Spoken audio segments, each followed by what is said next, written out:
Willkommen zu Genshin. Ja, erstmal alleine. Hobby kommt später noch dazu. Habe ich sogar, glaube ich, gesagt, dass ich gestern noch Genshin stream. Deswegen hat mir auch eigentlich hier noch irgendwer geschrieben im Chat. Allerdings habe ich oft wieder mit Hobby noch gespielt, war schon ziemlich spät. Ich glaube, da hätte niemand mehr wirklich zugeschaut. Ich habe gestern, da habe ich mich aufgehoben, eine Daily gemacht in Lüwei und da hier die Quest für bekommen. Geil. Nimmt, nimmt man immer gerne so, ich weiß aber nicht. Irgend so ein Büchertyp muss man helfen. Keine Ahnung. Mein Hobby, da ist er schon. Und, wer hat gerade noch was geschrieben? Hamster ist auch da. Moin, bin back. Wie geht's? Und wie geht's dir, Hobby? Sagen wir kurz. Irgendwer hat mir geschrieben. Okay, ist aber egal. So, ja, ich mach mal eben das Event, denke ich. Nee, ich mach erst den Jahrlegendenauftrag und dann das Event.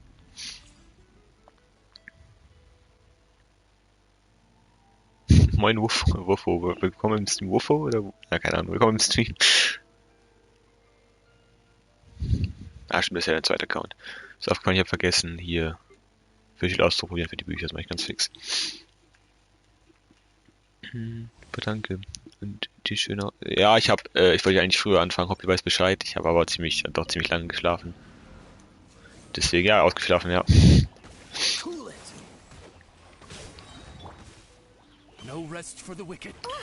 Ähm, also, diese Fischel mit Kaya ist eigentlich, glaube ich, eine gute Kombi. Aber Ember ist ein bisschen stupid.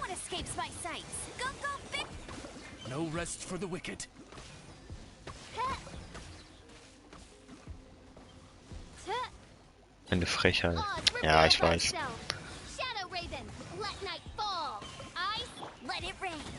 Fisch und ihre Sprüche. I summon these. Okay, das war's schon. Perfekt. Dann zockst du wieder hier nach. Ich werde wahrscheinlich circa 3 Stunden Genshin heute etwas länger machen, weil ich noch eine Menge zu tun habe.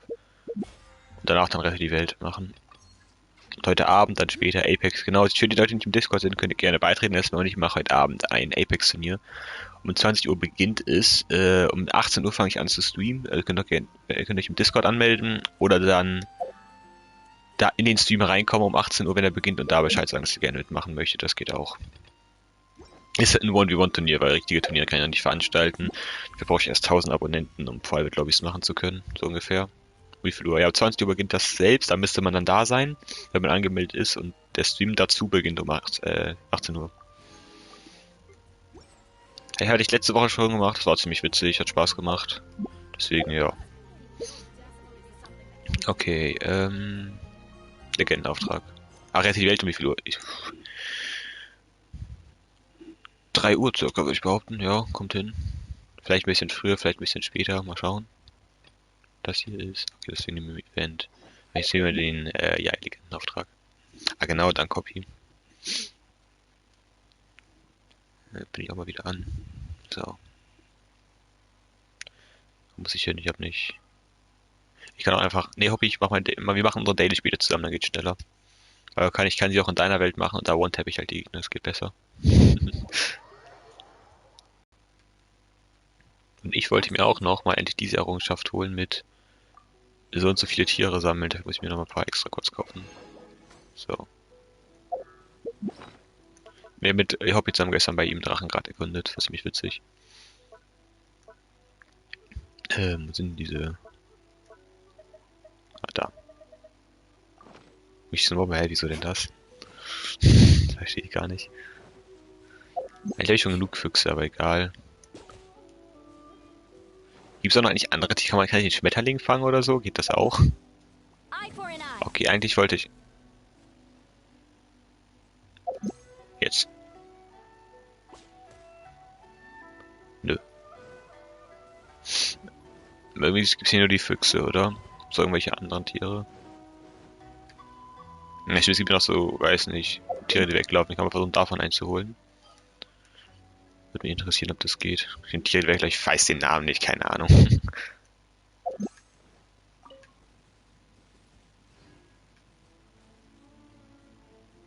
Fliegen, haben die Bullet Top? Ich weiß nicht. Yeah, nein, aber ich hab's auch Eichhörnchen. Das ist ein Eichhörnchen? Oh. Ich hab's trotzdem bekommen. Perfekt.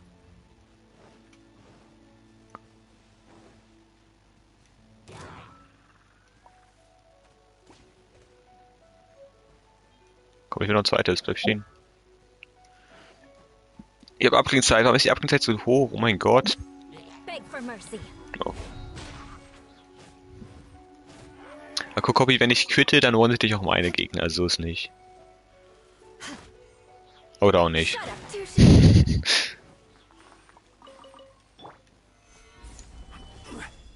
So, gibt's noch irgendwelche Tiere, die man fangen kann? Wisst ihr, kennt irgendwelche? Wären wir neu, wenn man Hinterschuld fangen könnte, aber was soll's. Ja. Äh, oh, Wildschwein, das geht doch bestimmt auch. Gefahren beendet auf 40 MB. Ah, nice. Hast du diese blauen Kristalle gefunden? Hä? Oder ging's auch ohne so? Wildschweine, es gab da doch einen extra Wald für. Ich weiß aber nicht wo. Aber ich weiß, dass es bei Quelling auch welche gibt. Da ist okay, ich sehe sie wohl gerade auch zum anderen, aber ich sehe sie schon.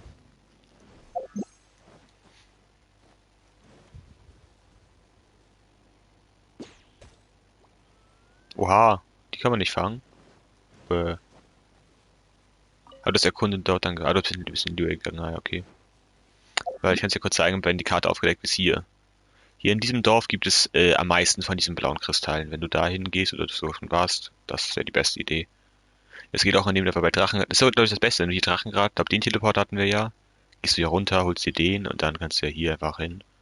Weil hier gibt es echt insane viele Crystals davon. Aber ich würde nicht zu weit erkunden, also hast du einfach mal ganze Karte frei und nirgendwo irgendwas gemacht, so ungefähr. Sind ja noch mehr Wildschweine bestimmt, oder? Ich hoffe, ich habe einfach nur nicht getroffen, weil die muss man doch fangen können.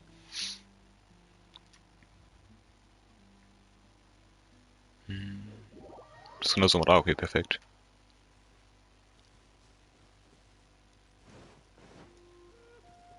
Na, okay, hier war's nicht.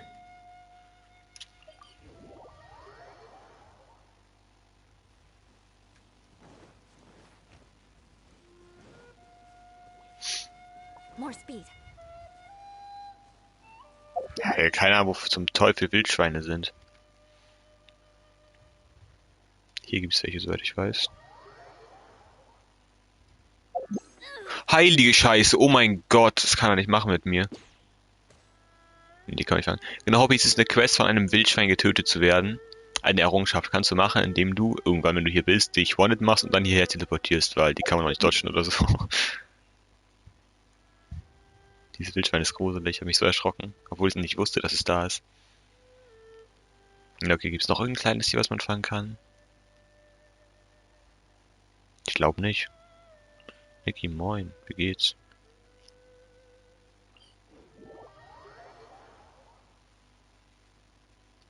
Schon gemerkt, meine Viereckreflexe, was? Diese Viereckreflexe sind besser geworden. Hä, warum Viereck? Was?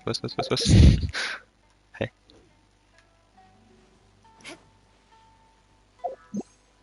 Bestimmt Frosch, das ist doch eine gute Idee. Wann machst du Apex? 18 Uhr. Wie süß die sind, diese Füchse. Hunde und Katzen vielleicht auch, ich Dumbass. Aber die gibt's nur in der Stadt und ich glaube nicht, dass ich die aus einer Stadt scammen kann. Ja, ich probier's. Ja, liebe bei der Brücke, da weiß ich, dass da ein Hund chillt.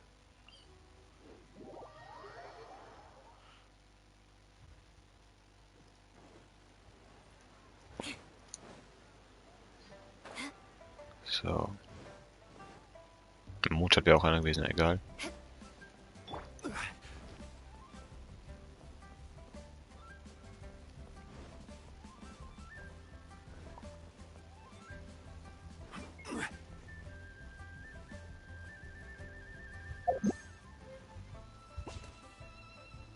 Hm.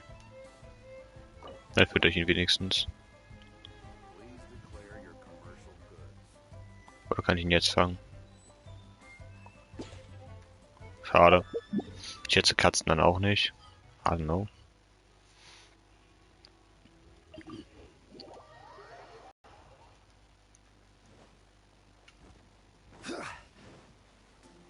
Ja, übel, wenn ich einfach Katzen aus der Stadt scammen kann. Ich meine, die gehört zum Restaurant und ich scam sie einfach. Naja, geht nicht, war mir klar. Schade. Ja, wo es Frösche gibt, keine Ahnung, wo es zum Teufel ich Frösche herbekommen soll. Das weiß ich jetzt so auch nicht.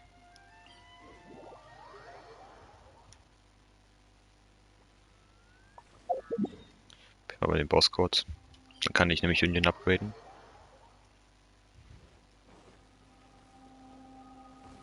Stimmt, du hast recht, Tauben. Das muss eigentlich schon gehen, mach ich gleich. Order guide you. Observe. Okay, das ist komplett.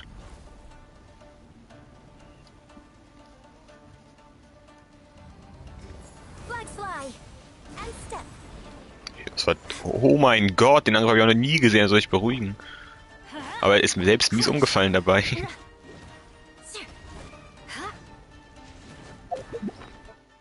Sollte vielleicht.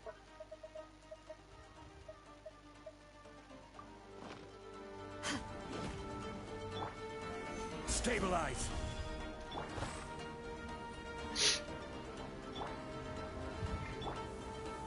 Ich hab meine Judo-Ult fast. Nein, nicht ein Tornado.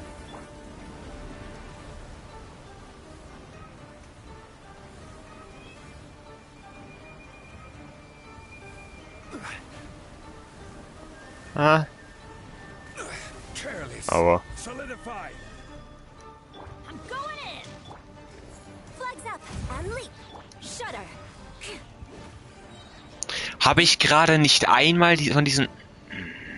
perfekt.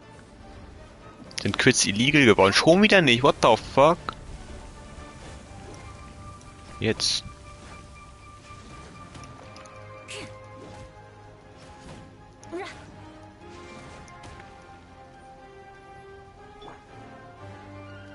Oh, kein Schild mehr. Solidify. Let's light it up. Na, jetzt kommt die Form.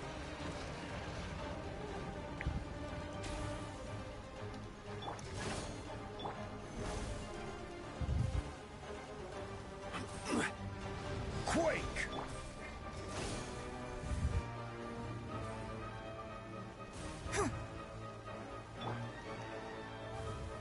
Solidify. And leap. Jetzt wird er gebumst. Strike is one. Crush. Freeze to the core. Rack and ruin. Ja, okay, ich wollte meinen Ult-Damage eigentlich noch ausprobieren, aber er ist schon vorher gestorben, bevor die Ult endete. Schade. So, jetzt Tauben einmal. Ich irgendwie... Na, brauche ich nicht. Wieder nur 2. Ich habe gerade 4, weil ich habe gestern den Boss nochmal. Ich habe nur 2 bekommen. Auch 3, 4 Mal. Kein Plan, wie oft ich den gemacht habe. Nice.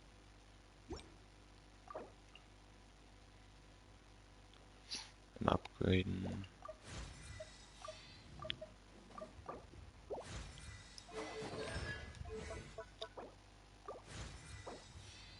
Mir fehlen... Okay, das hatte ich auch noch nie. Das kann ich kurz umcraften.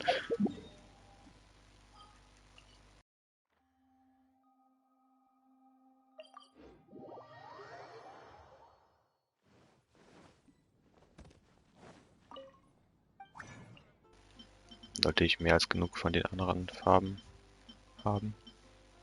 Ja, 700 Grau habe ich.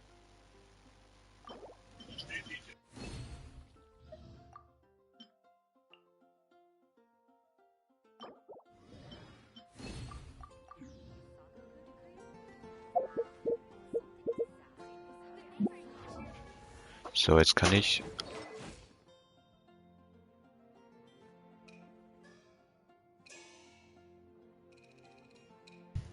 Habe ich einen Pull für bekommen, perfekt.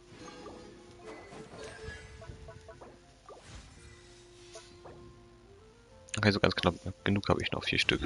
Perfekt, so, kann ich auch heute Farben sogar, ne? Ja komm, mache ich eben kurz. Ah, ich bin heute Samstag, nicht Sonntag. Sonntag könnte ich das machen, aber es ist ja noch Samstag.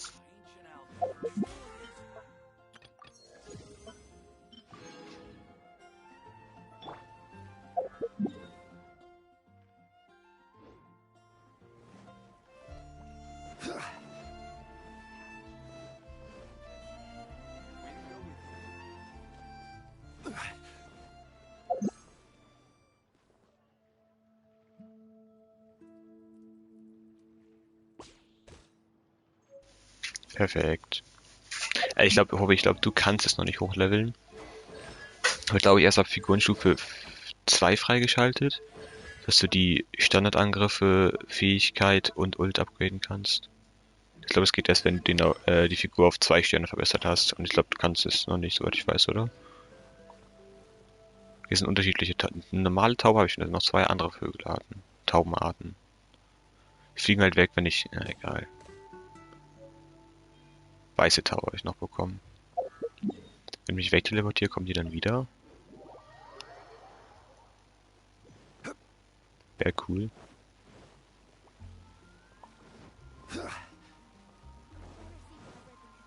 Sieht aber nicht danach aus. Weil ein bisschen länger warten oder so, okay. Ja, gehe ich da später nochmal hin. Zeichnen geht schon. Ah. Achso, du hast ganz die Materialien dazu fehlen. Ja, okay. Stimmt, die musst du so Bücher farmen, damit du die upgraden kannst. Kevin, moin. Okay, nein, weil wollte ich den Legendenauftrag.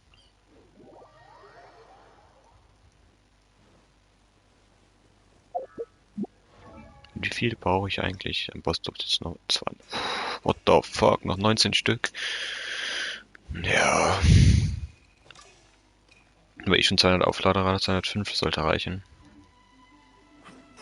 Bleib ich erstmal dabei.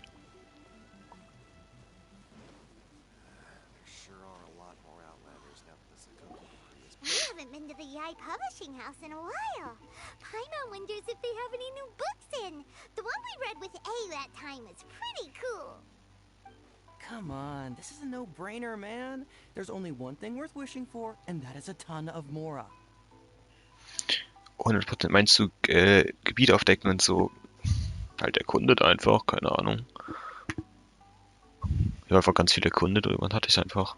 Hat aber auch lange gedauert, also in Mondstadt, Sternfall heißt halt so lange gedauert, das glaubst du nicht, aber sonst ging es eigentlich alles ziemlich einfach. But the exam's next week. If I fail again, I'm seriously done for. I'm better off wishing that my exam goes smoothly. Ah, it's just an exam. Trust me, there's no problem you can't solve by throwing Mora at it. If it doesn't work, then just keep throwing till it does. What The are fuck? they arguing about? It's quite a spirited debate. Huh? Really? You guys don't know? You need but stand on this land at midnight, lower your head and recite a special incantation, then your wish will come true. Cap? Looks like you guys really aren't in the loop. This, my friends, is the next big thing. A highly effective wish ritual guaranteed to make your wishes come true. A wish ritual? That actually works? Right? Even Paimon knows that's just not how the world works. I didn't believe it at first either, but that changed when it worked for someone I know. It's this guy called Kunihiko. He's practically always been unemployed, wastes his days away, and he owes a lot of money. Like a lot. But get this. I don't see him for a few days, and suddenly I find him dressed to the nines and feasting at a high-class restaurant. Es geht, also ich würde schätzen, du spielst dann Bennett, Bedu, Fischl und wen noch? Wen spielst du als viertes? Das ist die Frage. I heard it directly from him. He used this wishing ritual, and the next day he woke up to find his whole bed filled high with Mora. Ja, es ist halt Sternfalltal war bei mir auch am schlimmsten. Es gibt 2 ekelhafte Chests, die du wahrscheinlich noch nicht hast, die kann ich dir gleich zeigen einmal. His whole bed was filled with... Rosaria. Wow! Das würde zusammen gehen, ja. Zu Beginn geht das gut, ja, klar. Of course, I'm sure the part about waking up lying on a bed of Mora is a bit of an exaggeration. But whether you believe it or not, it's not exactly a difficult ritual. It can't hurt to give it a try, right? If you're still feeling skeptical, just ask around. There are a lot of very compelling stories going around these days. Really? Well, come on! Let's go ask around right now, shall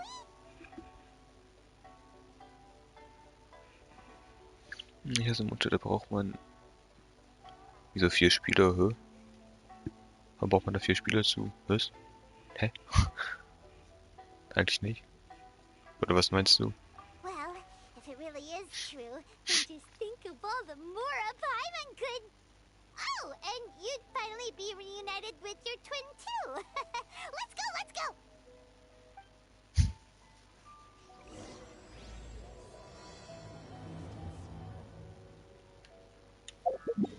So, mal kurz 2 ekelhafte Kisten. Ich glaube, hier war das.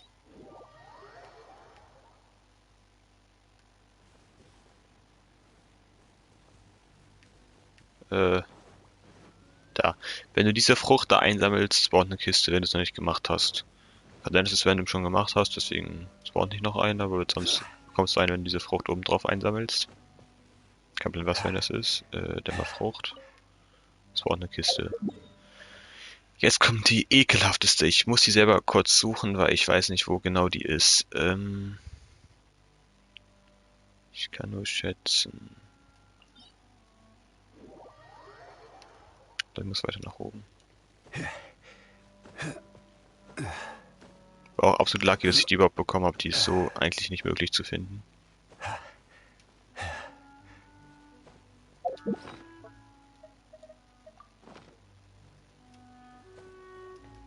So.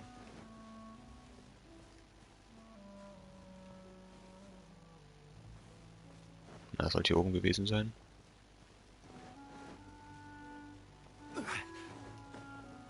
Weil die ist echt derbe disgusting. Die ist auf keinen Fall schon. Ja, Ausdauer.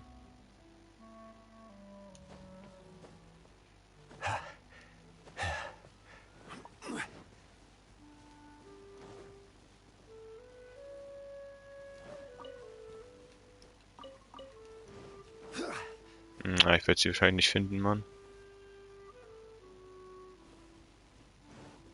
Wo ist sie? Die Frucht ist, wenn du dich hierhin teleportierst, ein kleines Stück nach hier laufen. Da ungefähr.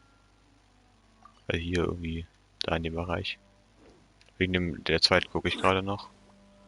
Da weiß ich selber nicht genau, wo die ist.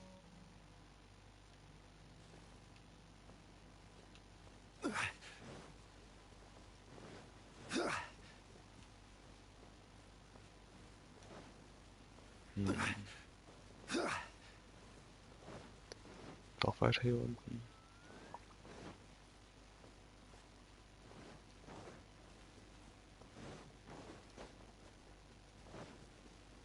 Ist doch echt ekelhaft zu sehen, deswegen bin ich mal ein bisschen am Struggle. Ja, genau da, auf dieser über Johnnys Kopf, da drauf.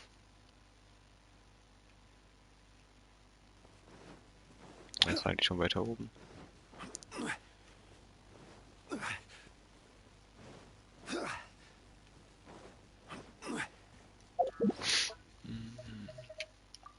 Die habe ich schon. Naja, okay, kacke.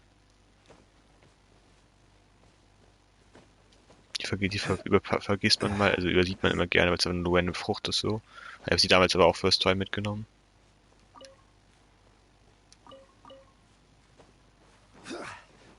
Ja, das also, ich kann ja nur sagen, genau, es ist hier irgendwo auf der linken Seite des Berges, auf so einem abstehenden Stein, so ähnlich wie hier, so ein kleines Stück, ein Lagerfeuer drauf. Wenn du das anzündest, spawnt eine Kiste. Aber ich meine, es ist halt in der Wiese drin, da ist es noch nicht leicht zu sehen. Deswegen finde ich es gerade auch nicht. Damals habe ich es random mit einem Cent viel Glück einfach gesehen und dann angezündet random und halt eine Chest bekommen.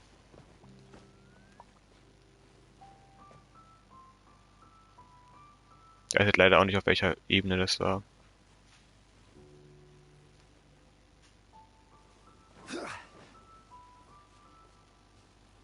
Dieser Schatten, what the fuck? Unten, der ist auch nicht Schatten.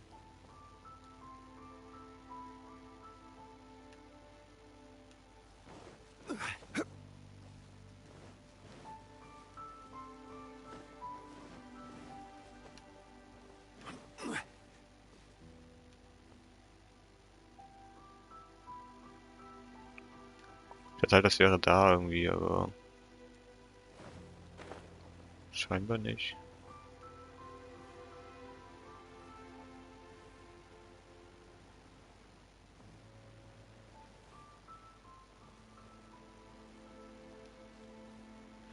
Ja, finde ich nicht, sorry, Mann. Aber irgendwo hier gibt's ein Lagerfeuer.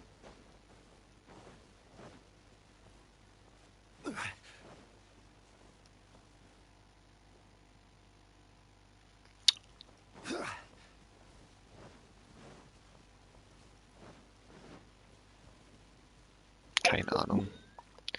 Mal kurz überlegen, gibt's noch irgendeine? Ich hätte die hast du schon, die Luxus-Chest, wenn man hier runterspringt. Schätze ich, hast du schon. Wenn nicht, spring den Wasserfall runter, da ist unten eine Luxus-Chest. Aber soll man nicht haben durch irgendeinen TikTok oder so. Was habe ich die damals gefunden? Ich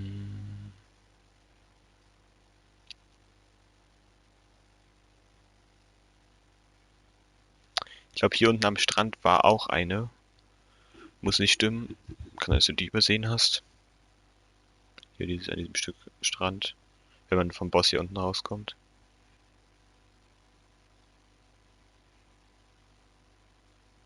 Ja, du musst aber eigentlich musst du einfach nur den Schatzkompass spammen und dann findest du die. Weil helfen kann ich dir nicht, weil ich kann den Schatzkompass halt nicht spammen. Ich kann nur durch Glück irgendeine noch sehen. Das wäre ja auch ein bisschen sehr random. Sonst wüsste ich aber nicht. Hier im Wald waren, glaube ich, ein, zwei Kisten auf dem Baum drauf. Auch aber Schatzkompass spammen, dann findest du die.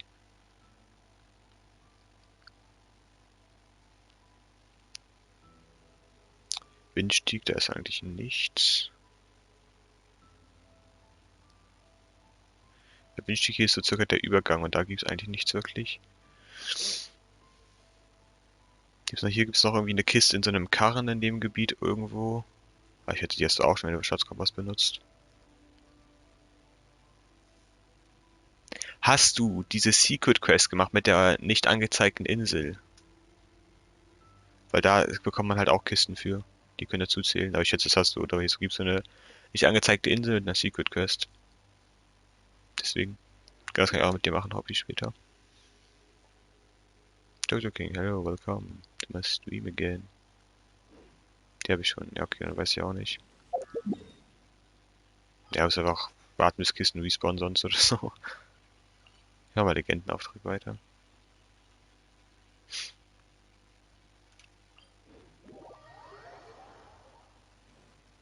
Wieso ist er nicht mehr markiert? Jetzt.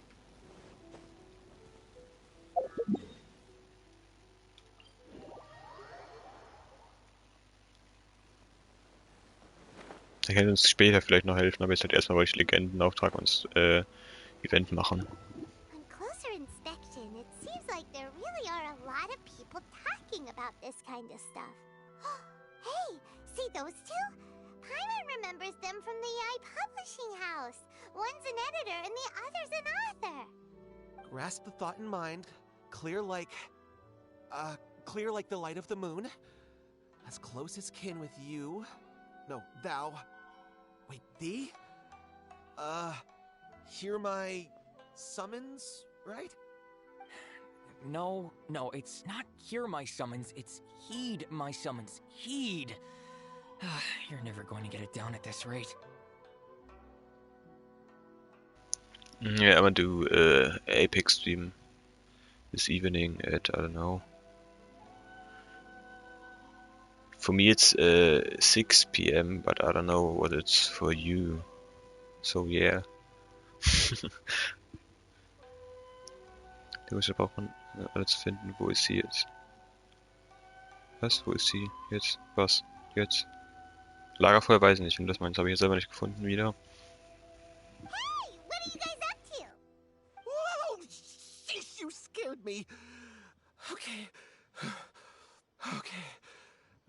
Where did I leave off with the incantation again? Incantation? Are you guys trying out this new wishing ritual stuff too? Junkichi is trying it out, to be specific. He's hit a bit of a creativity block recently, so I'm helping him make a wish so that he can move past it. I mean, I obviously don't, but Junkichi never listens to an outside opinion, so all I can do is go along with it. Mr. Shigeru, can you please be a little more accommodating? This is extremely important to me. People have had all kinds of wishes come true. Become more attractive, get rich quick, ace their studies. I'm just a poor, struggling writer looking to get over a creative hurdle. Is that so much to ask? Anyway, I just know this is going to work. I have a gut feeling about it. Didn't you say the same thing when you went to make your wish at the Grand Narukami Shrine? Oh, I just know this is gonna work. I have a gut feeling about it. The omamori from the shrine take too long to have any effect on your luck. Alright, enough of that. Help me get this incantation down. My new book depends on it. Look, to be completely honest, I think you need to sit down and have a good think about what kind of story you want to write. Where's all that self-confidence you had when you first started out? Look at you now, trying dubious methods from any old light novel. Wait. What? This wishing ritual comes from a light novel? Yep, it's from the one called A First-Hand Guide to Summoning Spirits. No, it's most likely a self-published title. It just appeared out of nowhere and took Inazuma by storm. As a fellow writer, I'll refrain from passing comment on how well the story is written, but everyone is saying the wishing incantations it contains are the real deal. Look, Junkichi, yes, everyone's saying it's real, it works, but that's only half the story. I've also heard lots of people saying that everyone who's had their wish granted using this method starts behaving strangely.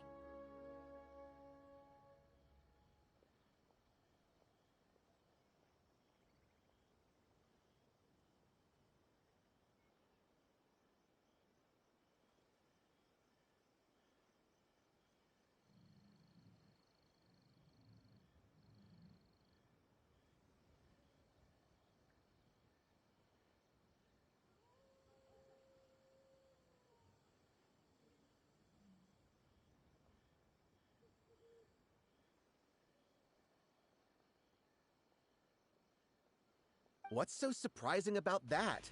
They're Ich probably war just gestummt, oh giddy mein with Gott. joy at having their wish come true. Ich bin hier am Talken und bin einfach komplett gestummt. Scheiße. Okay, du musst halt einfach erkunden, so, kein Plan. Such dir den höchsten Punkt, guck dich ein bisschen um und wenn du was siehst, geh da hin und von da aus mach Schatzkompass und so weiter. Wenn du gar nichts findest, ist die beste Idee von Teleporter zu teleportieren, einfach Schatzkompass drücken. Wenn du da dann was findest, gehst du dahin, machst das und dann von da aus wieder Schatzkompass und so weiter. This is starting to sound a little suspicious. Why don't we go to the Grand Narukami Shrine and ask Yaimiko about it? She's the expert when it comes to both light novels and the supernatural.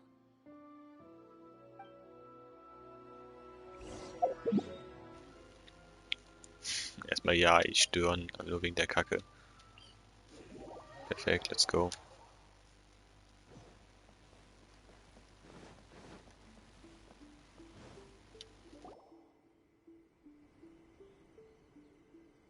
Miko! Great, you're here! Well, hello there, young ones. What brings you to the shrine? It just so happens that I have a wonderful novel here. I highly recommend it. Oh? Well, what did you want to ask?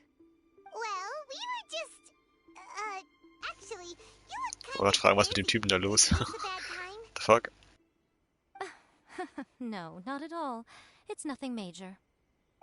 Lady Guji, what do you mean, nothing major? I'm begging you, you've got to help me save my brother. It really is nothing major. I stand by that. Oh, but since you're so curious, let's have him relate the story one more time, just for you. You two seem to have a good relationship with Guji-ai. Please, put in a good word for me. You have to convince her to help my brother. Here's what happened. My name is Kato Yohei, and my brother is Kato Shingo. All he's ever wanted is to become a swordmaster, so he once asked Sensei Domon of the Meikyo Shisui art to take him on as a disciple. Domon turned him away, took one look at him and said he didn't have what it takes to train in the art of the sword. But my brother wasn't about to resign himself to defeat. He trained every day as hard as he could, and finally proved himself by defeating one of Domon's best disciples in a duel recently. But since his victory, he's been acting extremely strange. It's like he's become a completely different person. The doctors can't find anything wrong with him, so I'm betting it must be the work of an evil spirit. That's why I'm here, begging for Guji Yai's help. Warum ist diese Audioqualität von diesem Typen so ranzig? What the fuck? You know, there Was war mit dem really Mikro bei der aren't as many Aufnahme evil los? spirits lurking around as you seem to think. Your brother achieved the goal he'd been striving toward for as long as he can remember, and now it's gone. It's only natural that he feels a little empty and lost while he's trying to find a new direction. If it were me, I'd just leave him be for a couple of days. He'll recover on his own soon enough. No, Lady Guji.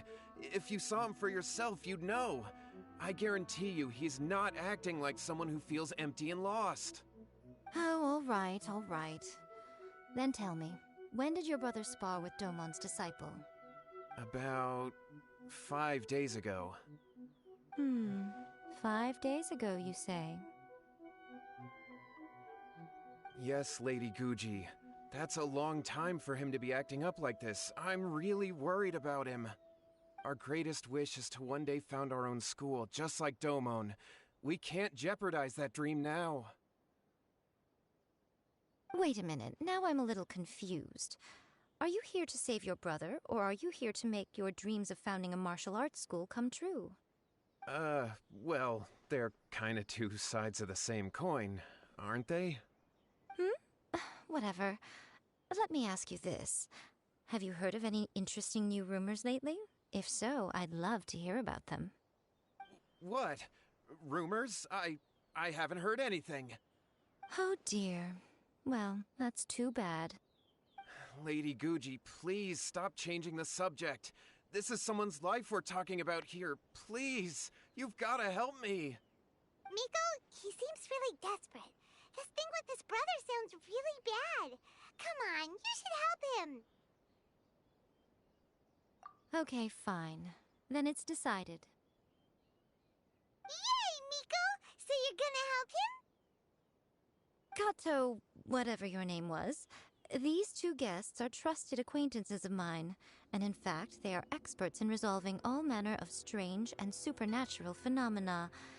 Exorcisms and that sort of thing are all in a day's work for them. Yeah! Wait a sec! Really?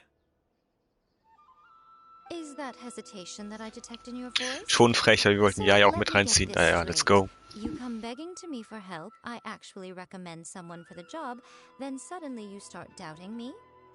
Not at all, never. Whatever Lady Guji says, I trust wholeheartedly. Thank you two for your willingness to help. Please follow me. Now hold on a hot second, Miko. We may be a lot of things, but we ain't exorcists! Don't worry.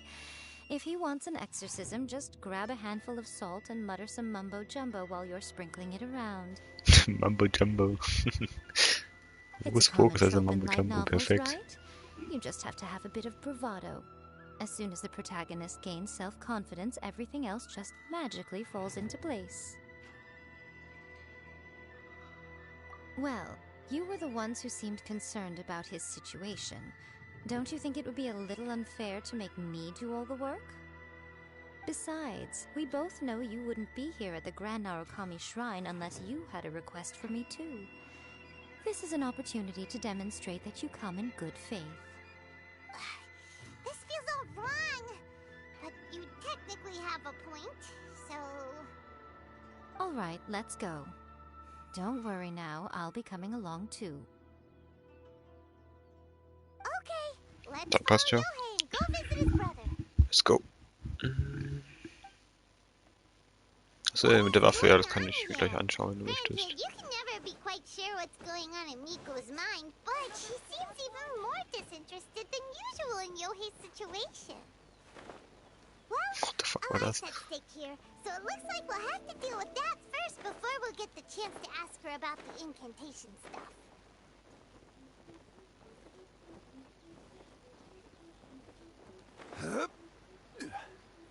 Aber was mache ich hier eigentlich? Teleportieren. Perfekt. Wenn wir es mir da angucken soll, ich kenne die Waffe ja, deswegen, aber kann ich mir gerne anschauen. Nice. Ich meine, ja, ich kenne die jetzt so. Die Umsehen finde ich jetzt die gleiche, wie sich die Waffe bedreht, das ist ziemlich cool. Okay, das ist sick.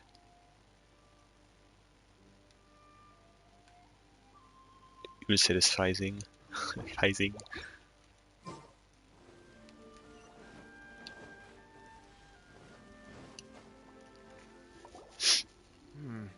How strange. My brother's been meditating here pretty much constantly over the past few days, but now he's gone. Meditating?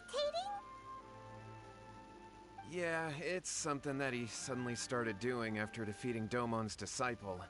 He just sits there alone, talking to himself. It's pretty disturbing, actually. But that's not important right now. Where the heck could he have gone in his current state? Ist geworden. This does pose a bit of a Normal, leider. problem. If we can't find your brother, well, we can't perform an exorcism with nothing to exorcise, can we? Kato, whatever your name was, given Ja, the circumstances, whatever your name why was. don't you start by going to find your brother, and also picking up a handful of salt on your way? We'll need to use it during the exorcism. Okay. Okay, got it. I'm on it. Miko, what about us? Shouldn't we help look for his brother too? No need. While What's-His-Face is handling that, we'll take a walk around and ask people what they know about the two brothers. Maybe we'll find out some amusing details. Okay, let's go.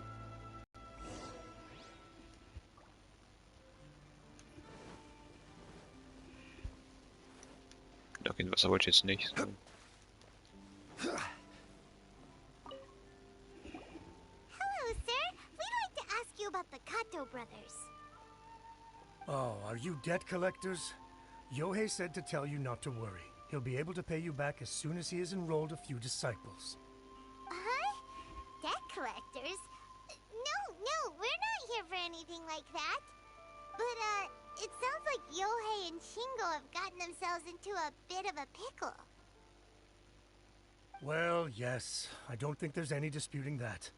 Those two don't have an ounce of dedication between them. They just hop between ideas and won't stick to anything. Huh? But Yohei said his brother has always wanted to become a sword master, and even asked Domon to be his sensei. That's true, yes. Shingo begged Domon to take him on, and eventually, he finally relented.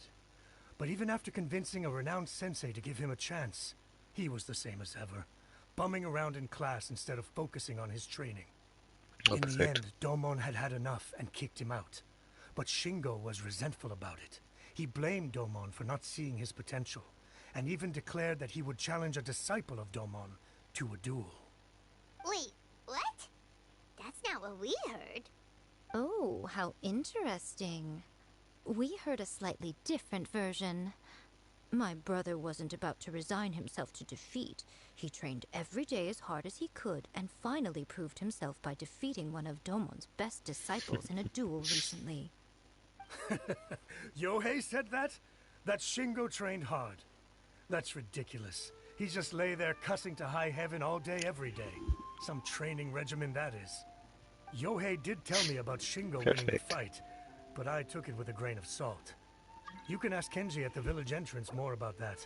He always has Goldbox. reliable information. Moin. Bis mit 7 oder so, maybe mal gerade Legendenauftrag schwierig.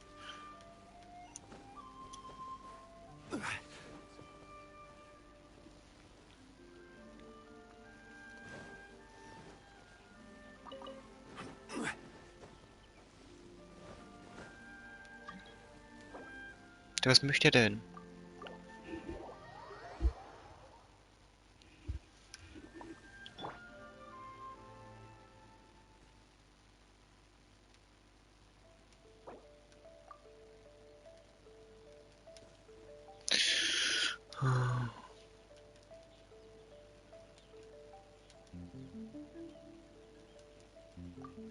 Knights and Vergessen jetzt hier in Discord zu aristocrats schicken, share fällt the mir same gerade ein. cultural Ups. heritage. But the knights had enough sense to do away with all the superfluous detail.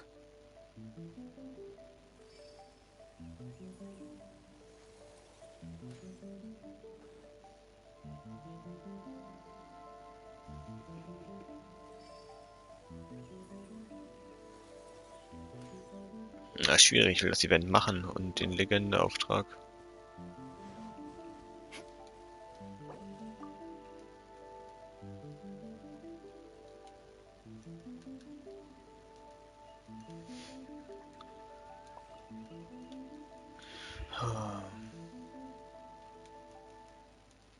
Aristocratic etiquette is all just for show. Just smile and nod along.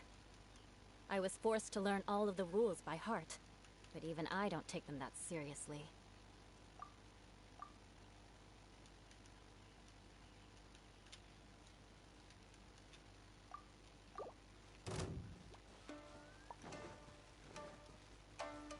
Beg for mercy. There's more!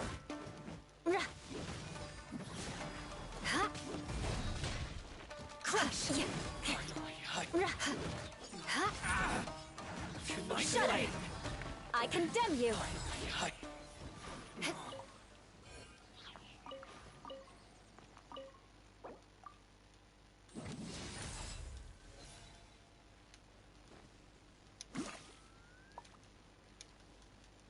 Covenant of the Deep!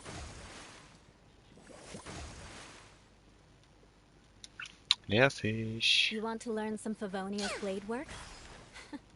All right then, I'll teach you. Oh yes, I'll teach you all right. Mark my words.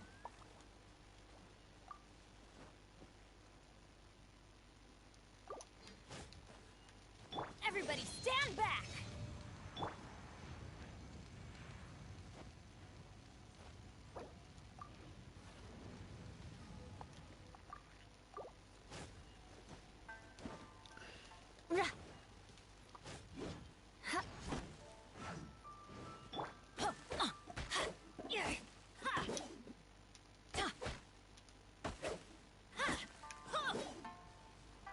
Get out of here!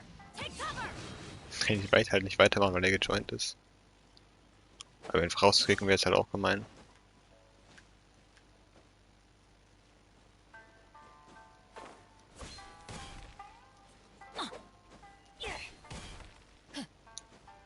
Danny, moin. Wie geht's?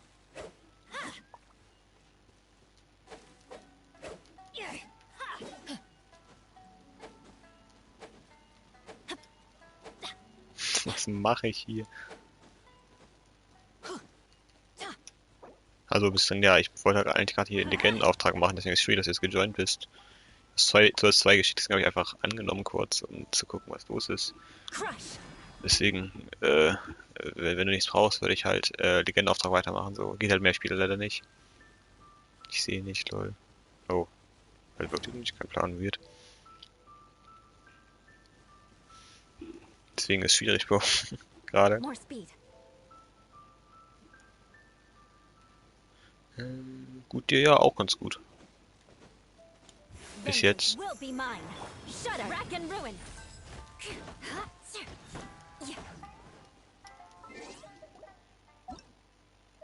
Ich will wissen, wie gut deine Jula inzwischen ist. Rest and read. Immer noch Level 80 nur. Boah, das kann man doch nicht machen. Och, Digga. Ja, deine Jula kann man ja komplett knicken mit den Artefakten. Knights and aristocrats share the same.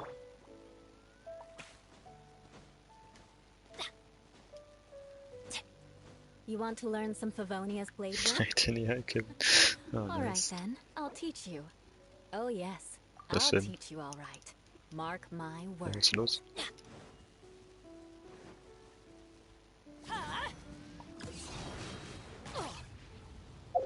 Quit Radio. Digga, hast du mal deine Artefakt-Set gesehen? Das ist für ein Arschloch. Also, Bro. Digga. Nein, nicht. Warum Ding an? Du hast fucking 4-Piece fahle Flamme drauf. Und davon 3 auch noch lila. Ey, yo. Da ist egal, was auf den Sets drauf ist, wenn der Set-Bonus für den Arsch ist. Knights and aristocrats share the same cultural Digga, du hast den Kelch but the knights had drauf. no chance to do away with all the Mit Verteidigung als Mainstat.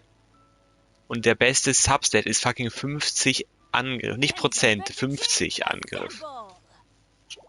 The fuck? Das heißt ist auch scheiße. Und das ist auch komplett Bullshit. Und da hast du... Digga. Du bist AR 55. Sind alle deine Charakter so? Ja, sind sie tatsächlich. Es fucking auch noch zwei Dings drauf und nicht mal die Artefakte irgendwie geupgradet. Talente 444.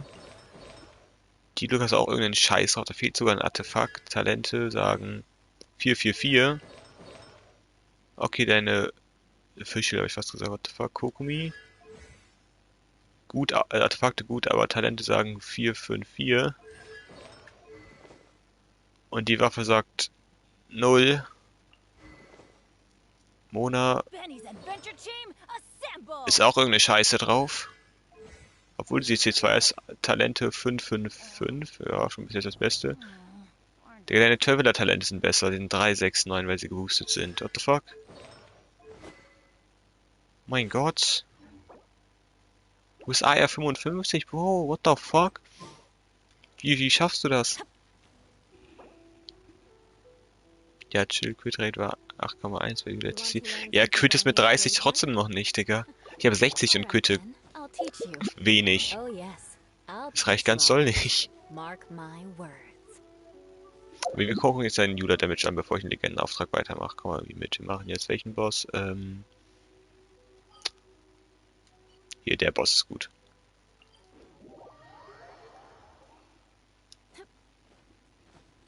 Ach, komm mal, 1 Quit. Ja, wenn sie gequittet hat.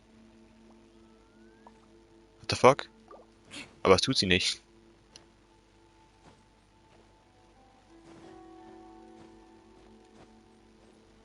Außerdem mit Food oder so. Aber fight den Boss mal. Only Yula ohne Boost. Und dann gucke ich gleich mal, wie viel. So, dann will ich mir das angucken. Mashallah, 700. Okay, dann halt mit Boost. Willst du wieder eingreifen? 2600 wenn du quittest mit Fähigkeit, okay. Deine Kokumi macht halt mehr Damage, obwohl sie Heilerin ist, 1100. But the knights had enough sense to do away with all the superfluous.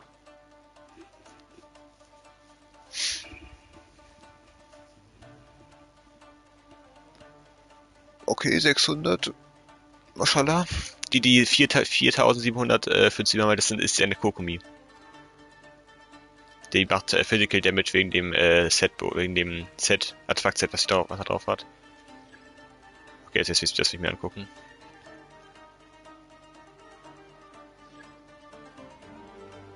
$3.700, oha, 3.300, 3.400, 2.000, 4.100 sogar einmal. 2.500.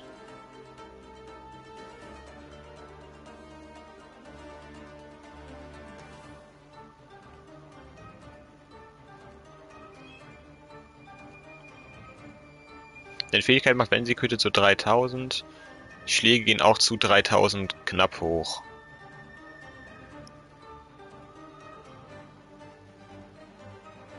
Ich weiß ja nicht genau, wann Kokumi ist und wann Judah ist. Ich habe mir kurz, wie viel meine Chichi mal, die macht safe mehr. Wenn ich meine Chichi vernünftig, wenn ich meine Chichi Artefakt von Judah gebe, macht sie auch mehr. Das ist lächerlich. Das ist halt echt dumm. Jetzt den Damage daran will ich einmal sehen.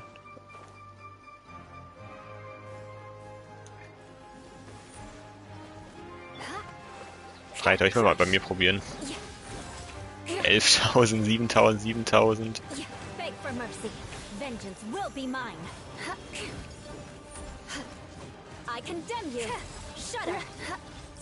Oh nein.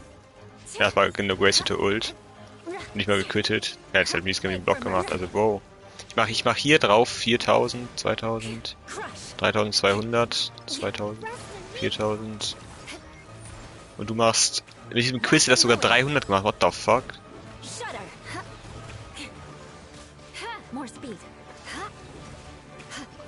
600, das kann doch nicht sein, wie wenig Damage machst du. Eye for an eye. Ich check halt auch nicht, wie ich mich quitte, das ist so dumm. Beg for mercy. Freeze to the core. Crush. Vengeance will be mine. I condemn you. Rack and ruin.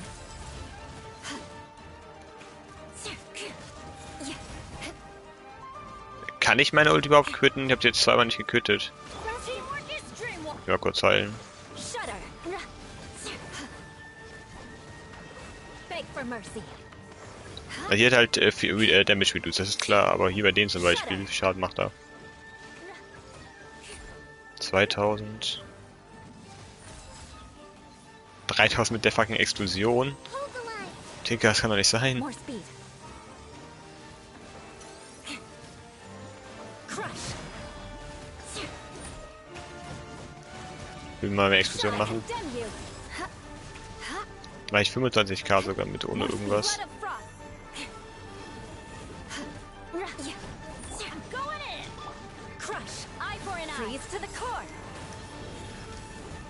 90k mit meiner Bandit Ult macht er.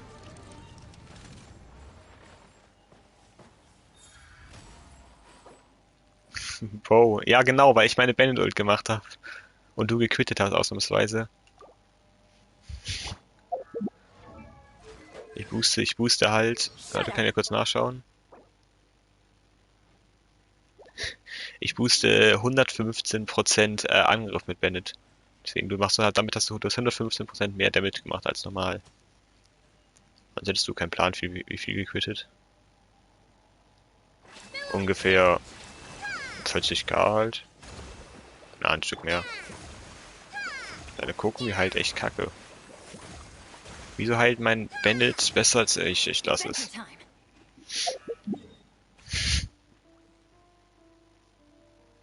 Kannst auch gerne, Joy, mit deiner Jula, ja.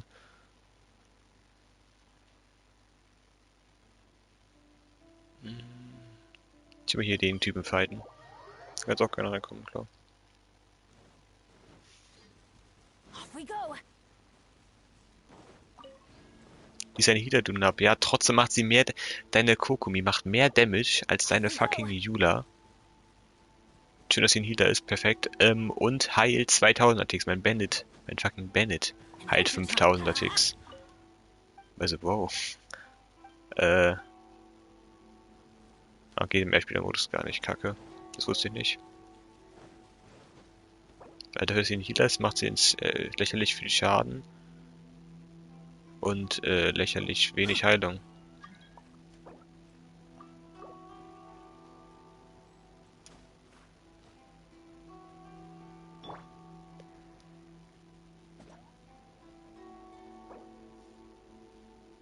Der Kokumi hat Crit Rate. Was? Hast du deine Kokumi auf Crit? Bist du dumm? Aber T.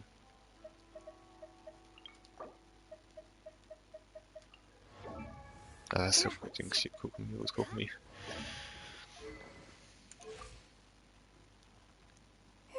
Mit Minus-Crit. Also, das Minus war. Ah, okay. Ja, das ist mir klar. Deswegen check ich nicht, warum du mehr Damage machst. Du hast mit deiner Kokumi mehr Damage als mit deiner Jula. Wo deine Jula. Die Kokumi ist auf Level 20, nicht ohne Stern. Deine Jula ist maxed. Deine Jula ist vom Level höher. Deine Kokumi ist vom Level niedriger.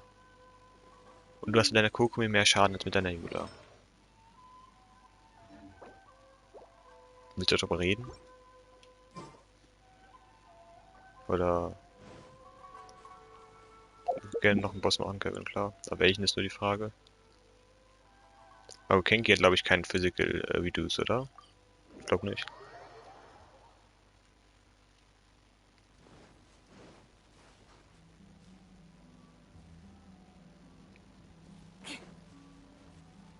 Also dann mache ich ja den Legendenauftrag aber weiter. Ja genau, Danny, ich weiß nicht, also Jai-Sachen, was willst du denn? Also eigentlich brauche ich nicht. Ich habe halt alles gefarmt, ich würde keine Jai-Sachen mehr farmen. Muss ich noch bekommen, sonst habe ich soweit alles gefarmt, deswegen. Das ist dann einfach nice. Dafür ist es aber insane traurig.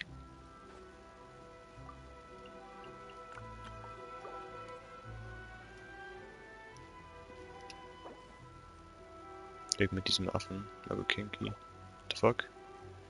Ah, die Korallen, die kannst du dir gerne gleich noch kurz holen. Dann kommen wir am besten jetzt rein, weil ich will gleich Legendenauftrag nach dem Fight weitermachen. Beg for mercy. Crush. Aber ich muss kurz mal Bens Ult machen. Everybody stand. Crush. Ja, so ist besser ohne Damage wie du's. Shudder. Eye for an eye. More speed. Ja, 32k mache ich mit diesem Tick. War jetzt eine unnötige Ult, aber Crush. I'll be back with a vengeance.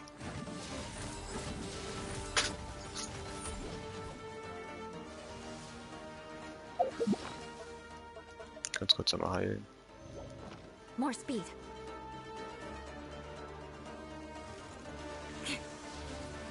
Shudder. More speed. Crush. Beg for mercy. More speed. What a sorry Oh, sight. wie bin ich gestorben? Ups. Also Danny holt dir einfach die Korallen. Wir machen das hier. For eternity. I'll be back. Die wollten ja nur Jula ausprobieren.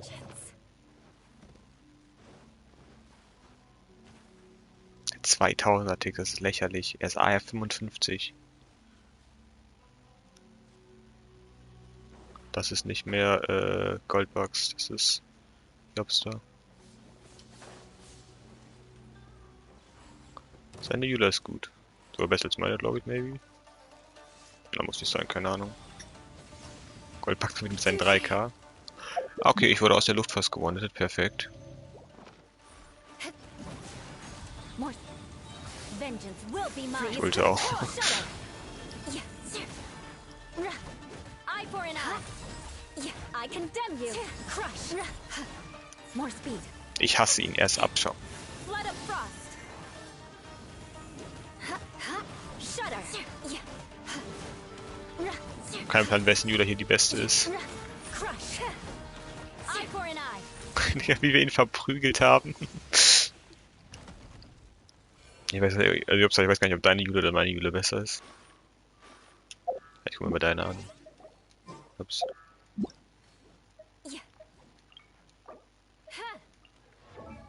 Ja, wieder ist fast gequetscht. Oh oh.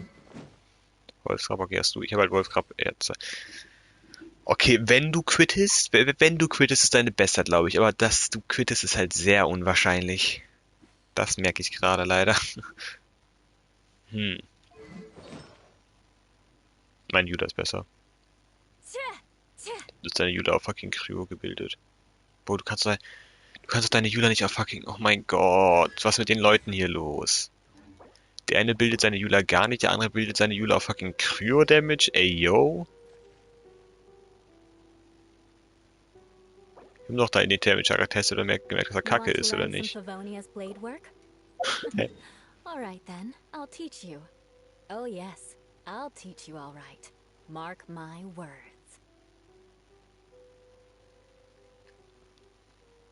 Wir können Child machen. Ja, Danny einfach nicht annehmen. Wir machen zu dritt jetzt die Jula Gang Child Dingsbums.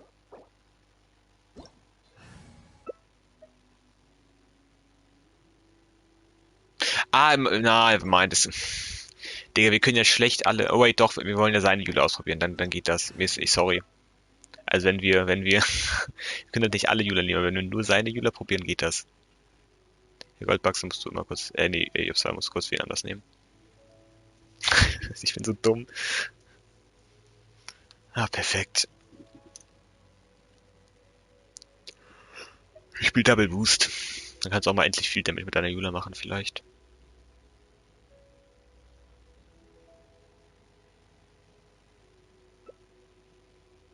Goldbugs, ich dachte, wir wollen deine Jula ausprobieren. Warum nimmst du jetzt fucking Kokumi? Eigentlich Goldbugs. Dann probieren wir jetzt wohl doch seine aus. What the fuck?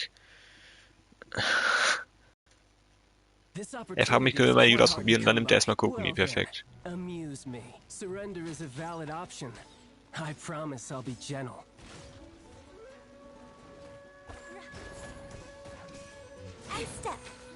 Dann greifst du sogar schneller an. Poor timing. Passable effort.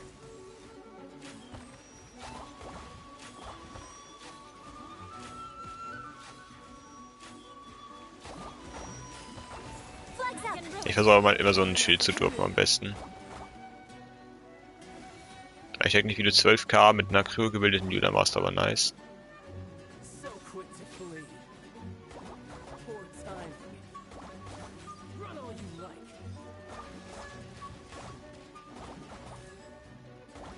Aber du hast aber ganz doll KT-Food equipped, würde ich behaupten. Das wird jetzt würden jetzt gerade KT-Food, sonst würdest du nicht so oft quitten.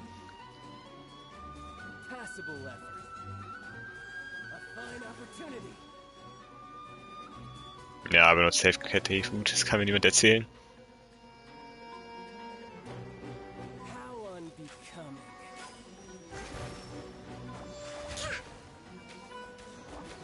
Crush!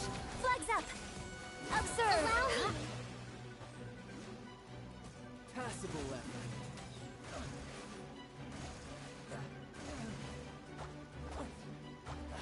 Wie lange hält das eigentlich?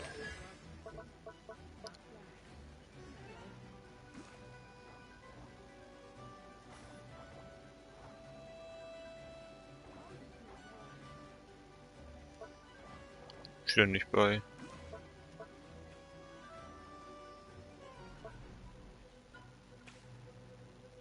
Wie lange dieser Bonus hält, meine ich. Wieder nicht.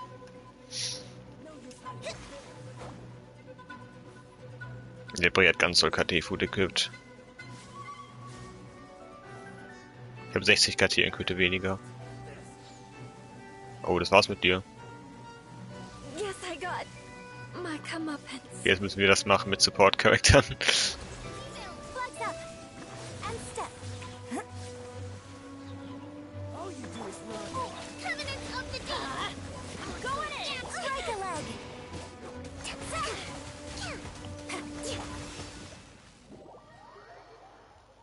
Off we go! Let's light it up! Das Support-Team fightet aber Child, perfekt. Flags up! Ah, jetzt lebt er wieder, okay, perfekt.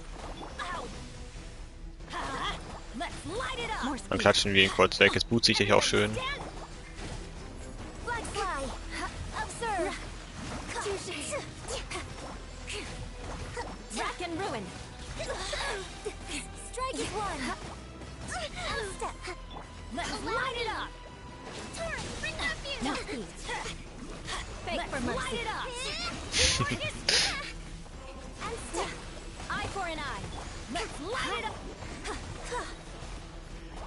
Break a leg! More speed! Flags up! Observe! Perfekt. Adventure time!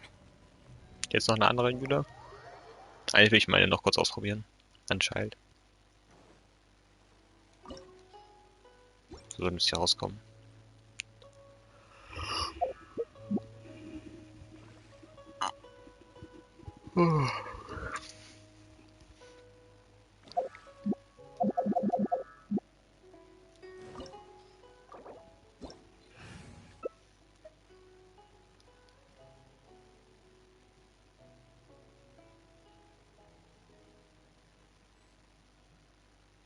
Okay, beide nicht den Rathaus verlassen.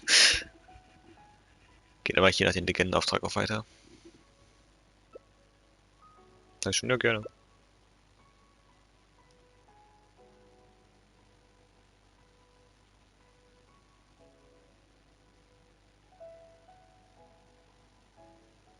Wow, nehmen wir irgendwen jetzt. You want to learn some Favonia's blade work? Ich schätze auch meines besser. Ich check auch nicht, wie er seine auf Krill gebildet hat und Physical so viel Schaden macht. Kein Plan. This opportunity is Aber dann gebe ich mir far auch kurz to come noch by. KT-Food. Well then, amuse me. Habe ich 80%, Surrender das is sollte a passen. valid option. I promise I'll be gentle.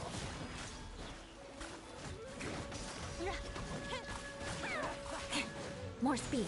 Wo willst du vielleicht aufhören, ihn anzugreifen, wenn ich versuche, meine Judah ausprobieren? Man sieht halt gar nichts. Digga, also, wow. Passable effort. A fine opportunity. Crush! Wollt ihr vielleicht aufhören, ihn fucking anzugreifen, wenn ich meine Judah ausprobieren will? Everybody, Das wäre optimal. face upon you! Yeah. Digga, what the fuck? More speed.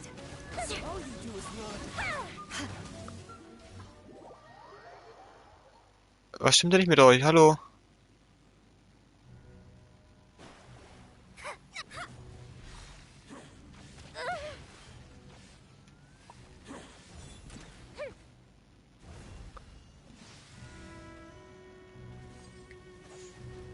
Ich glaube, ich mache es einfach in Singleplayer am besten. Kann ich in dem Moment nicht. Ich kann mit dem Moment nicht in Singleplayer reingehen. Nur mein Vater war bisher auch tot, dann geht's am besten. Und hat er jetzt aufgehört. Ich glaube, er hat jetzt aufgehört. Perfekt. Aber jetzt hat der Child halt kompletten Damage Reduce. Jetzt ist so, okay, fick dich. Dankeschön. Muss mich aber selber erstmal heilen.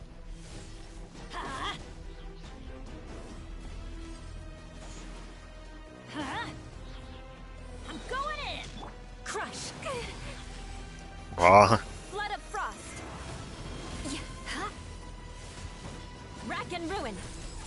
So halte ich mich richtig schön gegen an einfach. Ja, okay. Ich weiß nicht mal, wie viel das war, aber es war ohne Bandit Ult, also ja. Why? Why was? Was? Keine Ahnung.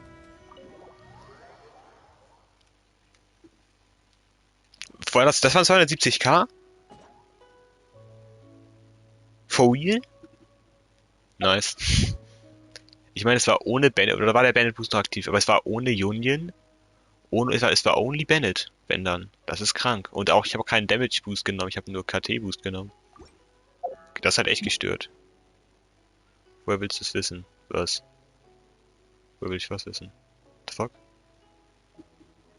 The.T, weil er das gesehen hat, weil er mir zugeschaut hat im Stream. Vielleicht daher, kann man.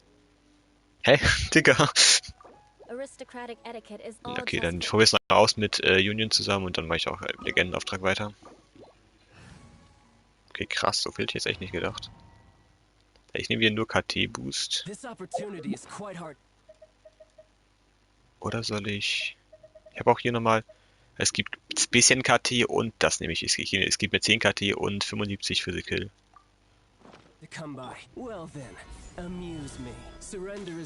Okay, erstmal will ich ihn in die letzte Form bringen.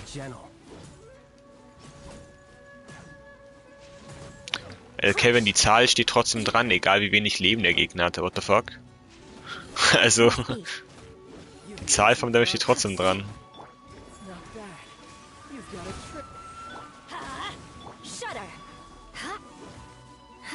Ich sollte meine Ult holen, bevor letzte Form ist.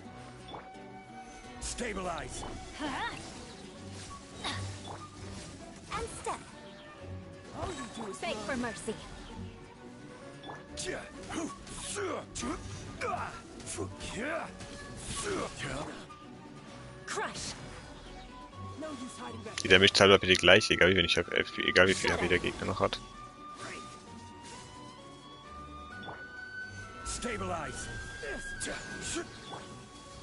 Also die schnelle Oh. Okay, Jongi Schild hat gesaved, I guess. Hallo? Er lebte noch.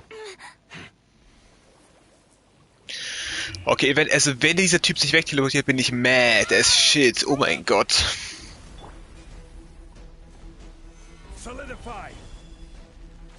Ich mache ihn erstmal. Wird sich nochmal wegteleportieren, deswegen warte ich noch kurz. Nice, das war dumm. Jetzt werde ich ihn töten, bevor die Ult explodiert. Ah, kacke, das muss ich normal machen. Jetzt würde ich ihn töten, bevor die Ult explodiert. Da habe ich nicht dran gedacht. Ich muss straight, wenn er Dings. Ich mach schnell normal, wegen dem Boost, der noch aktiv ist. Ich muss ihn straight, wenn er sich jetzt erstmal wegdasht, ulten. Klar, ich weiß nicht, ob er das wirklich überlebt so lange.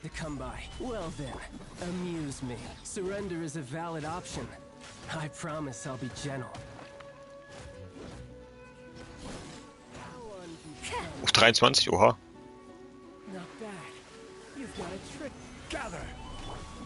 Willkommen an 8 Zuschauer im Stream.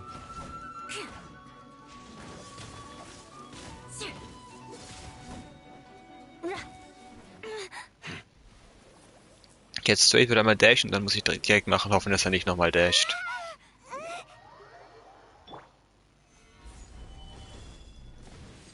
So.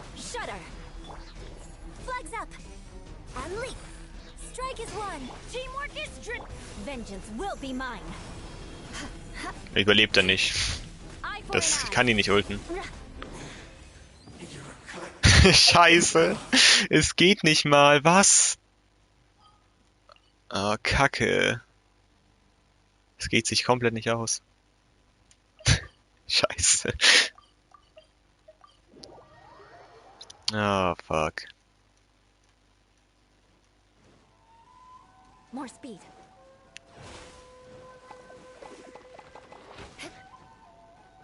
Wie Ult direkt am Anfang. Ich probiere es aber an dem mal kurz. Ich muss nur meine Ult erstmal wieder bekommen. Aber das habe ich noch rechtzeitig in der Zeit. Solidify. Ja, aber die Ulti wird hier auch in der Sequenz, läuft sie weiter, wird ausgelöst sonst. And leap. Let's light it up. Beg for mercy.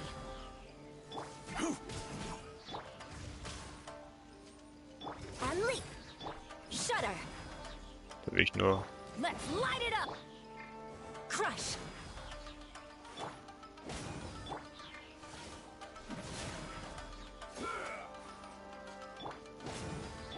Beg for mercy. Okay. Schild. Einschlag, dann kommt.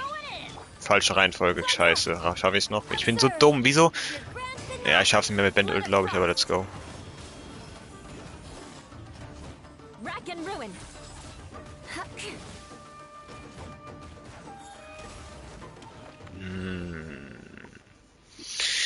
330k, aber ich weiß nicht, ob Bandit Ult noch gewirkt hat. Das weiß ich leider nicht. Nice. Ich weiß auch nicht mehr, was mein höchstes war. Ich guck mal nach. Mein höchster Damage war mit Jüler, das weiß ich, aber ich weiß nicht mehr, wie viel es war. Es war fast 500k, okay. Das war in dieser Sphäre, wo nochmal 75% geboostet wird, deswegen habe ich fast 500k gemacht.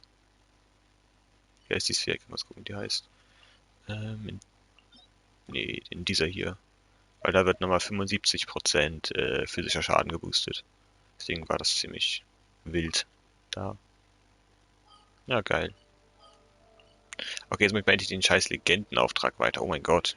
Ich wurde mies unterbrochen.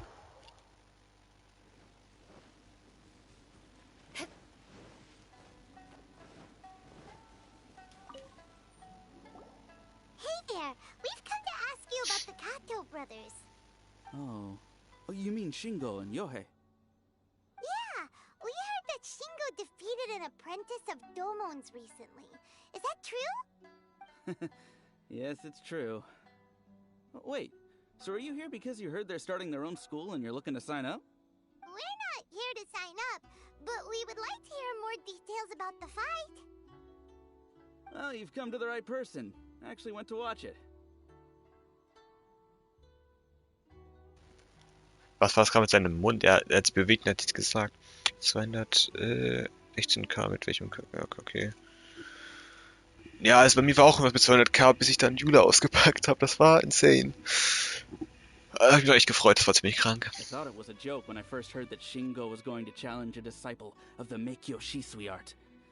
But when he drew his sword, he became a whole different person. The way he handled his blade, it was like flowing water, mesmerizing to watch. Domon's disciple is no pushover, but he was absolutely no match for Shingo. Is Shingo really that strong? Yep, he seemed pretty euphoric after winning the duel too.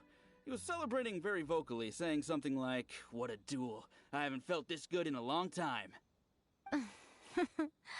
Any other details to share? We've heard that Shingo has been behaving rather out of character since then. I'd definitely say that he has more energy than he used to. In the past, he never used to do much except lie around sunbathing all day. But just yesterday, for example, I saw him cutting down trees for the village head. In the space of one afternoon, he did what most people couldn't finish in 3 days. Not only that, but he managed to fell a lavender melon tree with just one kick. Maschine. Quite impressive. Things got weird after that, though. The village head brought out some tofu for him, and he just flipped out. He shouted, "What is that stuff? Keep that away from me!" And then ran off. The fuck? Lady Gucci, esteemed exorcists. Finally, I found you. I found my brother. He's at the waterfall. And I've got the salt you asked for, too. Come on, let's go. Oh, as much as I'd prefer to stay and hear some more delicious. Achso, ja, dann ja, will ich nicht spoilern, dann geh lieber wieder. Okay, dann ciao. Bis später vielleicht oder so. Da.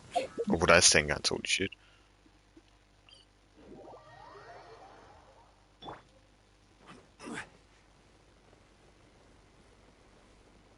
Ich liebe es hier so runterzufallen. Ups. Bisschen zu spät den Gleiter geöffnet. Und hier auch schon wieder. Was zum Fick tue ich? Look over there. That's him at the waterfall. This is Yohei's brother. Wow. Bergmann kommt zurück, kommt so. Sitting in a waterfall. That's Wann gehst du? pretty Bo, ich hab doch wild. schon gesagt, circa 3 Uhr. Listen, he's talking to himself.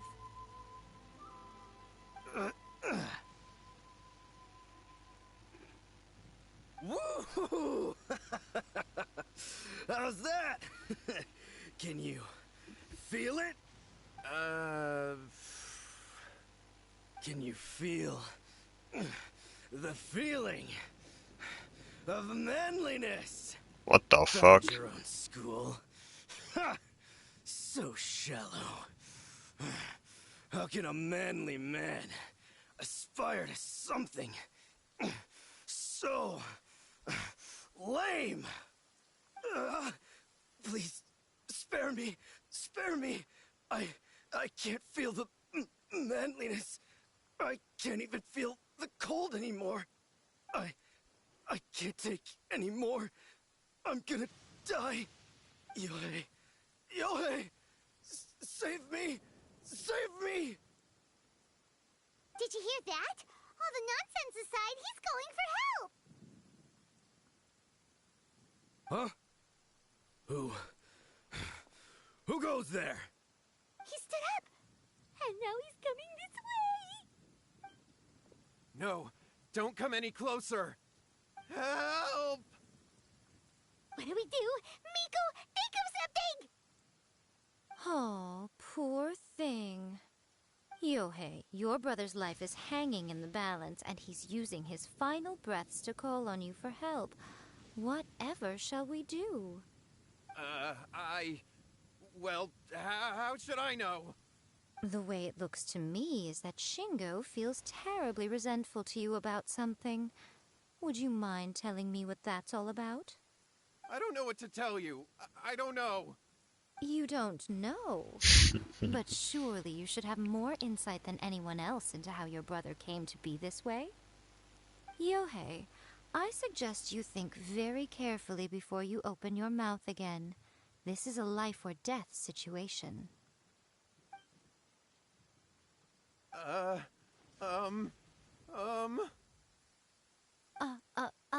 Your brother is your closest relative. You must have noticed straight away when he started acting out of character. And yet, 5 whole days pass before it occurs to you to come and seek help from me. You really expect me not to notice the gaping holes in your story? But I... As you wish. It's fine by me if you don't want to tell the truth. But after Shingo dies, you'll be next. It's futile trying to escape. Anywhere in the world you run to, it will be right behind your back. After all, you did summon it together. Ah! All right, I'll talk. I'll tell you everything. My brother and I used a wishing incantation. We made a wish. Yes, that's it. The one that's all the rage right now. You just have to recite an incantation at midnight and your wish will be granted. Just like the book described, we drew the magic symbol, stepped inside it barefoot at midnight, said the incantation, and lo and behold, spheres of light appeared all around us. After my brother wished to become a swordmaster, it really worked. Out of nowhere, he suddenly had these amazing sword skills, but his whole personality changed too. Because I was worried that if he goes back to normal, he'll lose his skills with the sword. If that happens, it'd ruin our plans to start a martial arts school, and we'd be back to being poor. I just wanted to keep this under wraps until we'd managed to get the dojo set up and paid off our debts. So then, why'd you go to the Grand Narukami Shrine? Well, 'cause with the way he's acting now, I was worried that rumors might start spreading that he's gotten involved in the occult arts or something, and then no one would want to sign up as his disciple. So I was thinking that maybe Lady Guji might have a way to get my brother back to normal, but let him keep his sword skills? My, look at you with your ingenious schemes. Stop deluding yourself. These newfound sword skills are not his. They belong to the spirit that has possessed him. You're right, you're right. We were wrong to do what we did. We had this coming. All right, then. Your turn now, my little friend. Toss the salt, and then draw your sword. What the fuck war diese Animation?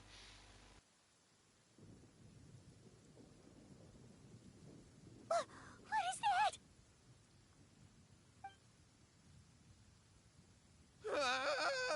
It's the spirit! See that? That's what you summoned. And look, now that Shingo's no use, it's coming straight for you. Save me! Save me! Miko! He fainted! What do we do now? We do nothing. But you, little one, just a quick fight and this will all be over. Let's go. Klatsch den. Who's this? Ah, a fellow swordmaster. Come on, fight me! He's coming! Be careful!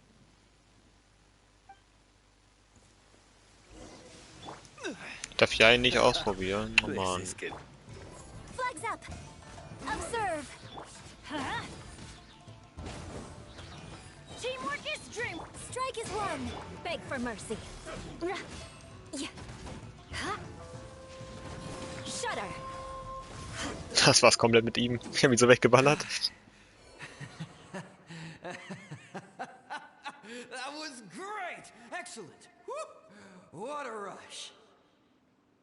I haven't felt this great in a long, long time. He disappeared! But he looked pretty content at the end there. Huh. Well, Paimon sure is confused. Do you know what that was all about? We can talk about it later. They're about to wake up. What am I doing here? Yohei? Yohei, is that you? Shingo, are you alright? Yohei, I had the weirdest dream. I dreamed that I wasn't a useless loser with a sword anymore. I even beat one of Domon's disciples. I thought we could finally open a dojo of our own now. But then I realized I couldn't control my own body. And there was this voice in my ear talking to me constantly. I was terrified and I wanted to take control of my body back, but I couldn't. And the voice kept talking about manliness. Shingo, we shouldn't have made that wish. We summoned a spirit and it possessed you. Yes, and had we not come to your rescue, your life would have been over before too much longer. Then the spirit would have haunted your brother until he died of fatigue too. Thank you, Lady Guji, and thank you for your assistance, exorcism experts. All right, take him to get some rest. He's very weak right now, having been possessed for quite a few days. He will experience a high fever, but it won't be fatal. Remember, this is the price you pay. At this point, I would normally lecture you on the dire consequences of using occult methods to obtain power that does not belong to you. But I think you get the picture now, don't you? Yes, we understand now. We won't do it ever again. Thank you, Lady Guji. Thank you, exorcists. We'll be on our way then. Come on, Shingo.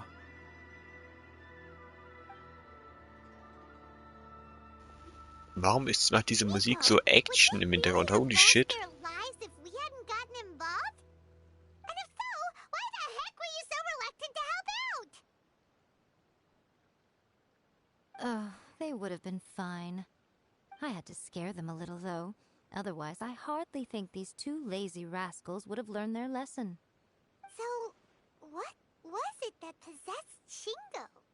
You saw it all for yourselves. I'm sure you can figure out what kind of spirit had possessed him, can't you?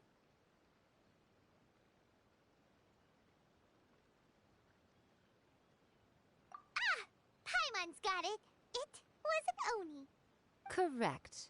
Although it possessed Shingo, it didn't have any ill intentions. As a matter of fact, it actually seemed like it was trying to train Shingo to become bolder. Fair enough. But it seems like it had the opposite effect. Tossing salt caused it to temporarily leave Shingo's body. Then, you exhausted its strength by fighting it, so it disappeared. Even if we'd done nothing at all, Shingo would have eventually become too weak for his body to host the spirit, and it would have left of its own accord. Of course, it would have been more stressful for Shingo and Yohei that way. Still, the experience may ultimately have been more effective than me scaring them into submission with a little exaggeration. Whew. Well, the main thing is that nobody got hurt. All right, seems like we've wrapped up everything here. Come on, off we go. Let's go. Hold on, Miko. You say everything's wrapped up, but are you sure about that? You mean you disagree? Oh, you mean that they got the incantation from that book. Yes, I know the one. Actually, that book's the whole reason we came looking for you at the shrine today. Incantations seem really popular right now. Human beings don't have powers like us yokai. It's quite understandable for them to be interested in incantations to summon the supernatural. That's not the point. The problem is that the incantations in the book are actually capable of summoning spirits and stuff, and loads of people are trying it. Even then, humans only have so much strength. Even if they do successfully summon a spirit with the incantation, it won't stay with them for very long. I really wouldn't fret about it. Who wrote this Sie gibt book? so komplett And no shit. why? Don't we think there might be a bigger safety risk here? What do you think, Traveler? Yeah, Yohei and Shingo may have been fine in the end, but things got pretty scary when Shingo was possessed. Lady Yai, I finally found you. Kuroda, what are you doing here? I'm here to report on Yai Publishing House's sales for the last month. All the numbers are here. Please take a look. Let me see. What? We're losing market share? Yes. Overall bestseller, reader's favorite, and trending ranking. We're being beaten in all categories. One Bei dem book einen is Buch. topping the charts. It's called A First-Hand Guide to Summoning Spirits. Both of you, back here now. Da ist sie wieder ernst bei dem Geld. What is it? You have a really scary look on your face right now. Things just got serious. A first-hand guide to summoning spirits is an all-round hit, summarily beating the novels of the Yai Publishing House by every analysis. Just what is that supposed to mean? I worked extremely hard to promote our latest featured work, and now a rival book comes out of nowhere and steals our thunder. If this isn't the very definition of intolerable, I don't know what is. I have to come up with a counterplan. And you are going to help me. Okay, let's go. Immer doch. How is this our problem all of a sudden? Paimon, please. Who wrote this book and why? Don't we think there might be a bigger safety risk here? Oh, am I to take it that the safety of the people of Inazuma isn't so important in your eyes after all? Wait, what just happened? Again, you technically have a point, but this feels all wrong. Nothing's wrong, okay? Come on. We're going to war. I'm going to head back and make some preparations. Meet me outside the Yai Publishing House. Okay, let's go. On my way. Zack, da. Bin schon gleich da. Zack, da, bin schon gleich da. Perfekt. More speed. In eine andere Richtung.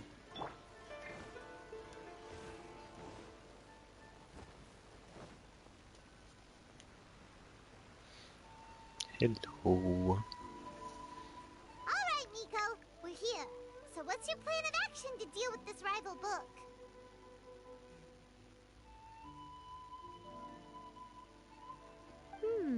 Why don't you take a guess? I'll give you a hint. It's to do with the Yai Publishing House.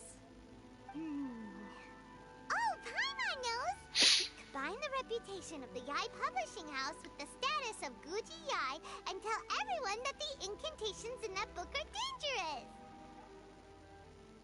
Oh, wow. Your first guess and you got it absolutely Wrong. wrong.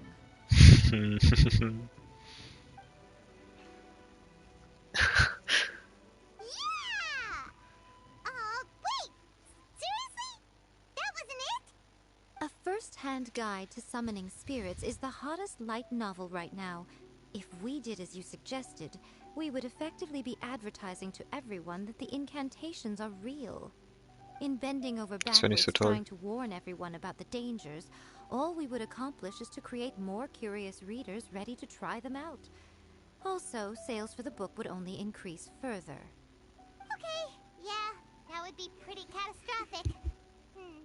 Oh, how about we confiscate all the copies? Leaving aside the issue of the enormous manpower and resources such an operation would require, going to such lengths over a light novel would be extremely disruptive to the lives of Inazumans. But that means there's nothing we can do. Well, I've been thinking. I've read a Oh, first-hand sorry. guide to summoning spirits. It has many other good qualities besides the incantations alone. The book contains many ancient kaiden, or tales of the supernatural, and is written in a very engaging way. That is why the book has become so popular. I think we're going to have a difficult time trying to rein in its popularity while it's the only work in its league on the market. Yes. That's right. How do you get rid of the next big thing?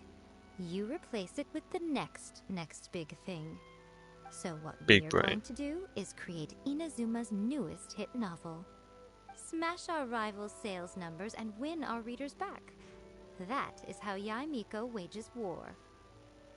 Incidentally, this will also be the best way to combat the influence of a first-hand guide to summoning spirits. Wait, Miko, so you want us to write a Das war's novel? komplett. Well, becoming an accomplished novelist certainly isn't an overnight process. But let's not forget that I am the chief editor of the Yai Publishing House. I have my ways. I did say this is what we're going to do. I trust that the word teamwork is in your vocabulary. Anyway, Schon. there is a writer submission event going on at the moment. Start by talking to readers and finding out what they're into. When you have an idea of what the current trends are, come back and see me. I'll be at Uyu Restaurant. Find me there when you're done. I will assemble a team, and we can work while we eat. Jetzt muss ich wahrscheinlich mit 30 Leuten sprechen und ich sage jetzt schon, ich werde durchskippen. Ich werde halt die Trends jetzt ausfragen und danach wird ich werde die wahrscheinlich nochmal zusammenfassen. Daher bleibe ich die ein bisschen durch. I'll be honest. In most traditional, by contrast, the protagonist is Okay, es geht aber eh nicht so lang. The key to when to use good illustrations can make. There's a saying that light novel, the illustrations in a. Eh schneller als gedacht. I've been reading these days, though. Everyone seems to be the only Not only is it a good. There's much more to light novels than Paimon realized. Let's go tell our findings to Yai Miko. Wo soll ich denn ganz hin? Okay, da. Gerade auf der Minimap aufgetaucht, bevor ich nachgeschaut habe.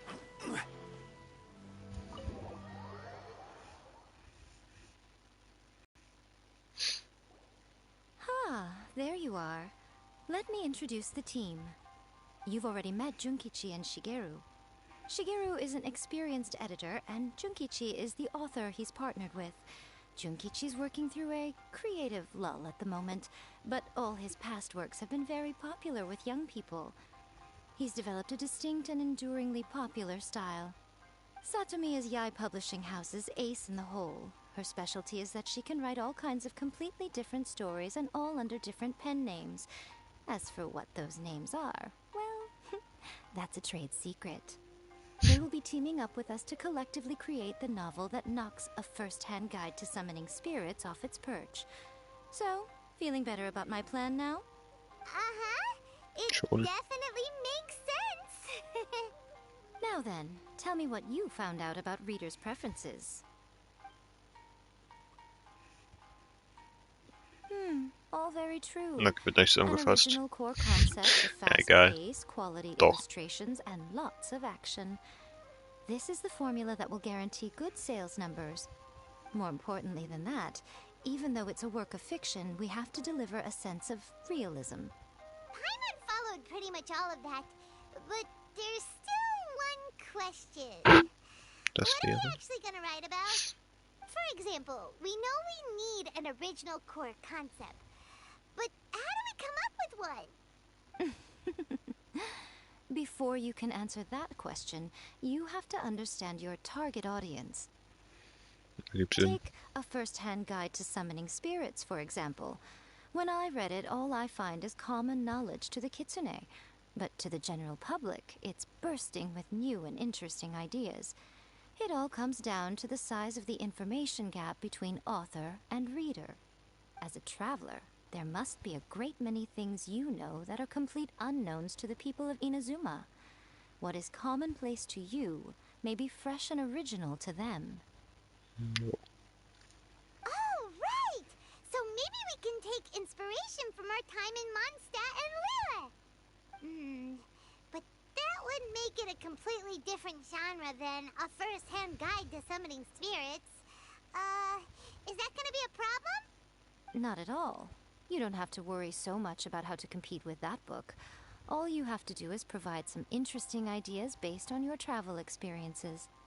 As long as the core content is interesting, my expert team here will be able to flesh out the details. Alright, let's start with Chapter 1 then. What do you think? Danach das große Abenteuer klingt sick. Great one! Let's see here.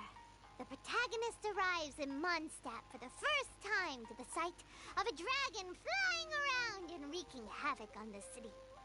With the help of some trusty companions, the protagonist successfully defeats the dragon. But then, the dragon suddenly turns into a beautiful young woman. Huh? But why the fuck? Human, let us work together to build a better future. The love story between human and dragon begins today? Well, that was an unexpected development. What happened to the grand adventure? Ein bisschen sehr, ich muss das dieses Bild screenshotten, wie Domini zum rausstreckt. Also irgendwie ein bisschen weird geendet auf einmal. What? But that's so misleading. Out of a maximum of 10 points, I'd give that a 9. For The story weird, what the certainly fuck? goes in an unorthodox direction. Ja, ein bisschen sehr The übertrieben, oder Dragon nicht? Girl sounds destined to be a hit character. Approved. What the heck? Ja, ich bin mal ein bisschen verwirrt, what the Good fuck? job, little one.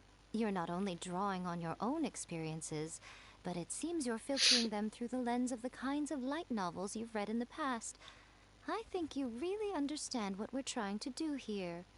Thoughts from the experts? Are we able to work with this general framework to make an interesting story?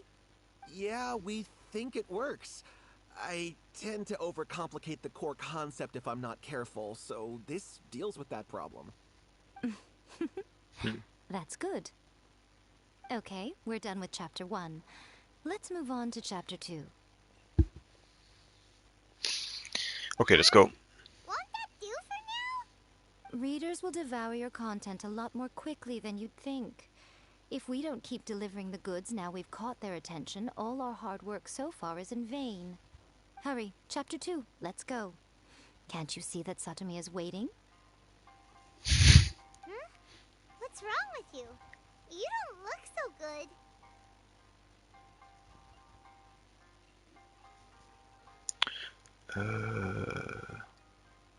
Also ich hätte eh so oder so keine Idee gehabt, daher könnte nicht sein. What a pity. I thought your beginner's luck would carry you a little further before it came to this. But alas, the time has come prematurely. Before it came to what? What's happened? The bane of our existence. Writer's block. It's your arch nemesis for life, appearing without warning and inflicting a pain worse than death upon the writer.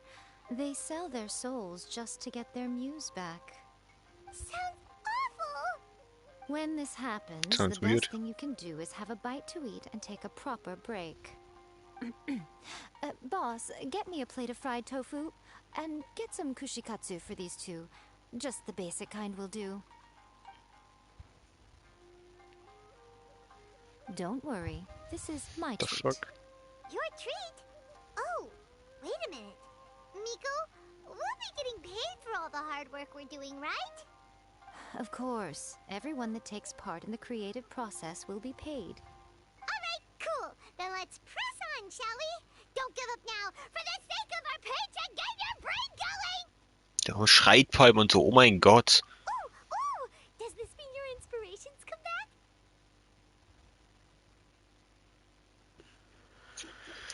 Jetzt auch gut. Sophias Gruppe, hey, moin, willkommen im Stream, wie geht's? Wie jemand Neues, freut mich.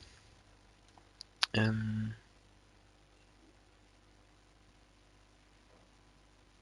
Reise nach Liebe, der Reiseleiter, der sich noch als... Scheiß drauf, let's go. Die Story will ich jetzt hören. The protagonist arrives in Liyue. Gut, and nice, ist doch schön. A young man who doesn't have the money to pay for anything. Only later do we find out that this young man is none other than Rex Lapis himself. With the help of the Qixing and the protection of the Adepti, I am free to roam this vast realm. Is this the kind of cheap thrill that guy was talking about? Kennst du Fortnite? Natürlich kenne ich Fortnite. Spiele ich sogar, aber nur Rette die Welt. Battle Royale spiele ich gar nicht. Manchmal ein bisschen kreativ, aber sonst nicht nur Rette die Welt. Streame ich sogar gleich hier nach dem Genshin Stream gegen 3 Uhr sogar noch. Aber Battle Royale spiele ich leider nicht, wenn du darauf hinaus willst. I give it a 9.8. The story is fun and action-packed with no dark undertones. Also, there are a great many legends about Rex Lapis. I'm sure it will spark the people's curiosity. I, for Perfect. one, think there's a sizable market for this. Approved. Alright, well, let's just hope Zhang Li doesn't mind. Great. Well, now Satomi can get started on that. Leave it to me, Lady Yai.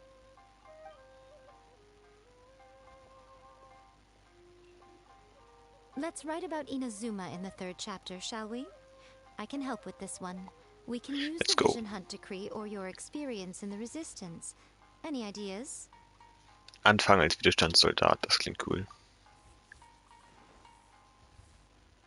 When the Vision Hunt decree comes out of nowhere, the protagonist joins the Resistance, starting out as an ordinary rank-and-file soldier. Find out how the protagonist goes on to make great contributions to the war effort, become best friends with the Resistance General, and get to know the Guji of the Grand Narukami Shrine, working together with everyone to finally secure a grand victory for the Resistance. Huh. It's Ja. surprisingly normal. I think it's rather good. A lot of people still like the classic hero's journey. From ordinary soldier to great leader, a fresh take on a timeless classic. One thing, though. We'll need to rewrite the part about me giving you the omamori. Let's change it to... The mysterious Lady Kitsune teaches the protagonist a spell that can make their wishes come true. The protagonist uses this spell to defeat the Raiden Shogun in battle. Hört That sich should sick do the an. trick. Wenn Rette die Welt, Level 50, hast du nicht... Ey, yo, also, hab ich. Nice, aber warum willst du das machen? Beschwer mich nicht drüber, ich bin Blitzlevel 126, glaube ich, und Kontolevel 280 oder 90, weiß ich nicht. Wann kommt, ich werde Pokula, ich werde heute Abend gegen 18 Uhr mit Apex anfangen und um 20 Uhr gibt es dann das Turnier, was ich veranstalte. Also ja, um 18 Uhr fange ich an mit Stream und 20 Uhr geht das Turnier los. Mache ich noch Rette die Welt, dann wahrscheinlich kurze Pause mit Stream und dann vielleicht fange ich auch ein Stück früher mit Apex an. Aber ja, spätestens um 18 Uhr. Das meine ich. Whoa. So we're really going head to head with our rival on this one, huh? Was für ein Turnier? Du bist im Discord drin. Hier habe ich doch geschrieben, ich mache ein 1v1-Turnier um 20 Uhr. Geht um 10 Euro, kann man gewinnen. Kannst du jetzt gerne schon vorweg in dem Discord anmelden. Oder sonst in dem Stream, den ich dann dazu mache. Genau, Grenze zu mitmachen ist, da darf nicht höher als Diamond sein. Dein bester Rank darf nicht höher als Diamond gewesen sein. Und von dem Gewinner brauche ich dann auch einen Beweis, dass er eben nicht höher war. Sonst hat der zweite Platz gewonnen, sozusagen.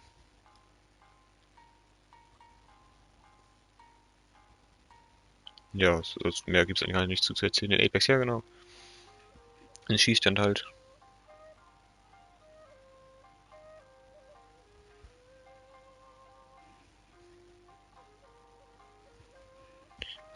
Ich bin Blitzlevel 126 und Kontolevel 290 ungefähr. Ganz genau weiß ich nicht, muss ich später nachschauen. Vielleicht auch 27, keine Ahnung. 127. Ich weiß nicht, welches Level du meinst, ob Konto oder Blitz. Aber ich weiß für 50, also nice. Aber warum willst du mir dafür dann 100 Euro und 1000 V-Bucks geben? Ich weiß nicht, ob ich das annehmen soll.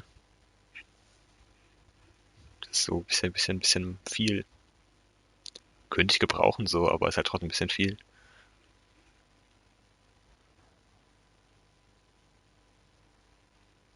Deswegen, also, nett von dir, aber yo, holy shit. Warum das auf einmal? So. Once Und they're warum done writing the ausgerechnet mir? manuscript, I'll write the passage where the protagonist recites the incantation myself. Are we done then? Do you really think this will be able to beat a first-hand guide to summoning spirits? Bestimmt, The Palmon. content is fine. Now we just need to promote it. I will contact an artist to make some illustrations. I'm positive they will be at least as good as those in A First-Hand Guide to Summoning Spirits. We'll also need an endorsement on a paper band around the book. I can get the wonderful Ms. Hina to write that.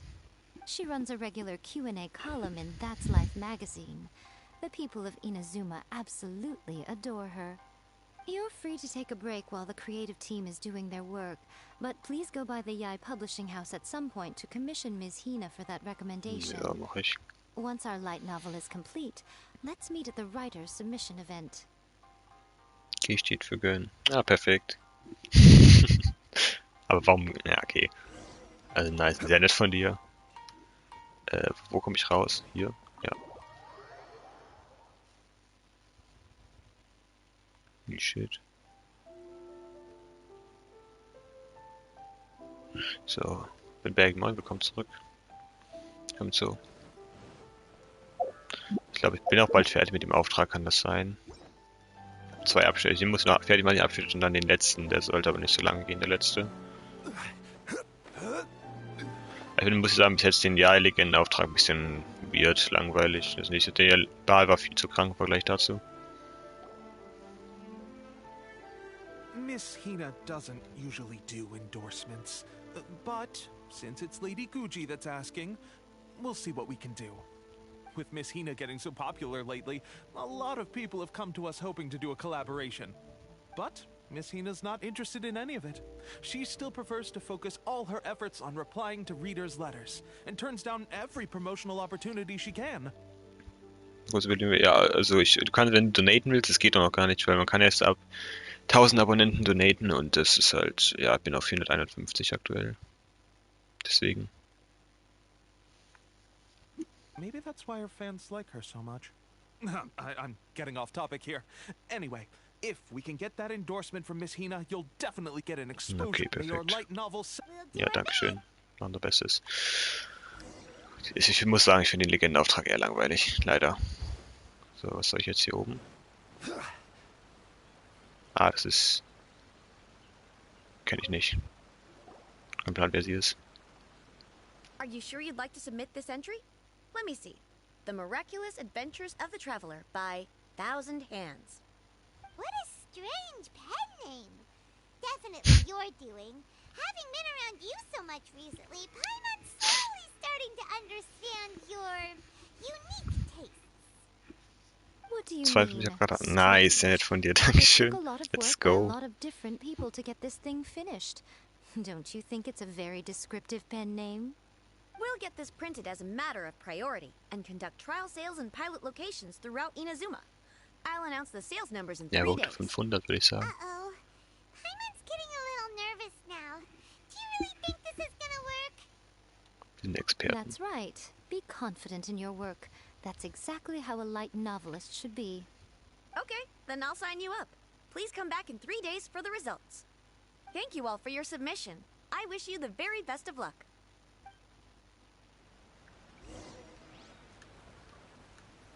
Warte, ich muss 3 Tage... Boah. Let's go. Oh, scheiße, dauert das lang.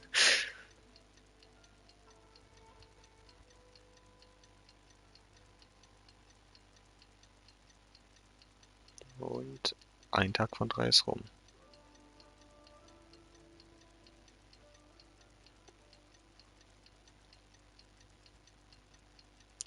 Du bist schon YouTube aktiv. Ich kann nicht schreiben. So, was? Also ich mache YouTube seit circa 2 Jahren jetzt. Mit Streams und allem. Es hat irgendwie ein Jahr fast gedauert, bis ich 50 Abonnenten hatte, so ungefähr. Und von da aus ging es deutlich schneller. Hat circa 2 Jahre, kommt gut hin, ja. Das sollten 3 Tage gewesen sein. Perfekt. Ah, you've all finally made it. Good news, everyone. I just received word that your light novel is flying off the shelves. Multiple sales locations are asking when we'll be printing more copies. Woohoo! That's great! This level of success is an amazing accomplishment for a new work. Most new books don't sell 30% of what you've sold. Let's go, holy shit. I have free copies for each of you here. Please take them. The payment will follow shortly, and I'll notify you to come and collect it when the time comes. Ich glaube, mein erster Stream war Apex und der ist zwischen sogar mehr als 2 Jahre her. Ich kann gleich mal uns nachschauen vielleicht. Über mein Tablet hier. Das Handy kann ich leider nicht so gut nachschauen.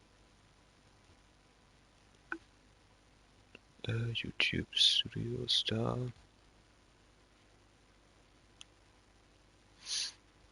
Zack. Oh, es lädt nicht. Warum lädt's nicht? Ah, so jetzt. Passwort nochmal eingeben.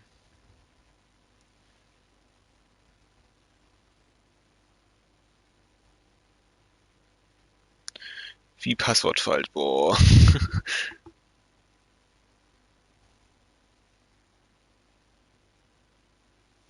So.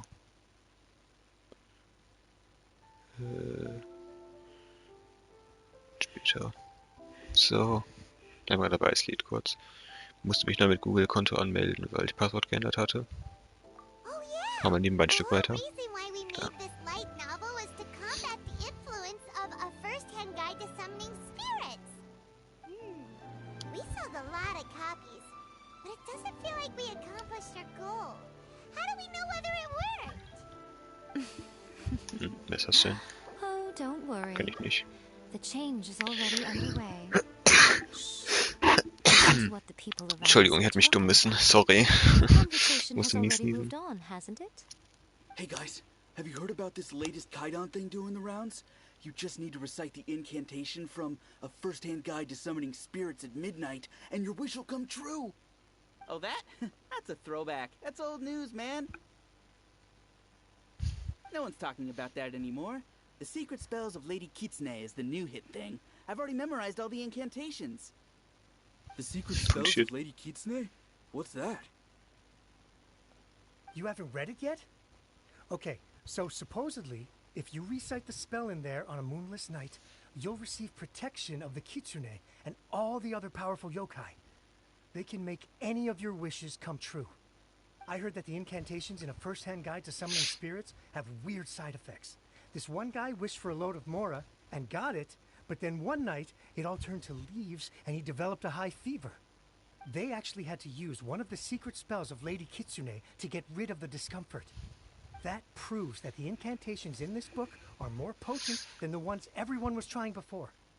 Pretty much everyone I know is desperate to try it out. Just waiting for a moonless night. Really? Well, I better go and prepare too. Well, feeling less worried now? Wow, you're right. Everyone's shifting focus. So, da habe ich ihn gefunden. Mein erster Stream Apex, Just Some Apex. 9 Aufrufe, da habe ich glaube ich noch nicht mal gesprochen. Von wann ist der? Wo muss es doch stehen?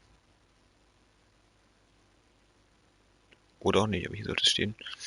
Vom 1.6.2020. Okay, ich dachte sogar, es wäre ein Stück länger her. Ah ja, fast 2 Jahre. Wie sehe ich es? Bei mir ist mein Handy ist komplett am Abstürzen gefühlt, warte. Ich bin seit 4 oder 5 Jahren aktiv. Oh, nice. Holy shit. Und habe 3000 Abonnenten. Aber warum hast du denn gewechselt? Hä?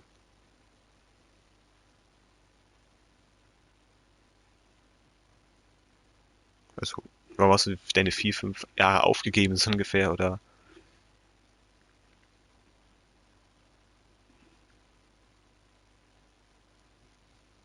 Naja, was für eine Frage hast du denn genau, sorry. Was möchtest du fragen? Was ist los?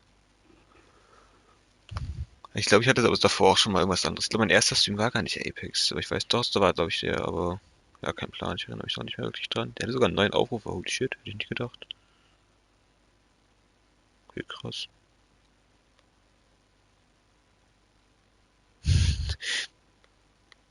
Der ist auch schön, wenn das alte Dings, meine alte Beschreibung war, ein Langeweile-Kanal. Mehr stand einfach nicht drin. Und dann habe ich es zu meinem Hobby gemacht zu streamen. Und gleich nichts mehr machen. Ich konnte auch mal mehr Videos. Was? Mehr meine Videos schneiden? Nicht mal mehr. Oh, wieso? Hä? Bei mir ist es so, ich streame halt einfach nur. Ich mache keine Videos, weil ich dazu zu faul bin. Da investiere ich lieber meine Zeit in selber zu spielen und dann zu streamen. Also ich habe, glaube ich, ein paar Videos hochgeladen, aber die waren nichts Besonderes. Gucken, wie viele das waren. Da 1, 2, 3, 4, 5, 6, 7 Videos habe ich hochgeladen, sonst nur gestreamt. Ich habe insgesamt jetzt ja irgendwie 400 irgendwas hochgeladen Inhalte. Kurz nachschauen.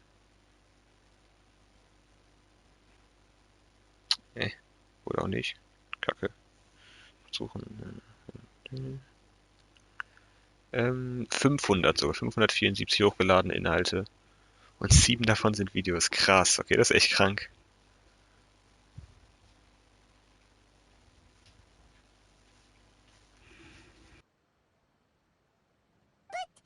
What's this moonless night that they're talking about? Hyman doesn't remember that detail from the brainstorming session. This is something that will become very important to us further down the line. All right, it's time to move on to the next phase of the plan. There's a phase 2? Of course.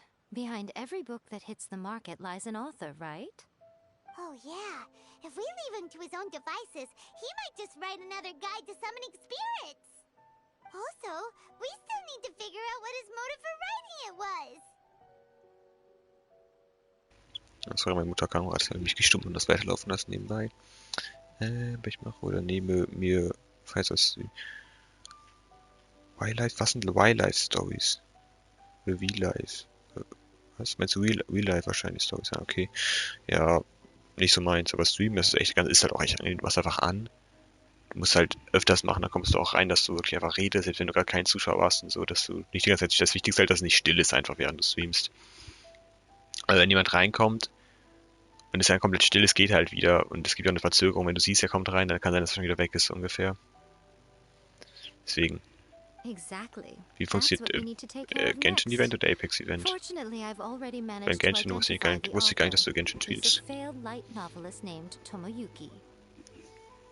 Das Genshin Event, das hast halt so eine die Ökonomia-Karte ist einfach sozusagen neu, wie resettet, du kannst erkunden, kannst extra Punkte sammeln, um so ein Item zu upgraden, damit du halt die Story davon machen kannst. Apex, okay, umsonst erzählt. Du hast Event-Quests, die musst du einfach nur machen. Das ist, glaube ich, Arena gewinnen, Arena Schaden machen, Battle Royale Schaden machen, Battle Royale Top 10 kommen. Die 4 Quests gibt es. Und bekommst du so Tickets für und die leveln dich sozusagen in dem Event-Pass hoch. Da gibt es Items für und alles, mehr ist das nicht. Und kurz okay, bis gleich. But when we went to ask him about it, he had no recollection whatsoever of having written the book. Yes, this is another case of possession. Only this time, whoever possessed him actively sought him out. After his novel submission failed, he was walking aimlessly in Araumi. In frustration, he shouted out, "Please, someone, anyone, help me write a truly amazing novel." After that, he lost consciousness. Ah, du meinst das Turnier. Ah, nee, du meinst Turnier, nicht Event. Okay, es wird heute Abend einfach sein, es werden halt Leute gegeneinander spielen, die wird ausgelost, wer gegen wen spielt. Wenn man gewinnt, steigt man eine Stufe weiter auf und spielt halt gegen den nächsten, der auch gegen jemanden gewonnen hat. Wie so ein Fußballturnier halt, wie man es kennt. WM und so, da ist es ja auch so gemacht. Kommen wir in den Satz rein. Genshin Battle Royale. Habe ich das gesagt, was? Nee, nicht. Ach so, doch, weil, ja, ob du Battle Royale, Apex oder Genshin. Ja, okay. Ja, dann spiele ich, wenn du mittendrin rein aufs Abo bekommen. Stream Gearboat. Wie geht's? But the spirit that wrote the book has already left him now, right? So what Mit are we welchen Waffen? supposed to do? Weil es ekelhaft wäre, keine LMGs und keine roten Waffen, sonst ist egal. Man kann. Und wie man letztes Mal auch gemacht, kannst gerne Rampart spielen, aber keine Shielder, weil die Ult ist ehrenlos as shit. So ungefähr. Und Ults werden resettet, bevor es losgeht. Wenn sie während dem Fight aufgeladen werden, ist okay, aber halt nicht davor schon haben. Simple. It wrote a summoning incantation in the book, didn't it? Ja, die neue So Region ist we echt can cool, dieses just Event use ist so its own geil. method Das to macht echt make it Spaß. manifest itself. And you, my little friend, are the perfect candidate for this role. Klingt sehr zweifelhaft. What are you talking about? The fun's just about to begin.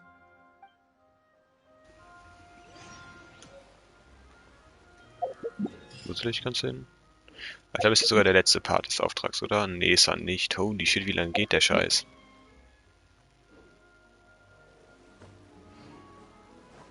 Gerade kommt von 1, aber warum? Wenn sie. Na egal, nice. XP bestimmt Primus. Ja, man bekommt echt viel Zeug, das ist auch das Geile, weil man halt einfach die Kisten looten kann und alles. Genau, apropos Primus. Okay, ich kann nicht pullen, schade. Muss man Eventwerte machen, dann bekomme ich wenigstens Primus. Hier nur am Ende einmal 40 oder 60, ne? Nico, what is this place? Und da kann ich bestimmt ausprobieren drin. The ideal spot for a little meet and greet with a certain elusive author. This is the place where we are most likely to succeed in summoning the spirit. Really? Okay. But it feels so eerie here. That seems rather fitting, considering that we are dealing with the spirits of the deceased here. What are you so afraid of, honestly? We're finally about to meet the true author of a first-hand guide to summoning spirits. Aren't you excited? Paimon's Let's heart go. is pounding, but Paimon's pretty sure it's not because of excitement. Come on, in we go. Hey, wait up! Oh, Paimon's scared. Stay close by, okay? Don't leave Paimon all alone.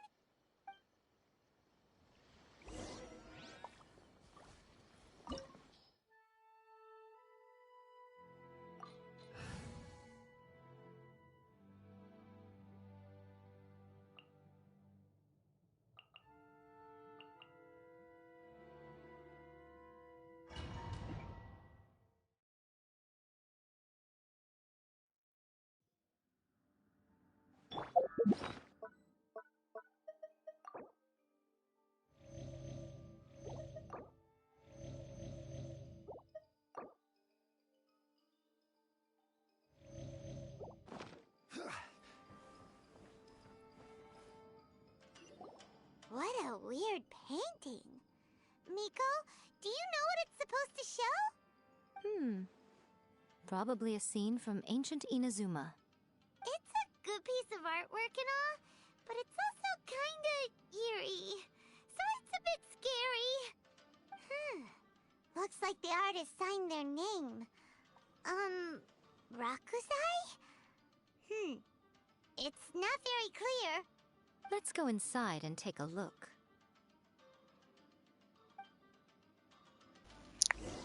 Ups, ich war gestummt. Let's go. Ich habe jetzt Schaltteam genommen, weil Elektro war empfohlen, weil ich ja Ball drin habe, aber man hat ja leider so oder so bekommen. Come on out. Right here. Come on out.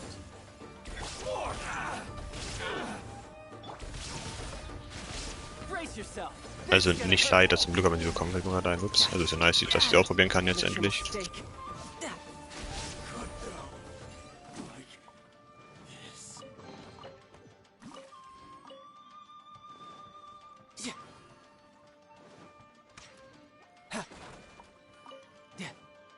Wow, this place is huge.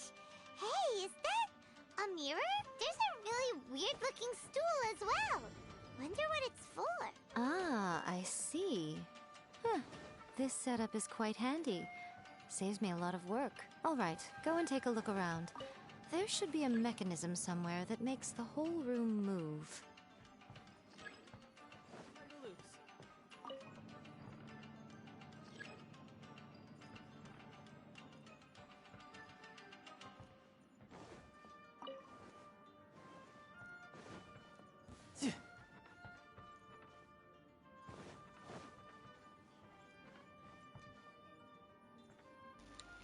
Ich glaube, ich muss auch runter einfach.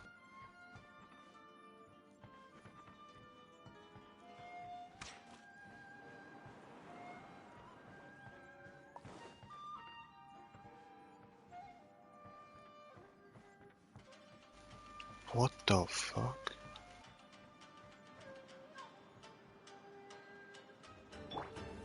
Solidify!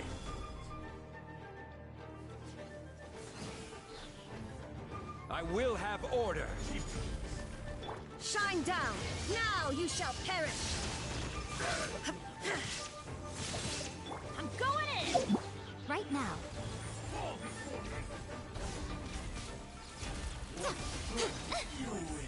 A sight to behold.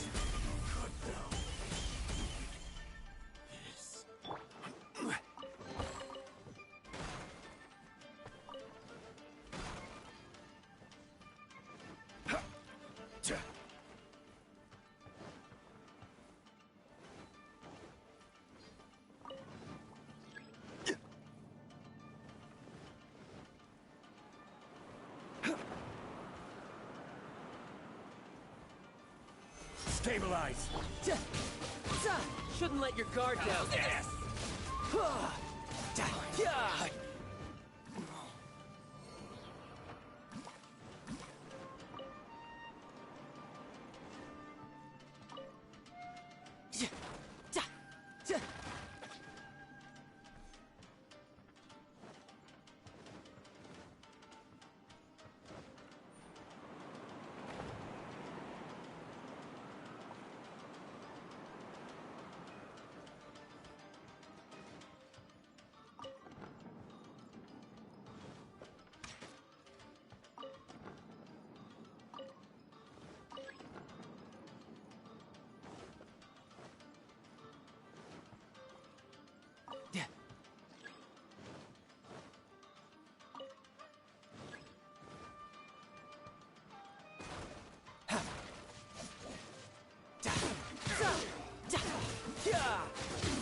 This is order.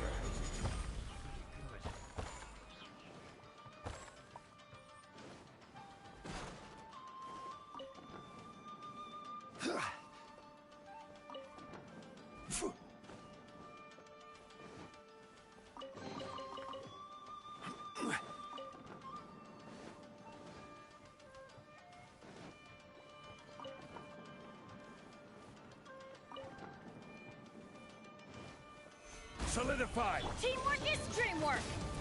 Let's light it up! Brace yourself. This is gonna hurt.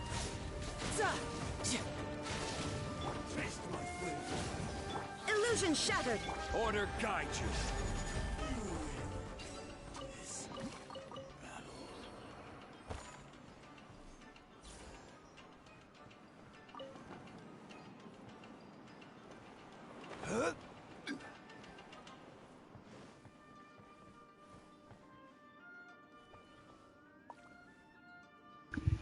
Okay, ich habe keine Ahnung, sorry, dass ich heute nicht geredet habe. Ich habe keine Ahnung, wie ich weiter muss.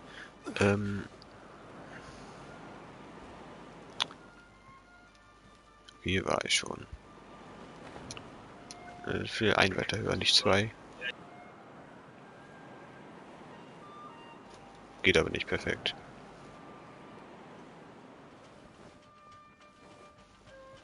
Ist hier lang? Auch nicht.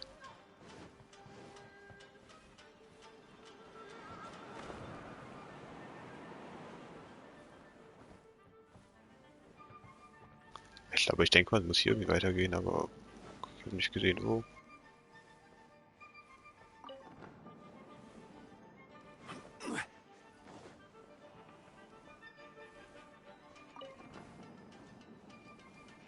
Ah, hier ist doch was, perfekt.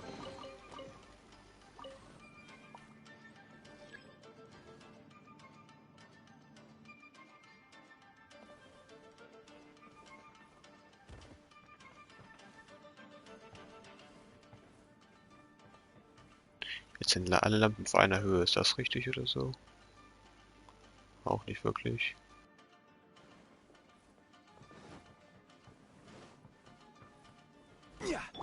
There is no escape. Ich muss sie anmachen, oh mein Gott.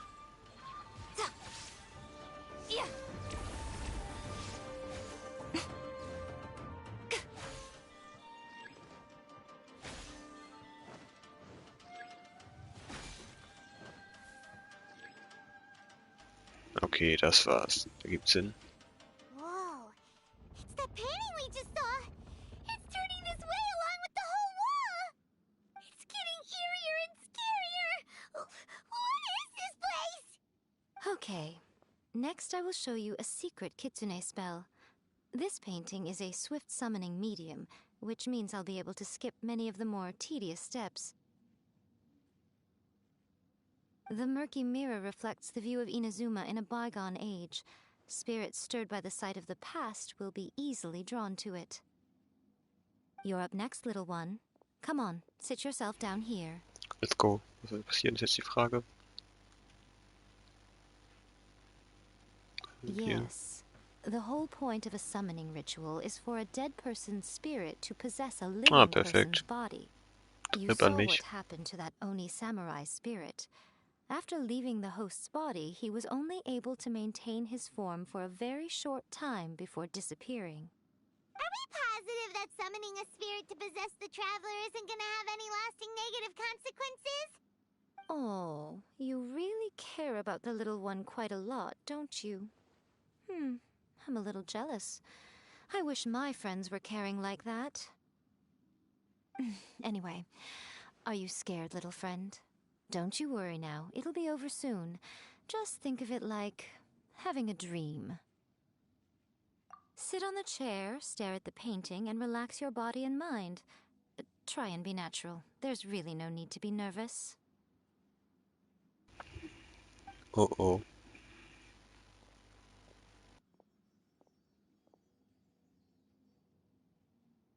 It's like she's sitting inside the painting.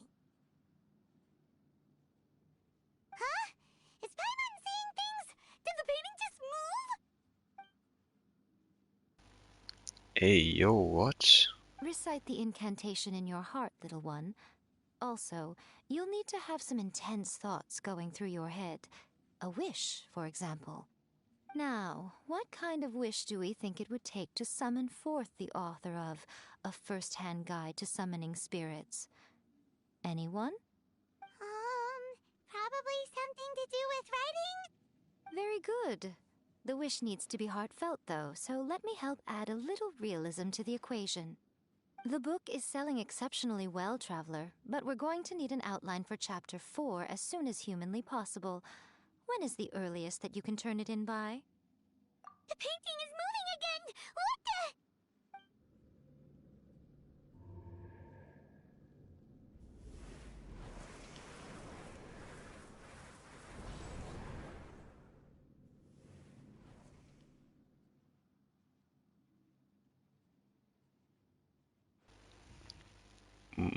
What?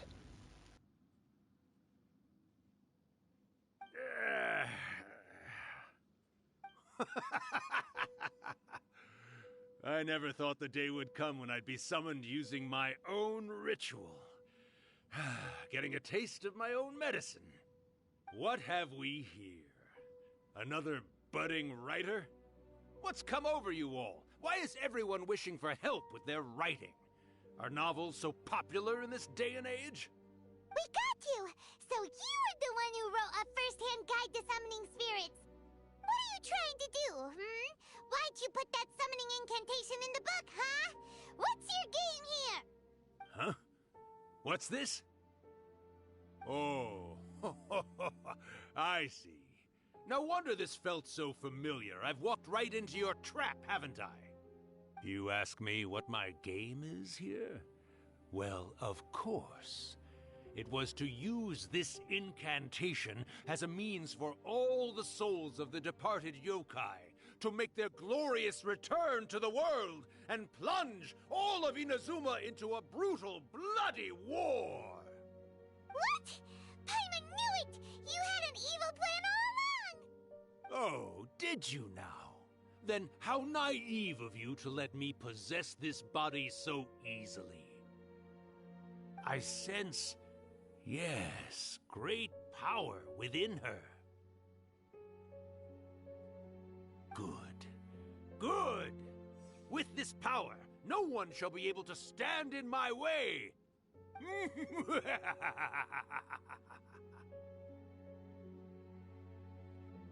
Wake up! Quick! Wake up! We gotta stop him!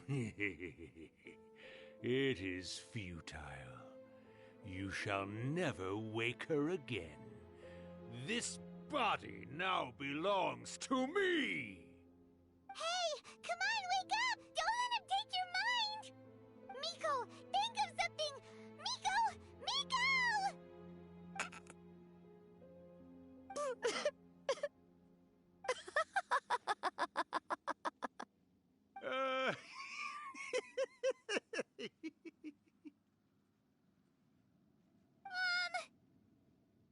You're laughing? Oh, Rakusai, you haven't changed a bit. You caught on so quickly. Too perfect. Well, you made the face enough times that I couldn't exactly miss the hint. This is what you were going for, yes? Never one to stand on the sidelines of a good spectacle, are you? Always got to dive in and fan the flames, huh? You mischievous little kitsune, you. Look what you've done to this little flying one here. Aw, poor thing scared witless. You were having plenty of fun playing the bad guy a moment ago. Now you're trying to blame it all on me? Rakusai? Miko, you guys know each other? Nee, ich hab keinen Plan, was gerade abgeht. What the Of course fuck? we do. Allow me to formally introduce the author of A First-Hand Guide to Summoning Spirits, Urakusai. No, wait. To be more accurate, it's Urakusai's memory. Memory? But isn't he a spirit? Ah, spirits, memories. They're just different words to describe the same thing. Something that comes from the ley lines. Do you remember that recent incident when the Rift Hounds were gnawing at the sacred Sakura's roots? You witnessed human memories leaking from the ley lines, didn't you? Well, since there are human memories, of course there are going to be yokai memories too. In life, yokai possess supernatural powers, and even when they are a shadow of their former selves from a bygone era, they still have the ability to control whether they are visible or not. Typically, yokai memories survive longer in the world than those of humans. Indeed, indeed. I was wandering around the sacred Sakura's roots when I suddenly heard someone yelling, "Please, someone, anyone, help me write a truly amazing novel." It piqued my curiosity, so I popped inside his body and wrote a novel for him. So that's how it happened. But why did you include a summoning incantation in the novel? Oh, little one. Not to toot my own horn here, but when I was alive, I wasn't just another kitsune, no. I was a mighty and powerful Daioko. The memories of other yokai can't possess human bodies at will like I can. But with this incantation, they can go one last little joyride in the world for a couple of days. Anything they're still itching to do, they can go and get it done. But... She's trying to say that all the commotion this causes is likely to be a great disturbance to the humans. Disturbance? I guess you mean that we might leave them with some broken dreams after we leave, hmm? Oh, yes. And they might have a fever or whatever. But you know, I actually think that the most admirable thing about human beings is the way that they go out and shape their fate with their own two hands, given that they're not born blessed with the same powers that we enjoy. As for those who would rather draw on external power than seek to improve themselves, it's quite right that they learn their lesson eventually. So when you think about it, we're actually doing the humans a big favor. Miko, you agree, don't you? Yes, that's what I thought too.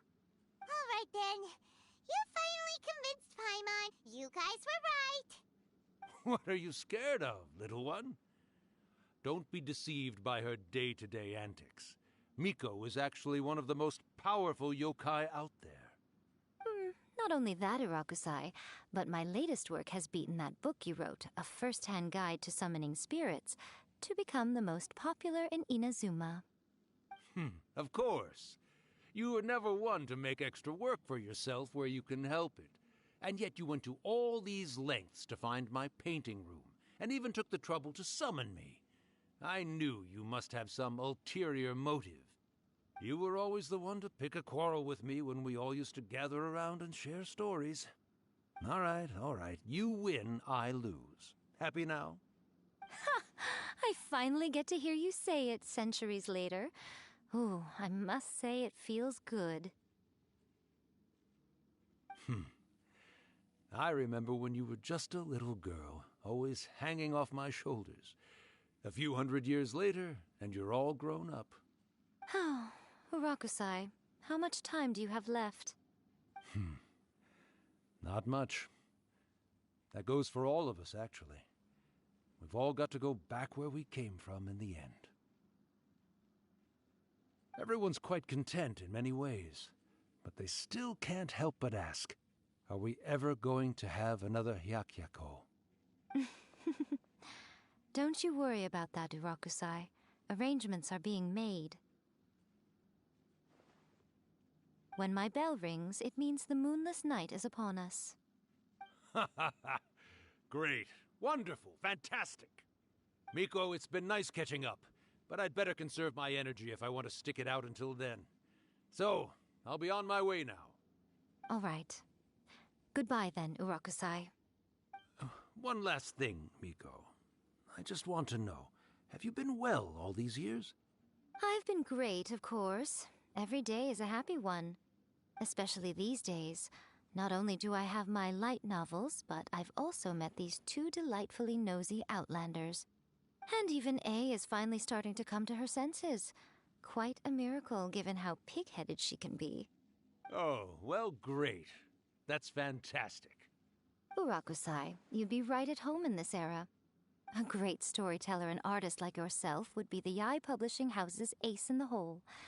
And I would personally be hounding you over your next installment. He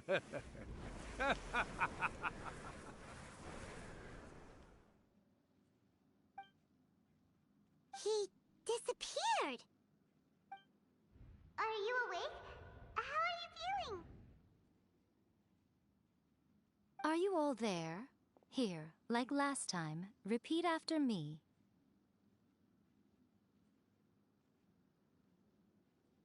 Oh, you beat me to it. Looks like your brain is intact.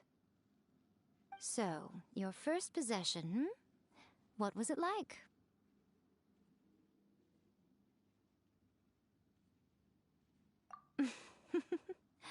Good.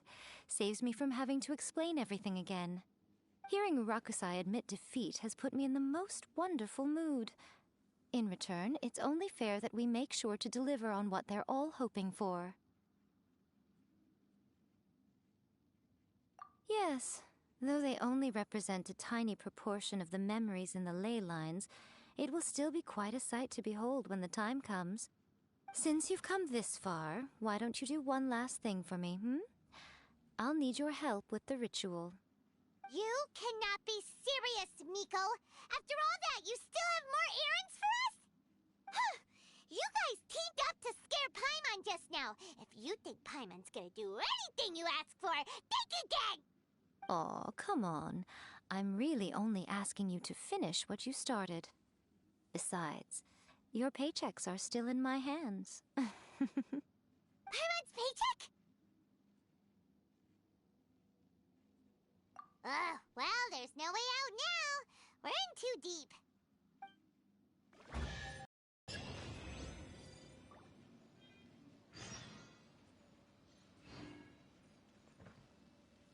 Okay, krass, perfekt, bin ich damit durch. Dann fehlt nur noch der letzte Part, da bekommen wir auch noch die 60 Primus.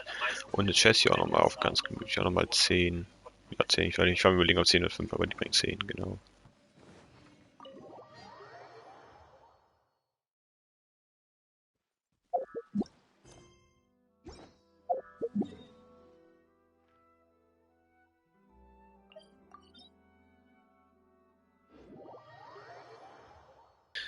Das war tatsächlich der falsche Teleport, ich muss schon oben drauf. No time to lose.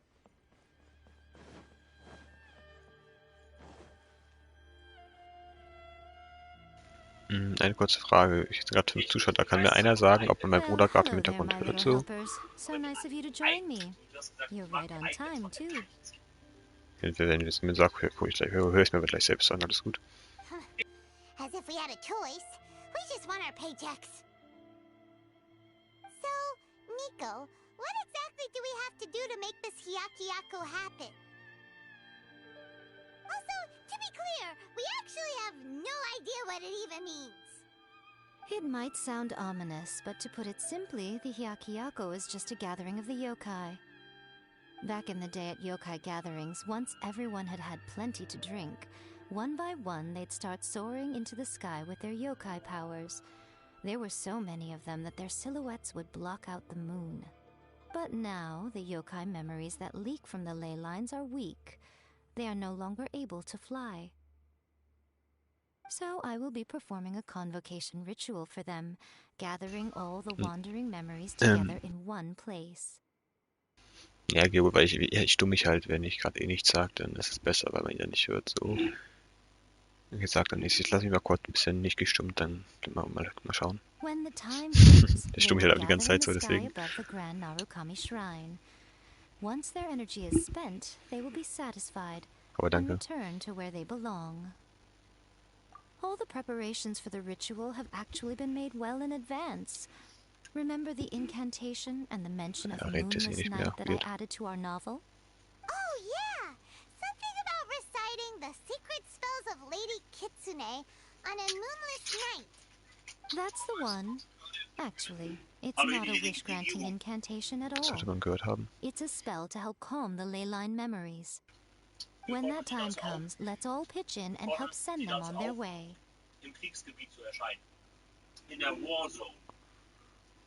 Sollte man hören, ja. Gehe ich mal stark von aus. I will start the ritual preparations shortly, and at that time I need you to do 2 things. First, tell the shrine maidens to leave the mountain. During the Hyakyako, a whole swarm of yokai memories will be hanging around in the air above the Grand Narukami Shrine. Having the shrine maidens leave avoids the bothersome issue of someone potentially getting possessed. After that, I will commence the ritual, and the memories will begin to congregate. This will take some time. I need you at the foot of Mount Yogo during this part to keep an eye on nearby monster activity. The memories are normally dispersed and don't pose a threat, but when their energy is concentrated, it is likely to disturb the monsters. They may see this as an opportunity to try and make it up the mountain. I need you to fend them off so that that doesn't happen. Alright, got it. Then what? Well, if at that point you felt like coming to the shrine and getting a close-up view of the yokai, I wouldn't say no. Okay, let's get going.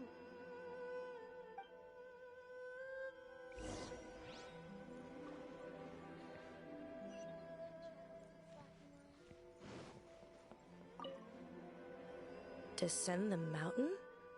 Are those Lady Gucci's orders? Yep, Miko said the ritual she's gonna perform soon might pose a physical danger to you all. I see. I'll evacuate everyone right away. What about you? We'll be taking care of a couple other things for her. And once we're done with that, we're gonna come back and do the ritual together. It seems like Lady Gucci places great trust in you. Lady Gucci's never allowed anyone else to be in her presence when she's conducted rituals like this in the past. Thank you for helping with the ritual, and good luck. Don't worry, we're much stronger than we look. Miko's about to start the ritual. Come on, let's go deal with the monsters down the mountain. Ja, okay, let's go. Ich merke, mein Ping ist ein bisschen hoch. Wahrscheinlich, wenn man ein Update macht oder so. Da liegt irgendwas runter, glaube ich, gerade. Aber ich glaube, mit Stream lag's dadurch nicht oder so. Das sollte noch passen.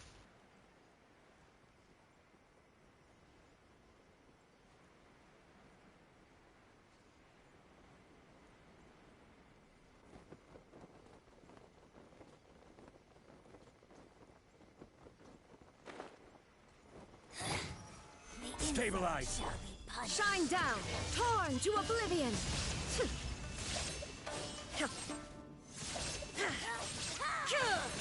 I'm going in. Push him.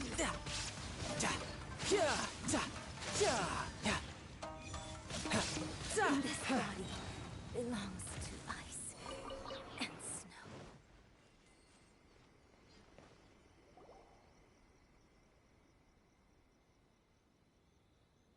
The monsters look really riled up.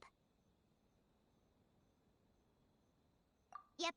Let's get rid of them as fast as we can. Then we can get back in time to see the yokai. All right, here they come.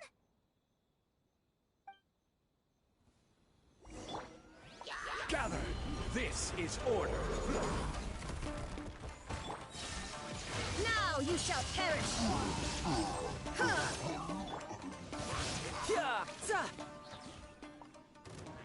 Riptide! I will have order!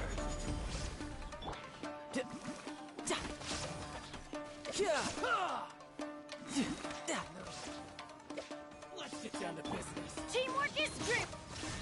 Inazuma shines eternal. There's so many of them. Come on, you can do it.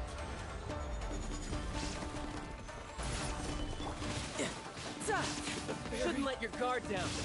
No time to lose. All right, that's the last of the monsters. Let's go. Ich habe constant ulted gefühlt. Holy shit.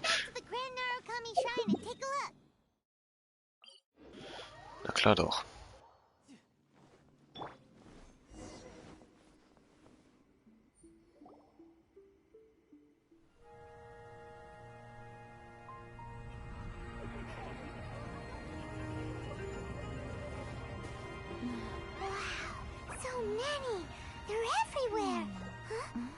Yes, the memories of the yokai.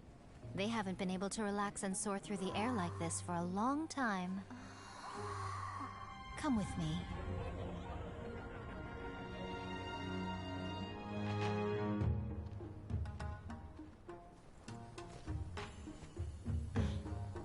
You all right, little one? You look a little nervous. It's just, Hyman's never seen anything like this before. Whoa, they've really blocked out the moon.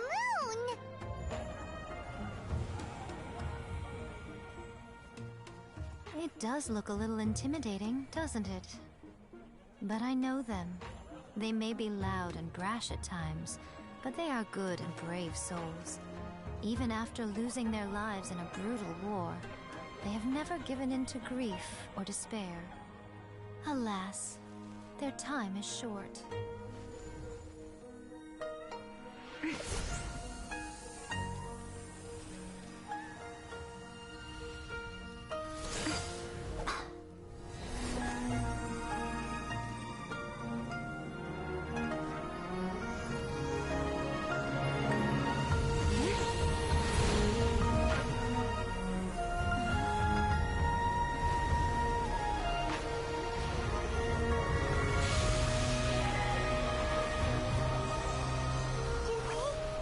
Do they really have to go?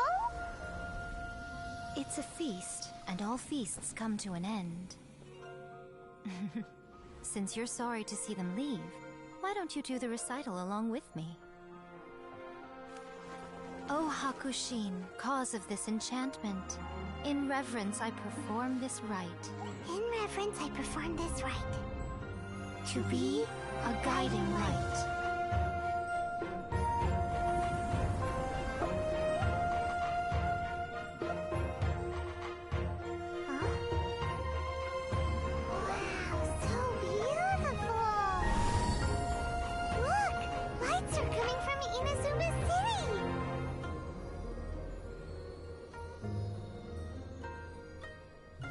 The book says, recite the secret spells of Lady Kitsune tonight, and our wishes will come true.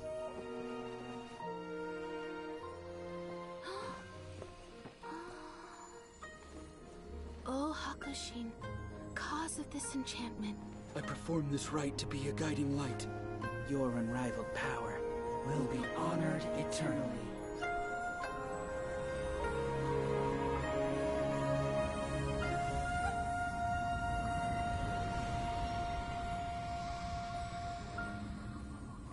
Murakusai, you asked if I was doing well. Really, every day is a happy day for me. But watching you all leave now, I can't help but feel a little lonely. Just a little, of course.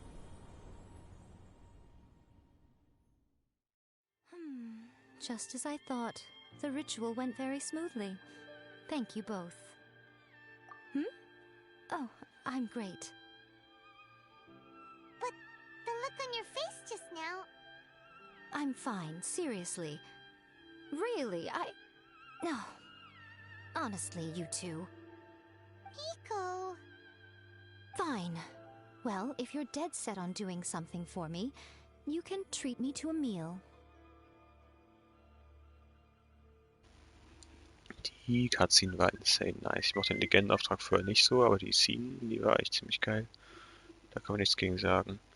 Hamster, moin, willkommen zurück. Das Game ist Genshin Impact. Steht das beim Titel oder nicht? Sollte eigentlich zumindest.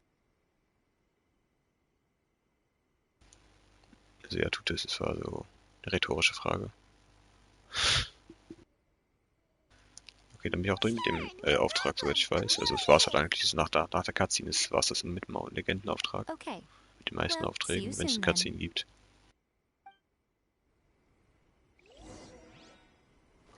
Okay, ich muss da eben essen gehen mit dir am nächsten Tag, dann war's das.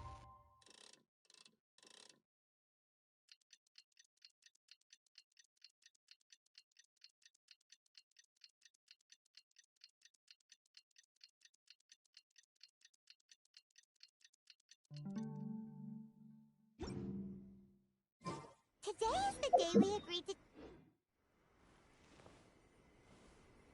By the protection of the Electro-Archon, may the blossoms of the sacred Sakura bloom. Ja, okay, also ich kann mir leider abbauen, das wollte ich nicht, sorry.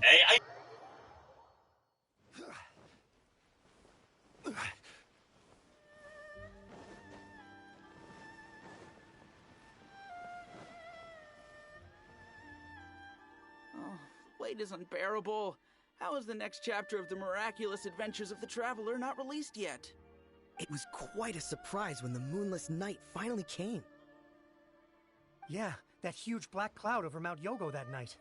It just seemed to form out of nowhere. But then nothing happened after I made a wish using the method in that book. Yeah. I guess light novels are just fiction after all, huh? That night was definitely the nail in the coffin for the incantations from novels fad. Still, something tells me the miraculous adventures of the Traveler will remain an interesting series for a long time to come. Huh? Paimon can't see Miku anywhere. Guess she's not out here. Maybe she went inside already. Let's head in and look for her.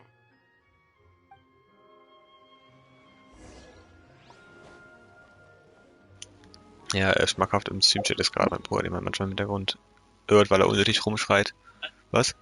Ich hab gerade gesagt, dass du das bist im Chat, schmackhaft. Nein, ey, schmackhaft ist cool, jo. Nee, der nervt immer ziemlich, wenn man versucht zu streamen. Aber sonst geht. Abgesehen davon. Du wohnst hier in meinem Haus! Das ist gar nicht sein Haus.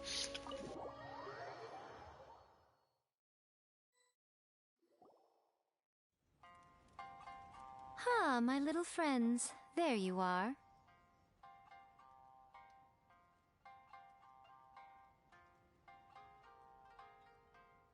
Nico, what is this? You started eating without us?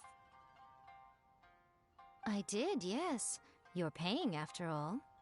The thought of being able to eat the most expensive dishes and drink the finest sake, all for absolutely free? Oh, I just couldn't wait any longer. Ah, boss, see these two faces here? Remember them. They're the ones picking up the bill later. Alrighty. Kompletter Riff. What's gotten into you? Come on, sit yourselves down. You have to try this fish. It's found exclusively in the waters around Seirai Island. They shipped it to Inazuma overnight, and it was still alive right up until I ordered it. Or maybe you'd rather try this? I know.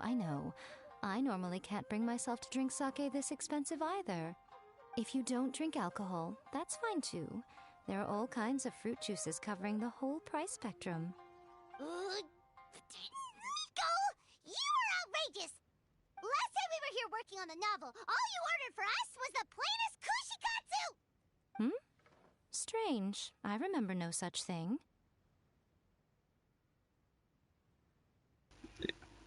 Max, ja, ich habe die Nachricht schon anzeigen lassen. Ah, perfekt. Oh, so what? You did offer to treat me to a meal, didn't you? Anyway, I am something of a VIP, you know. Wouldn't you find it embarrassing to treat me anything short of lavishly? Miko, this meal is going to be super expensive! Aren't you afraid we won't be able to afford it? Oh, don't you worry about that. You can most definitely afford it. They're still printing your light novel by the batch, you know. You have quite the generous payment due. What? Aw, darn it! She tricked us into this! Miko was after our Mora from the very beginning!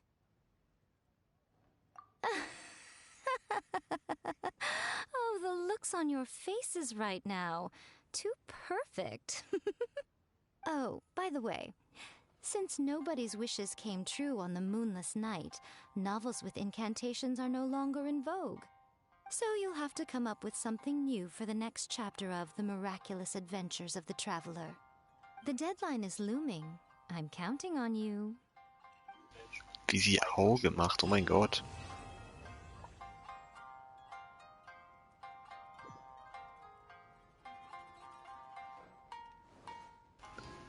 Sie sitzt hier so noch. Thank you for the meal. I thoroughly enjoyed myself today. Oh, did I mention? A saw that convocation ritual we performed over the Grand Narukami Shrine.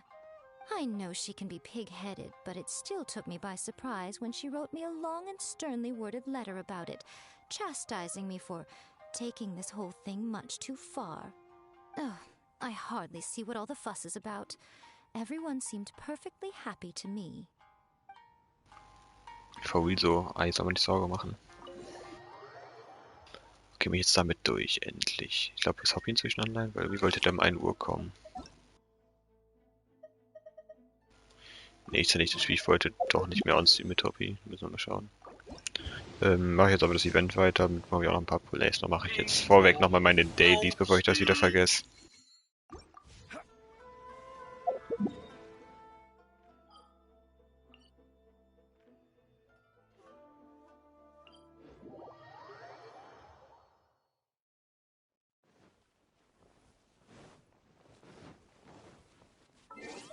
Das Team muss ich auch mal wieder wechseln, weil das Team habe ich schon alles von Stufe 10.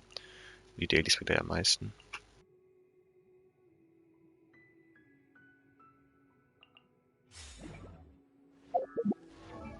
Habe ich Shenye auf... Ich habe sie auf 9 Vorteilsstufe, okay. Ich meine, die kann ich stellen, aber ich glaube, sie steht sogar schon drin. Are you?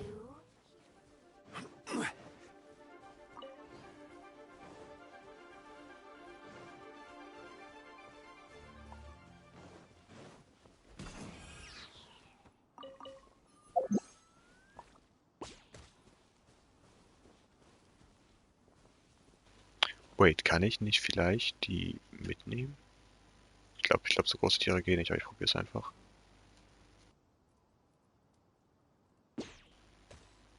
Nee, geht nicht. Das ist ziemlich kacke.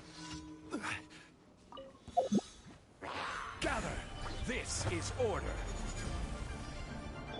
Everybody stand! Flags fly! And step!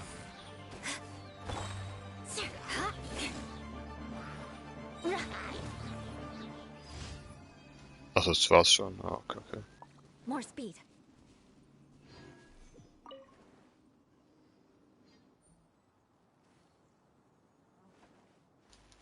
Wunderschön. Okay, nächste Daily.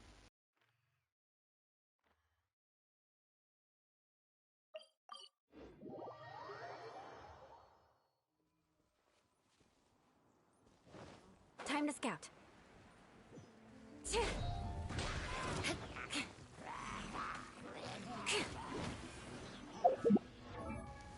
Wenn diese Dailies mit dem Wachturm gehen, finde ich immer am schnellsten. Die sind echt am angenehmsten.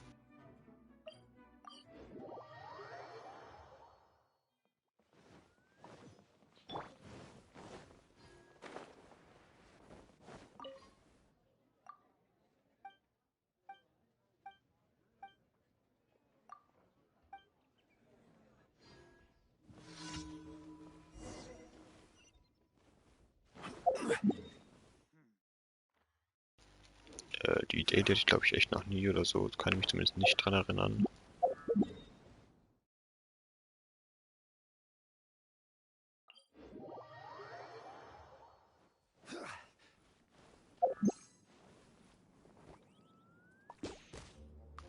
Let's go, die Echse geht.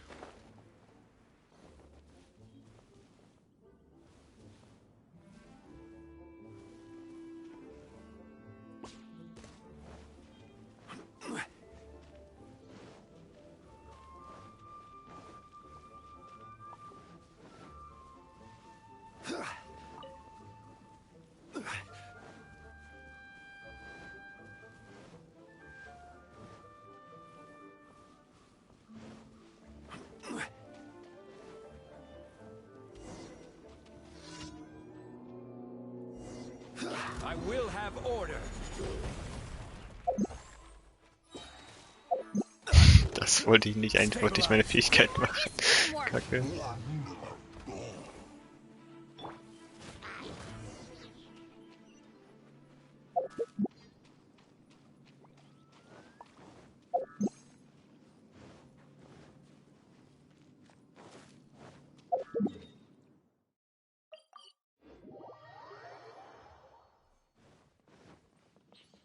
More.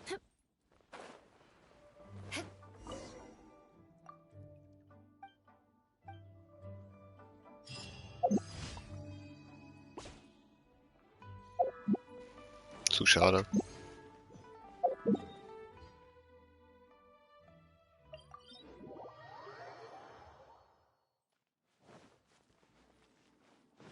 More speed.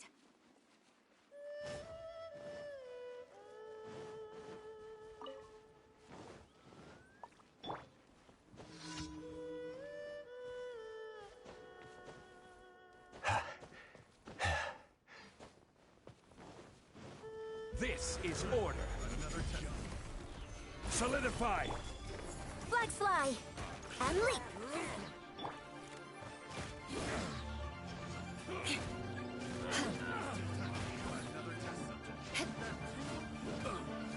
More speed.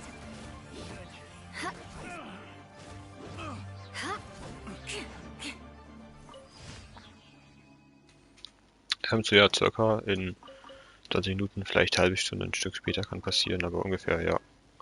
Ich gehe dazwischen noch mal kurz was zu trinken oder essen oder beides holen, aber dann auf jeden Fall, klar.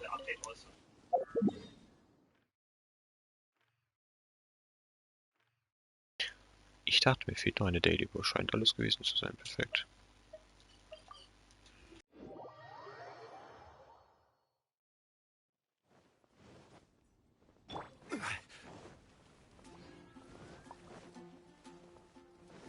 Add Astro. Thank you for. Add Astro.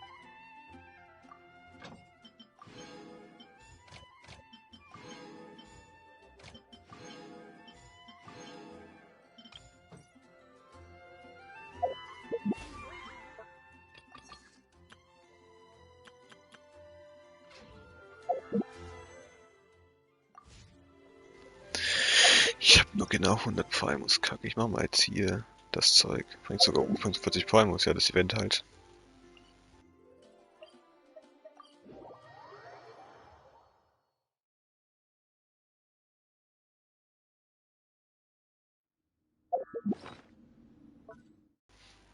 Stimmt, jetzt mal wieder diesen Kasten hier, den komischen.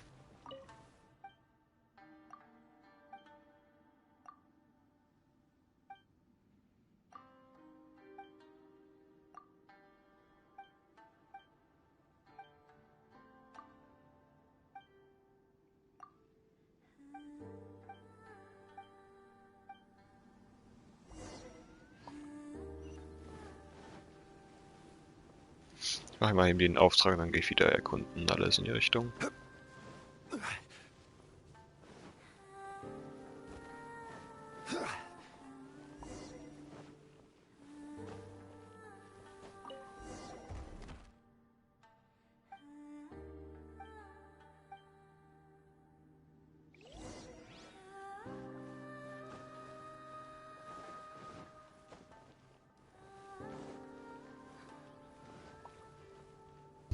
Warum soll ich denn Max auf einmal für dich schlagen?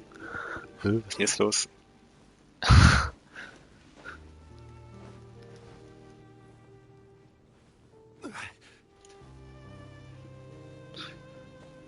Man spielt gerade Valorant.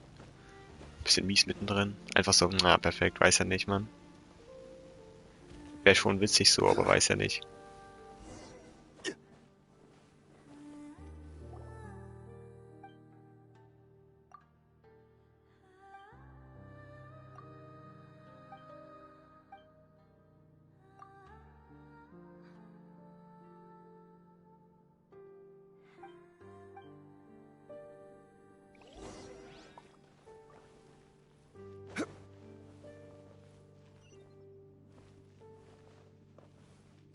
Hey, Simon, ich damit ab. So.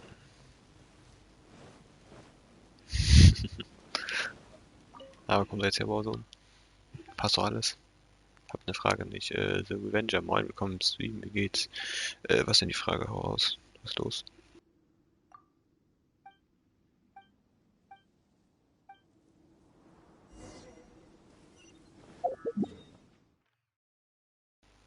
Ah, kacke. Ja, das ist dann nebenbei quasi, kann ich nicht jetzt auf einmal machen.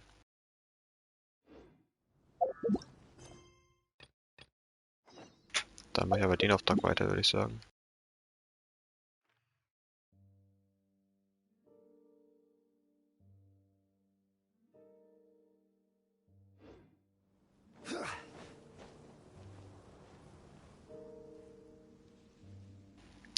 Urgestein bekommst du am besten, indem du deine Dailies halt jeden Tag machst. Das ist so die erste Möglichkeit. Dann noch, indem du halt einfach alle Kisten mitnimmst, die du siehst und so, weil die auch Primus bringen. Manchmal auch bei manchen Sphären, die bringen auch welche. Oder zum Beispiel hier. Nein, nicht hier. Solche Sphären. Die bringen fürs erste Mal machen auch gut was, wenn du es nicht gemacht hast. Dazu kommen noch dieses sollte ich nicht, dieses Handbuch hier. Gibt es auch noch Aufträge, die hier, wenn du bis du die durch hast, bekommst du da auch eine Menge. Und Events, also ist gerade ein Event drin, das bringt ziemlich viel dieses hier, da kannst du eine Menge bekommen. Ja, das sind so die Möglichkeiten. Halt erkunden, alles mögliche machen und Events. Und halt auch natürlich Missionen, da gibt es auch hier, bringt für die Mission 40, hier auch 40, hier auch 40. Die halt machen sowas, bringt auch immer gut was.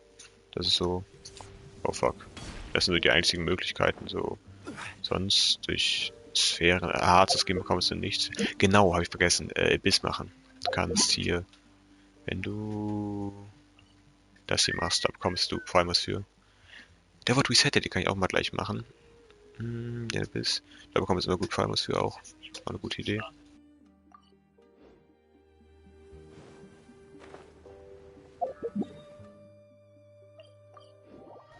Das sind so die Möglichkeiten, die mir jetzt spontan so einfallen.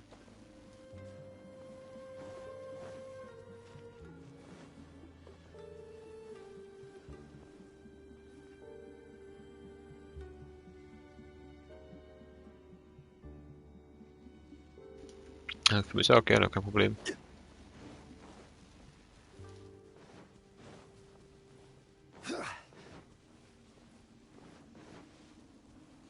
Genau, oder halt Geld ausgeben. Das ist die letzte Möglichkeit, die habe ich vergessen aufzuzählen. Aber wäre halt besser ohne, I know.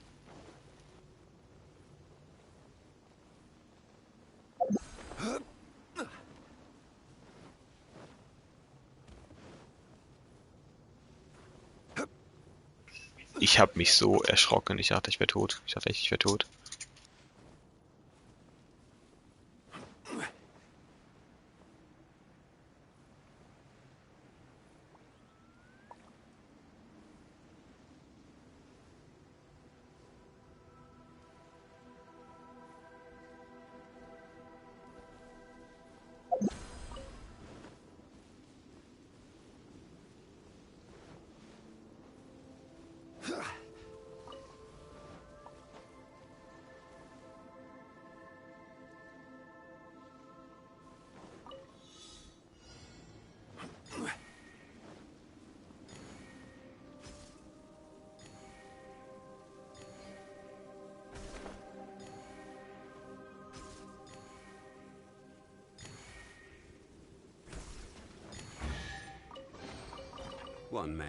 Ich liebe es, jetzt hier so viel Zeug, was ich machen kann. Das ist so geil.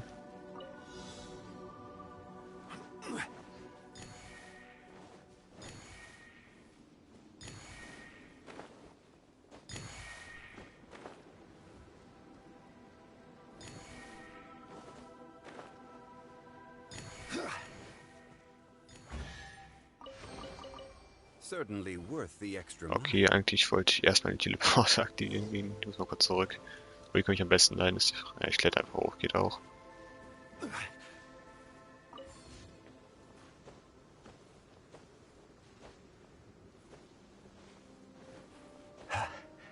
Ja, oder ich komme hier nicht hoch, perfekt. Okay, doch hier.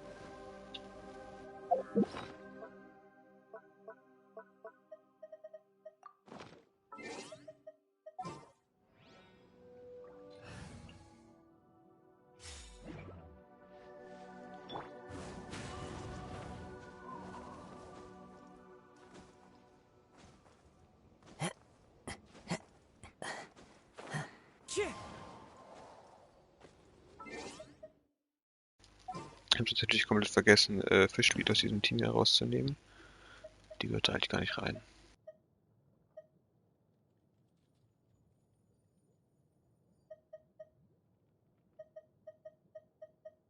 This is Okay. Ah, schon markiert, größer. Da, perfekt. Aber hier komme ich glaube ich nicht vernünftig hoch, kann das sein? Hm, tatsächlich nicht.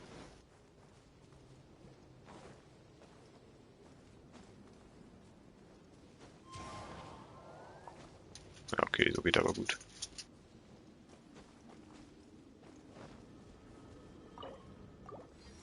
Perfekt, habe ich auch alles zu. Okay, jetzt kann ich... Ich mache erstmal die Quest und danach erkunde ich. Weil nach der Quest dieser Korrosionseffekt weg und das ist ein Stück angenehmer.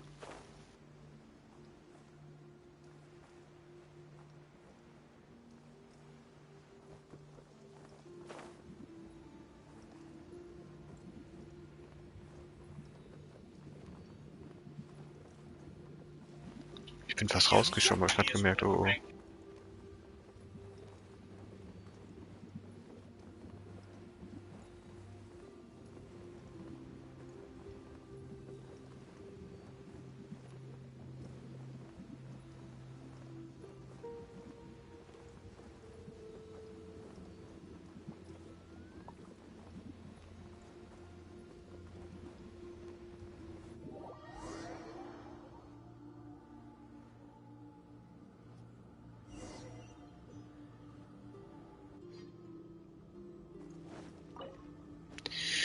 Okay, ich muss die Teile mal eigentlich sammeln gehen, weil sonst komme ich hier gleich nicht weiter. Ich mache das sogar am besten zu... Oder wait, hier kann man auch welche mitnehmen, sehe ich gerade. Dann könnte das sogar vielleicht passen. Mal schauen. Sonst muss ich aber normal hinlaufen oder so.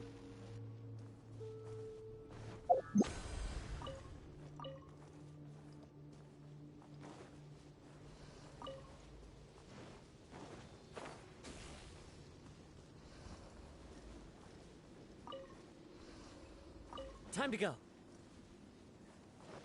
I follow the wind. Okay, den habe ich gesucht.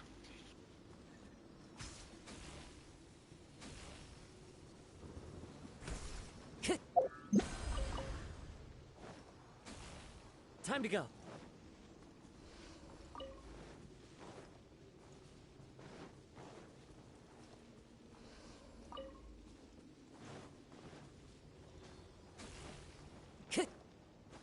Time to go.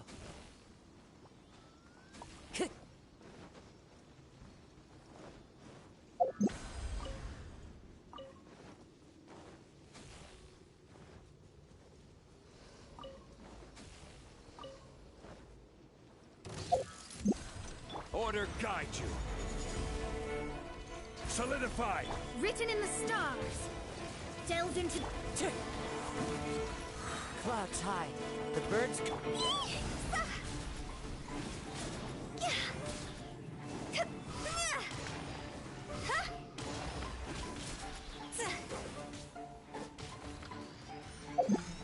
Er hatte diesen Effekt von dem Kästchen nicht, hatte ich nicht mitgetroffen. So jetzt. Okay, perfekt.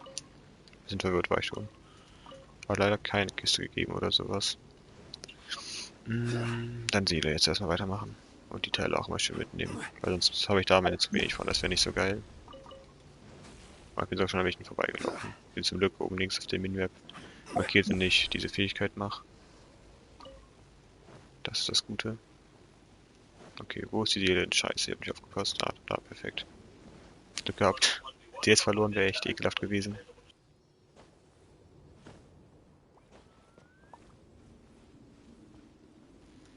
Hier oben ist leider keine Secret Chest, schade.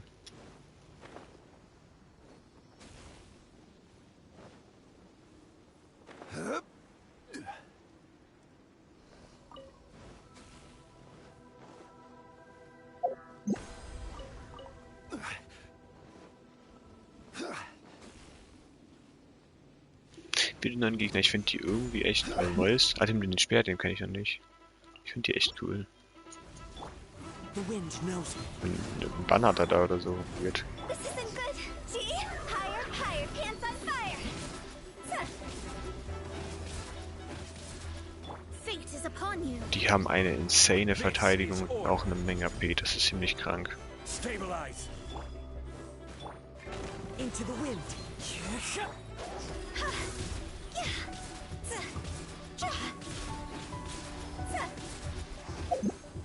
Ich habe wieder vergessen, mit diesem Teil zu töten. Die Ult war so nicht von diesem Kästchen. Jackpots.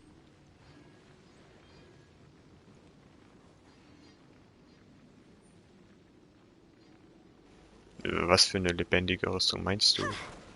Hä, was? Wo ist hin? Ah, von der Map meinst du, oder wo runtergefallen? Also meinst mit lebendiger Rüstung die Gegner. Okay, dann ergibt es Sinn. Ein bisschen verwirrt gerade.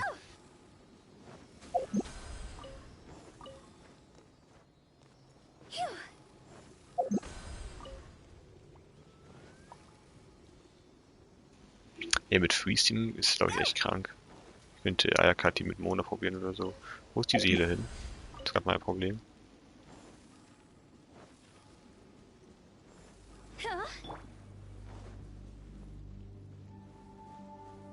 Ich gehe hoch, das Erz, und dann kann ich von da bestimmt auch erblicken.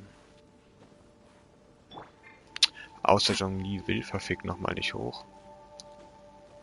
Kasa heute auch nicht, oder wie? What the fuck? Das war eine ekelhafte Tour.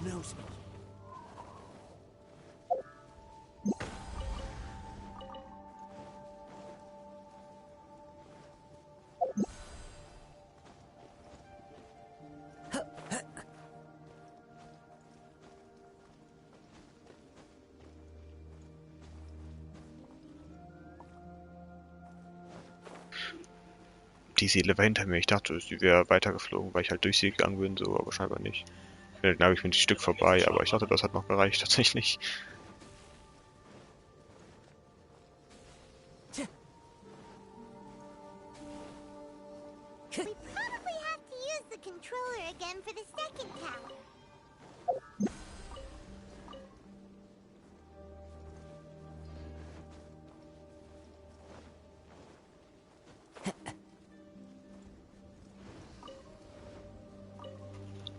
Ja, sofort. Erstmal looten. Time to go.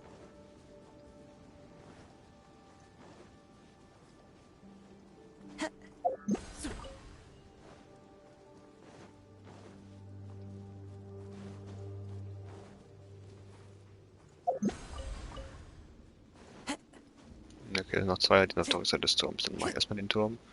Wo sind denn die? Eins ist oben drauf, das andere ist da und da, okay. Erst einmal schauen. Es gibt einen Teil, was anzeigt, in welcher Reihenfolge die sein müssen. Und da muss ich jetzt kurz gucken, da ist es, okay. Must be the clue we're looking for. It looks like some parts are missing. Wieso ist ein paar zu missing? Nö, hä? Alle drei, ist auch richtig. Greatest power, process of elimination. Fehlt eigentlich nichts, keine Ahnung.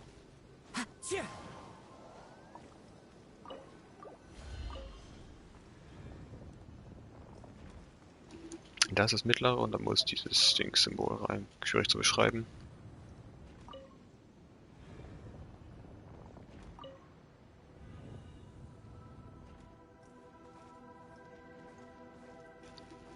Ah, das meint, wenn man some parts of the Symbol are missing.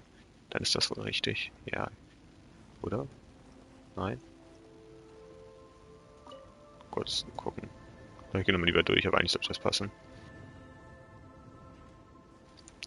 Das ist es. Ja. Okay, nächstes da hinten. Oben das, unten wird es, kein Plan was.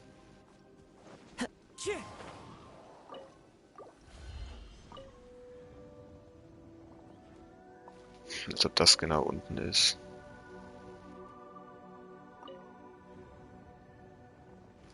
Ich weiß nicht mehr, wie das Symbol aussah. Das könnte es sein, kein Plan. Ja, denke ich mal. Gehe ich stark von aus, dass das Richtige ist.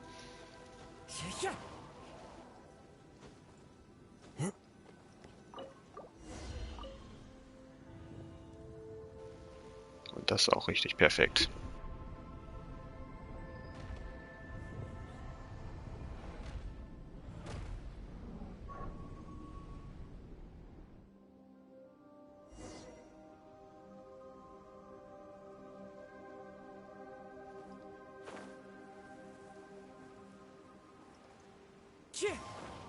So, kurz das Herz und die Blume dahinter noch holen, dann mache ich weiter. Ein, zwei, da ist noch ein drittes. Oh, hier sind richtig schön viele. Ich habe da auch echt hier auf diesen Inseln gibt es insane viele, weil ich hatte gefühlt keine mehr und hier nach waren wir mit Abstand genug. Es ist 15 Uhr. Ja, beruhig dich. Ich bin hier trotzdem noch nicht fertig. Ich habe gesagt circa bis 15 Uhr. Ich habe nie gesagt, ich Punkt 15 Uhr straight auf aufhöre. Chill kurz. Ich bin hier, höre bald auf, ja.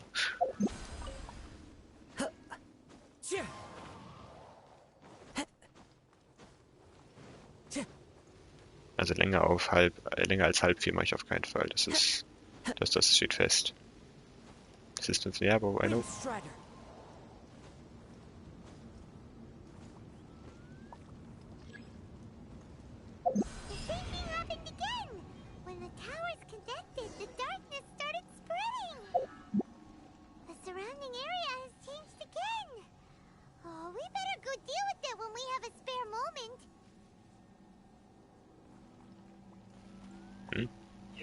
Der Junge hat sich verändert, da habe ich nichts von gemerkt, kein Plan.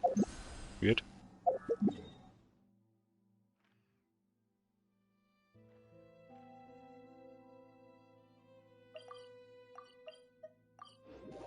Mal kurz upgraden gehen. Time to go. Falscher Knopf, upsie. Und ich habe das gleiche nochmal gedrückt. Kacke.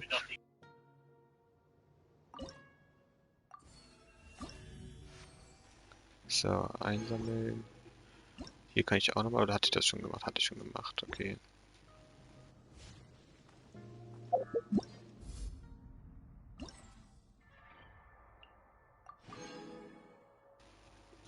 Kisten öffnen und Kasten weiter upgraden, das kann ich dann ja machen, wenn ich die Kisten öffne eigentlich. Okay, das heißt, ich gehe noch kurz ein bisschen erkunden und dann bin ich durch.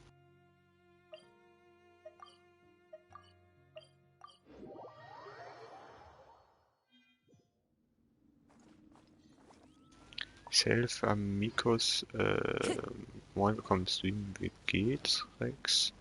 I don't know if you're German or not, but I don't know what does it mean what you just wrote. I don't know, I have no idea. So yeah, if you're not German, welcome to my stream. Ich brauche wieder Elektro-Kacke. I would prefer to talk in German because it's a German stream. But you can still stay if you want. Time to go. Die mache ich zuerst, die Kampfprüfung. Dann mache ich die Elektrosäulen einmal kurz. One with nature. As one with wind and cloud. This isn't good. Ich komme aus großen... Ah, okay, dann bist du... Doch Deutsch, okay, dann ist gut. Ja, ich kann leider nur Englisch und Deutsch. Dann spreche ich, also Polnisch oder so spreche ich leider nicht. Okay, perfekt. Muss ich kurz Fischel equippen oder so. Ja, Fischel ist glaube ich echt am besten. Behold.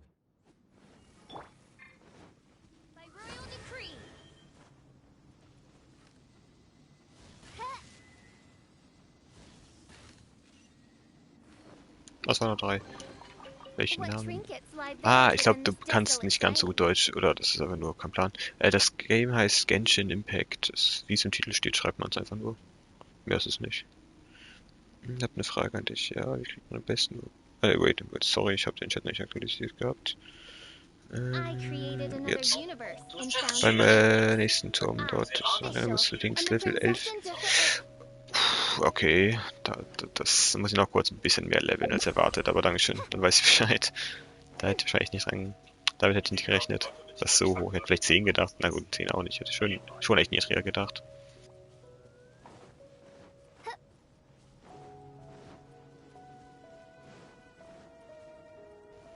Ja, dankeschön, ich wünsche dir auch noch einen schönen Tag. Ich freue mich, dass du hier warst.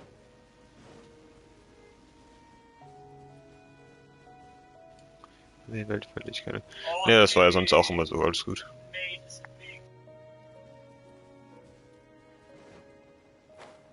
Da ist ja nichts großartig Neues.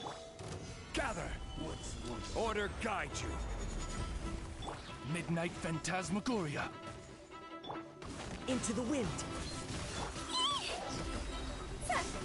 Time to go. Das ist kacke, wenn ich keinen Mona mehr equipped habe, was den Tower Damage angeht, meine ich. Oh, jetzt ich gar. Damit Elektro. Geht auch, das Beste, was geht. Okay, er soll sich beruhigen, oh mein Gott.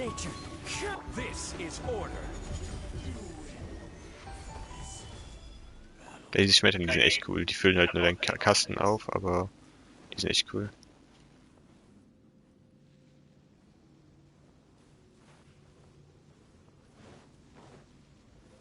Ich will gar nicht sagen, wo ich langlaufe. Kacke. Nach unten erstmal. Hier genau, ich mache ja kurz hier die Schlucht. Hier würde kein Plan.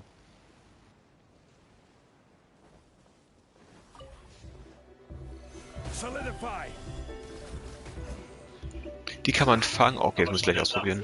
Das muss ich gleich ausprobieren. Oh mein Gott. The wind knows me.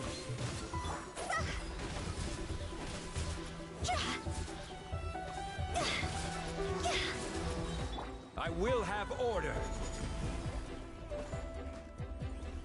Solidify. Unsolicited, and all the more valuable for it.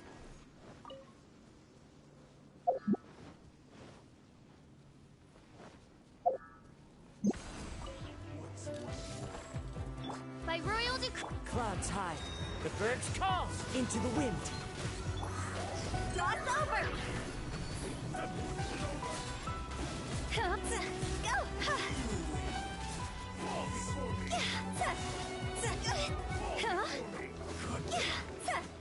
Wie insane er mich nochmal One-Hit weggeboxt hat. Was zum Teufel?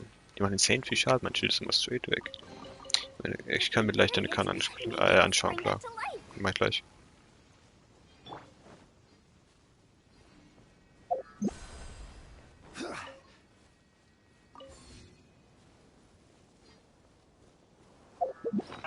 Bei den Teleportern sind die.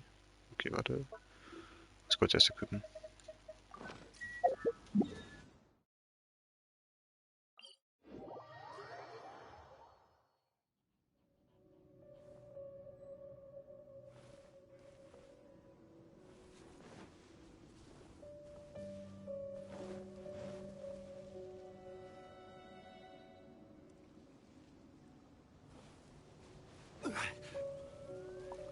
Okay, hier schon mal nicht.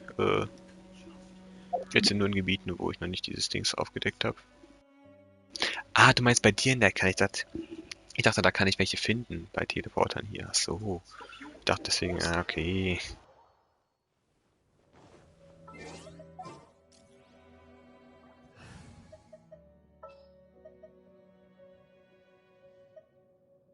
It is as the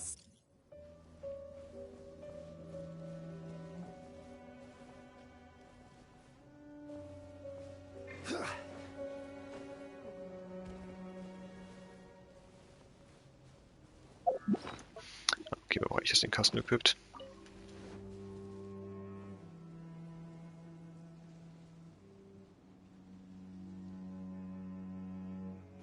Oh ja, Luxus-Chest. Ja, ich habe die angefangen schon. Ja, dann kann ich halt den zweiten Part hier gleich mal machen. Da mache ich mir auf den Weg hin.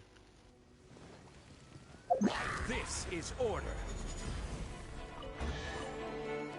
Certainly worth the extra mile. Ja, Kevin, mach gleich irgendwie erstmal weiter erkunden, kurz ein Stück. The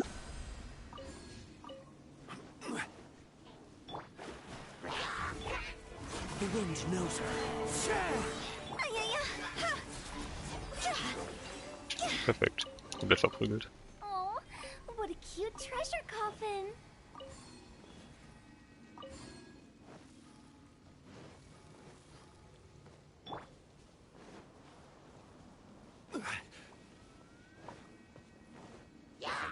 Order guide you. Gather. Into the wind.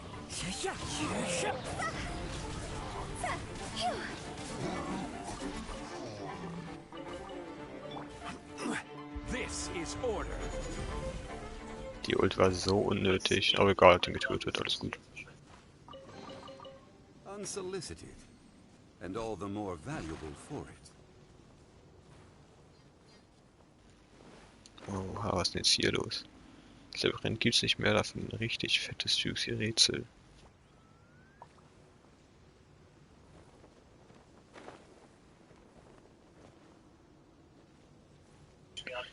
Es muss 2 Sachen hitten? Warte, was?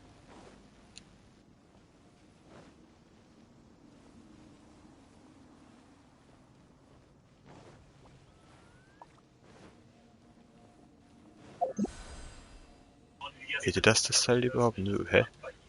Hä? Das hätte... Ich kann... What the fuck? Ich kann das ja nicht mal drehen. Wie soll ich das überhaupt schaffen können?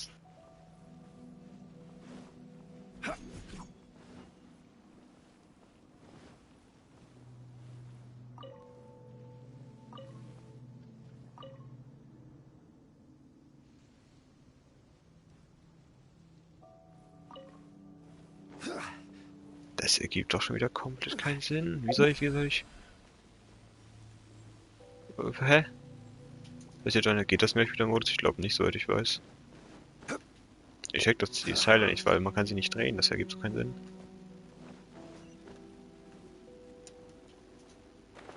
Das ist echt weird. Oh, das hier ist zu... Okay. Wow. Das ist jetzt blöd.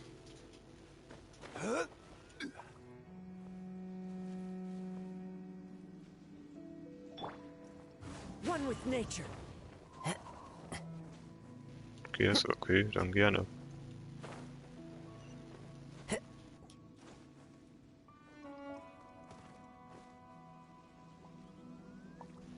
Man muss sie... Oh, fuck. Ja, okay, man muss mir da nicht helfen, alles gut. Welcher Mensch soll woher wissen, dass man die Teile flüssig machen kann? What the fuck?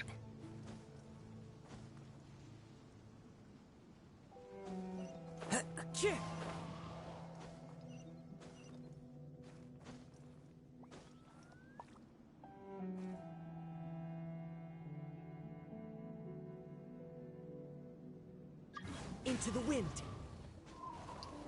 Alles gut, Goldbugs hat jetzt ja schon geklärt. Ich wusste nur nicht, dass es geht. Ich setze mit Feuer einfach drauf und dann passt das. Time to go.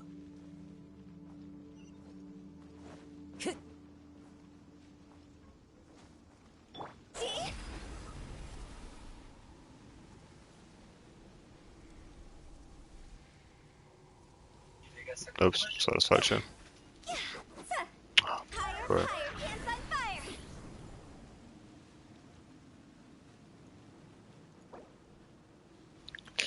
Das tut mir jetzt leid.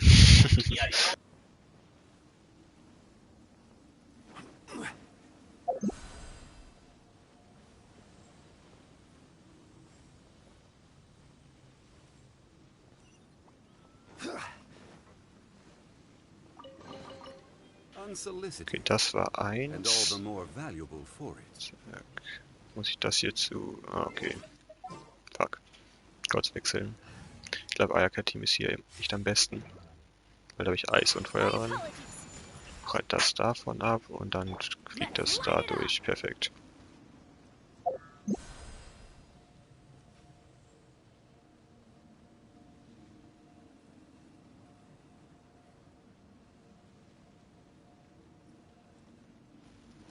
Hä? Man muss es abprallen. Da kann es nicht so seitlich drauf liegen. Okay, dann muss es so abprallen.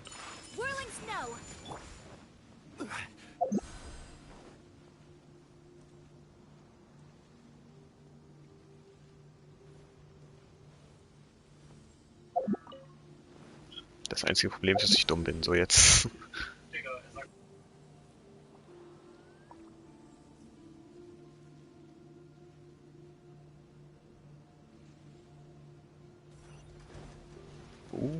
Nice. One man's stone is another man's gem.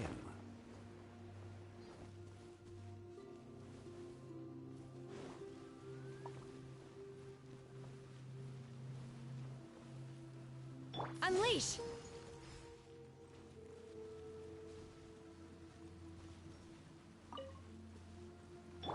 My apologies.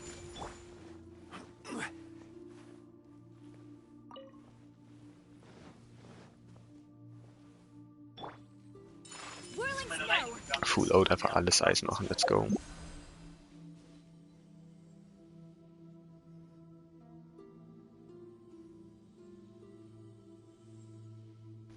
Ich möchte ein bisschen, dass es so langsam ist, weil das ist schon echt nervig. Kann übrigens ein bisschen schneller sein, oder nicht? Oh mein Gott. Aus diesen Kisten selbst kommt Scheiße raus, aber diese Primos, die schmecken halt ziemlich doll.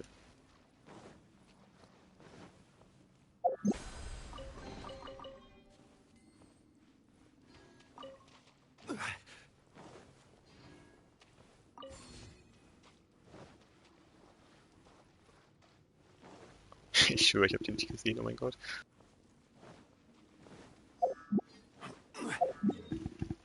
Ja, danke Geobo, das wusste ich echt nicht. Vielen Dank. Kann ich hier die 2 markierten Stellen auch noch machen? Weil da waren auch solche, die ich nicht hinbekommen habe, weil ich das nicht wusste.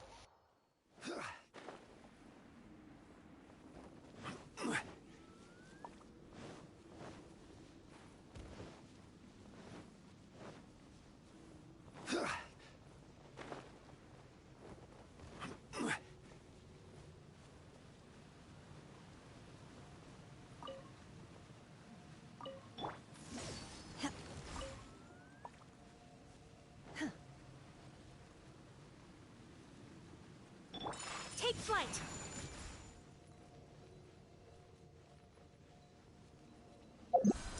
Sollte so stimmen.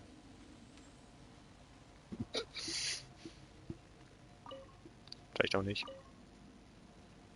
Ah, wait. Ups. Sollte stimmen.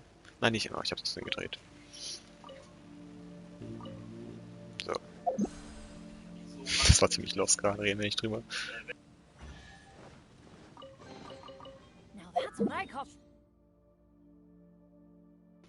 Ja, ich habe mir halt diese Beschreibung nicht durchgelesen, dann wäre ja easy. Ich dachte, das wäre halt einfach nur 1:1 wie mit dem Event aus Sommer-Event da mit diesen Inseln. Dachte ich aber, ja, nee, wohl doch nicht.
Was ist das für ein Auftrag?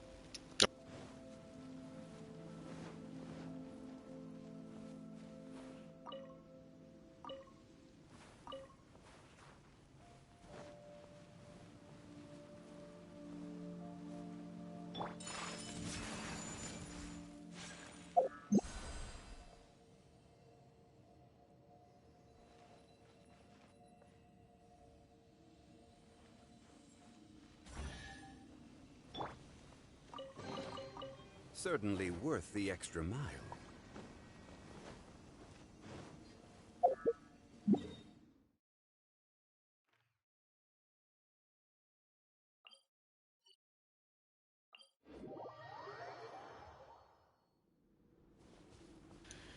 Digga, ich bin gestummt und erzähl dir meine Lebensgeschichte zu fucking Sturmgewehren und rette die Welt. Digga. Also, ja, Sturmgewehren ist für dein Level ziemlich krank, für späteres nicht. Weil die da zu wenig Schaden machen, einfach generell würde ich behaupten, was nicht schön ist, würde ich behaupten. Aber für dich sind sie noch gut.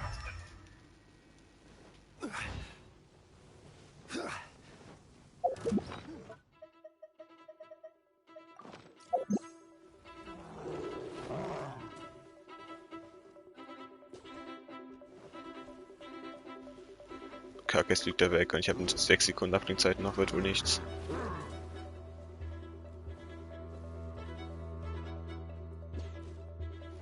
Let's go, vielleicht doch. Geil, danke, gerne. Bleib stehen, guck, was passiert.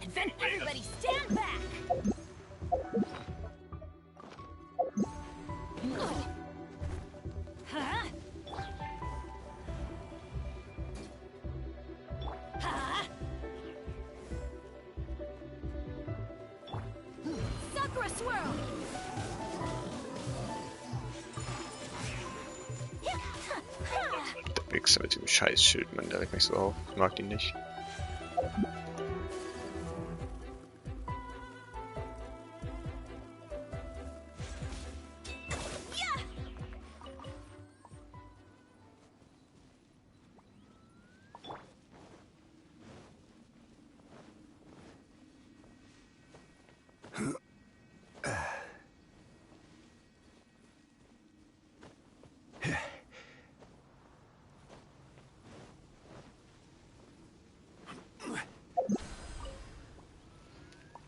Ja, das Lager hatte ich schon gemacht, okay.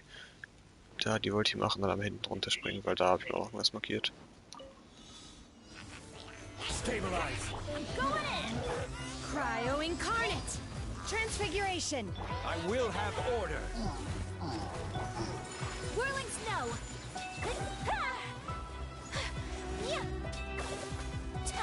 Kamisato art. Sumetsu. Take flight. Was für eine Mission denn? Was musst du machen? Was ist das für eine? Wenn nichts großartig Schlimmes gerne. Oder Nerviges oder weiß nicht was.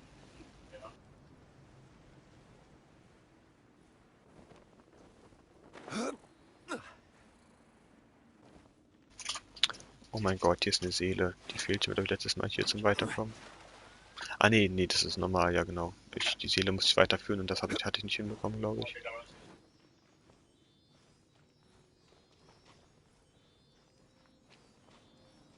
Genau, die Fackeln hatte ich aktiviert in der richtigen Reihenfolge auch.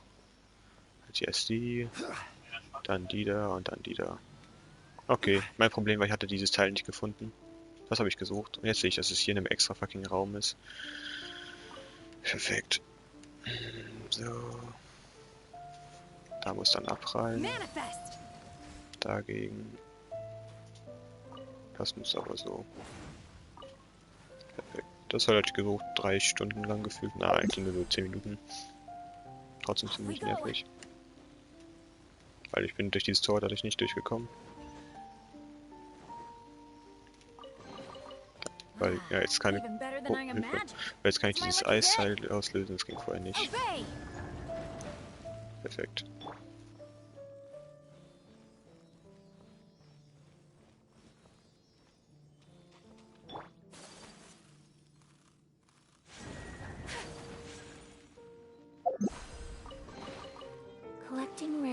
exquisite treasures. Yes, this seems suitably sophisticated.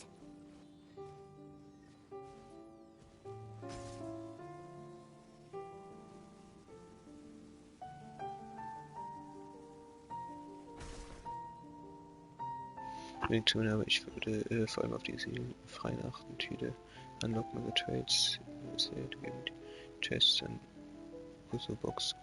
Oh, for real? Krank? Okay. One man's stone.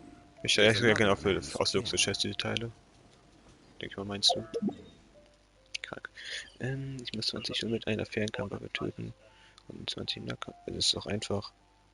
Du nimmst dir eine Pumpgun, eine Fernkampfwaffe, eine Nahkampfwaffe und tötest Höhlen damit.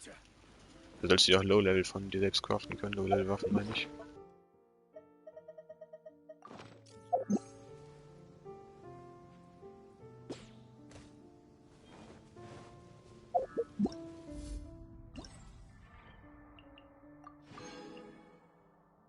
Man kann mir für noch 3 Chests, die will ich noch eben erst mir holen. Okay. 12% HP oder. Ja, das ist halt echt geil. Ich liebe diese Upgrades noch echt strong sogar.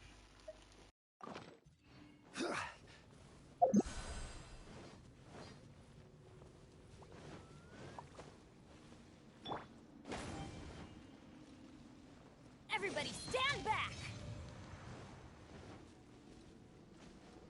Let's light it up! Oben drauf irgendwo vermute ich. Ja, da. Für unerwartet. Ist immer eine irgendwo versteckt oben drauf.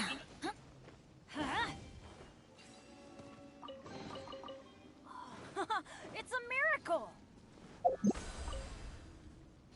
15 plus. Damit bist du mit. Dann musst du deine Überlebenden upgraden oder so. Aber okay, ja, kann ich dir gerne bei helfen. Aber ich meine, ich kann, wenn ich sie töte, bekommst du die Quest nicht. Da kann ich dir eigentlich gar nicht bei helfen, fällt mir ein. Ich kann dich boosten mit meinem Level, mehr nicht. Aber ja, okay, können wir machen. Scheiß auf Bennett, ich nehme dafür Amber rein, da habe ich immer noch Feuer. Nein, nicht. Okay, Amber. Amber, reporting. Hallo? Weil du kannst erst upgraden, wenn du, okay, im Plankerten bist. In Steinwald geht's noch nicht. Doch, es geht, aber du kannst nicht um den Stern upgraden, du gehst halt ab. Wieso schieße ich 2 Pfeile? Oh mein Gott. Als irgendwie ein C-Talent von ihr, ne? Du gehst einfach auf Zentrale, also auf Überleben musst du draufklicken. Ich glaube, das ist bei Zentrale, weiß ich nicht. Dann kannst du da die halt upgraden bei Verwalten. Halt die equippen musst du upgraden, wenn du welche equipped hast. Jetzt sind die im Nerven, oh, Digga. Stabilize. Whirling snow!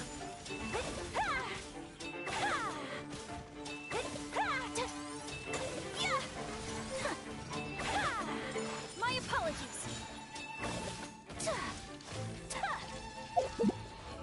Einmal die Lux 20, weil ich ihn hasse. Ich habe sogar C1. Ich habe ihn bei Shenya bekommen, danach den Shenya mit dem 8er Pity allerdings und jetzt bei Ganyu nochmal, anstatt Ganyu. Weil ich mag das Spiel, mag die Look, holy fuck, ich mag die Look generell nicht, deswegen habe ich ihn halt nicht equipped. Ja, ich spiele nicht, sind Level 20.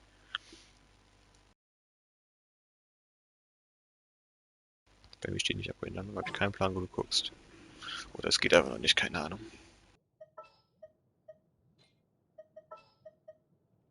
Gonna be epic! Behold.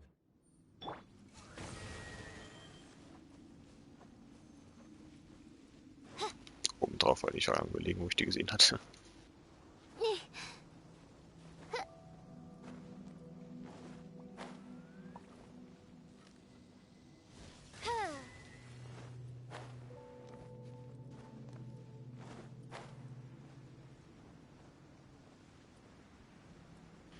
Und da noch mal ein paar Gegner töten. Sollte auch ganz schnell gehen. Transfiguration. Oder könnt ihr es jetzt damit hitten? By ordinance divine. Du bist ja, auf PS5 spiele ich. Take flight. Also, aber es macht das komplett leicht dabei, das Game. Auf 4 oder 5. By royal decree.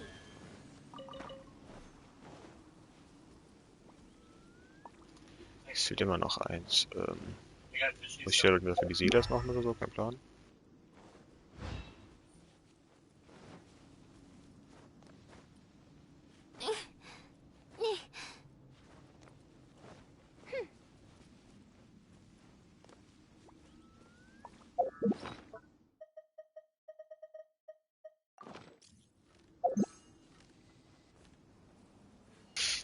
bin fast abgeschossen aus Versehen.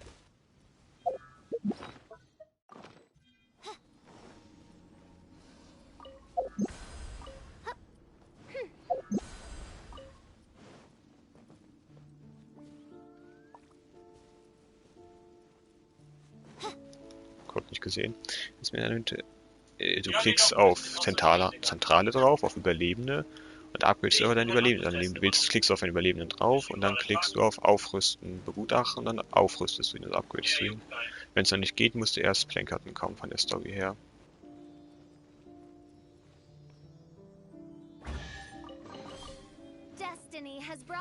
Okay, es hat nichts damit zu tun. Wo ist die letzte Säule?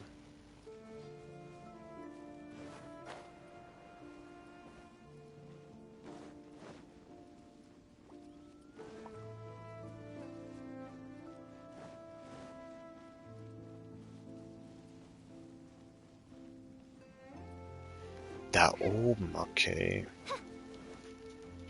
Da hätte ich lang suchen können. Nicht jetzt. Okay. Stabilize. Order guide you.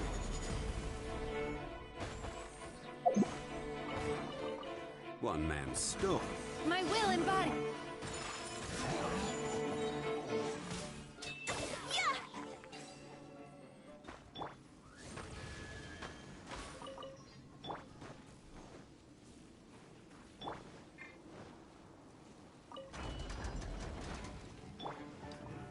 Gather. This is order.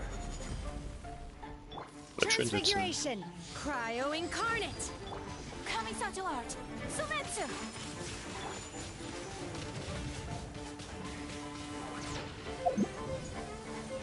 Ich habe vergessen, ihn mit dem Dings zu töten, deswegen ist er nicht gestorben. Oh mein... Die Belo... Ey, yo. Oh mein Gott.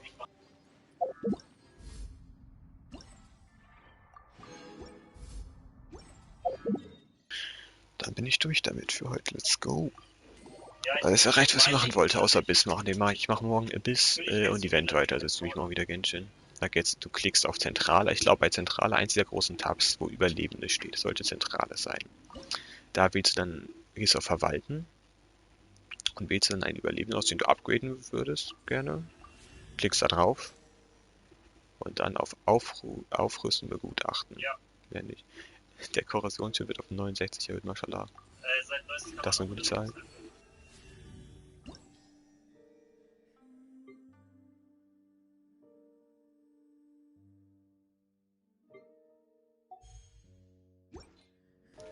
Wait, habe ich for real eine Kiste vergessen? Musst nur gucken, ich bin schon 15. Was? Aber Startung meinst du? Vielleicht habe ich eigentlich keinen vergessen, soweit ich weiß, aber ich kann gerne mal schauen gehen. For real?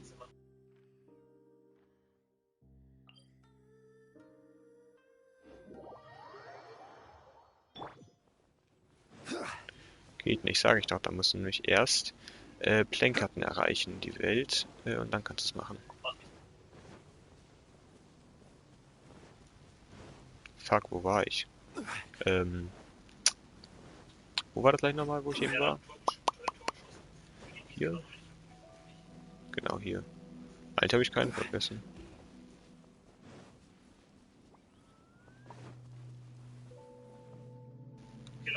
Nee, war mitgenommen.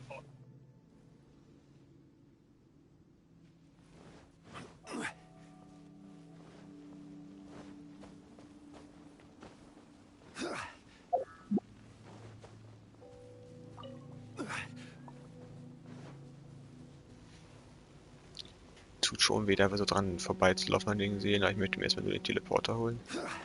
Was es ist, hat er gesagt, die nächste Welt. Dann hat die Welt mit mehrere Welten. Und das ist die nächste. Und da musst du erst erreichen. Das ist alles.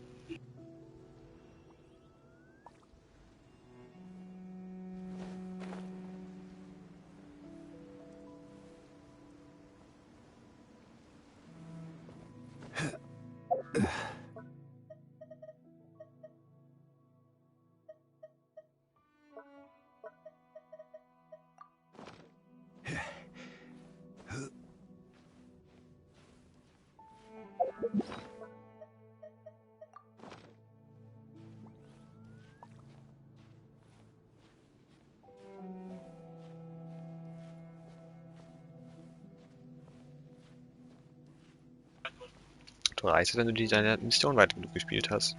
Vielleicht wäre auch eine gute Idee, dein Überleben erstmal zu equippen überhaupt, sich zu einzusetzen.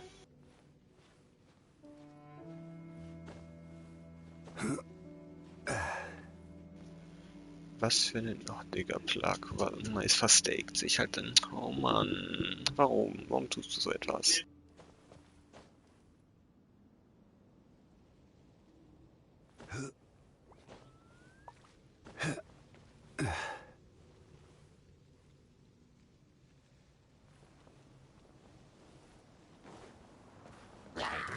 Solidify! I will have order! My apologies. Ja. I shall treasure this good fortune.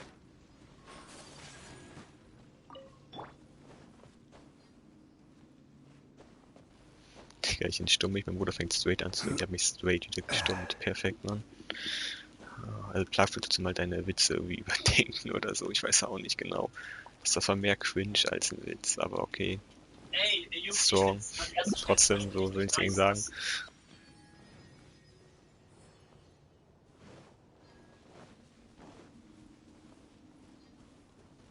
Plag, der war noch beschissener. Warum tust du so etwas?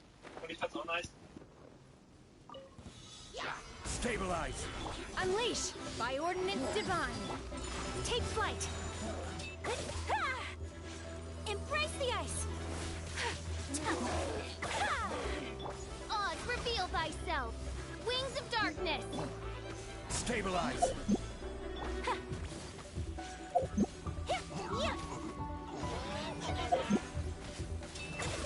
Order guide you! My apologies.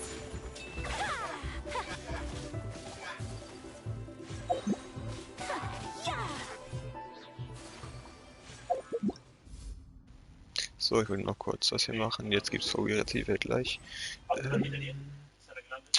Upgraden kann ich auch nochmal. Mach ich noch kurz.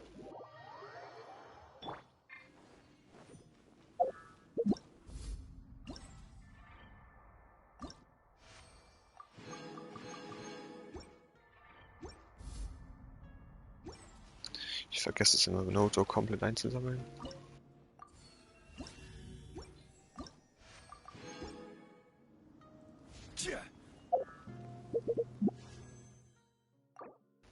Ja genau, Geo-Boat, jetzt kommt die Puls.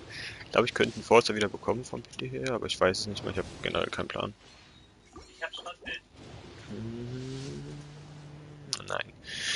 Heute Abend, wenn das PT aktualisiert wird, gucke ich nochmal nach. Also, weil so langsam wird's lächerlich. Jetzt langsam wird's echt lächerlich.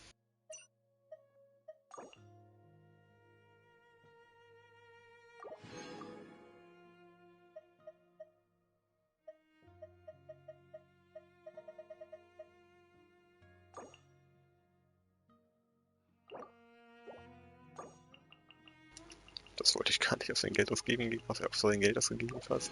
Perfekt.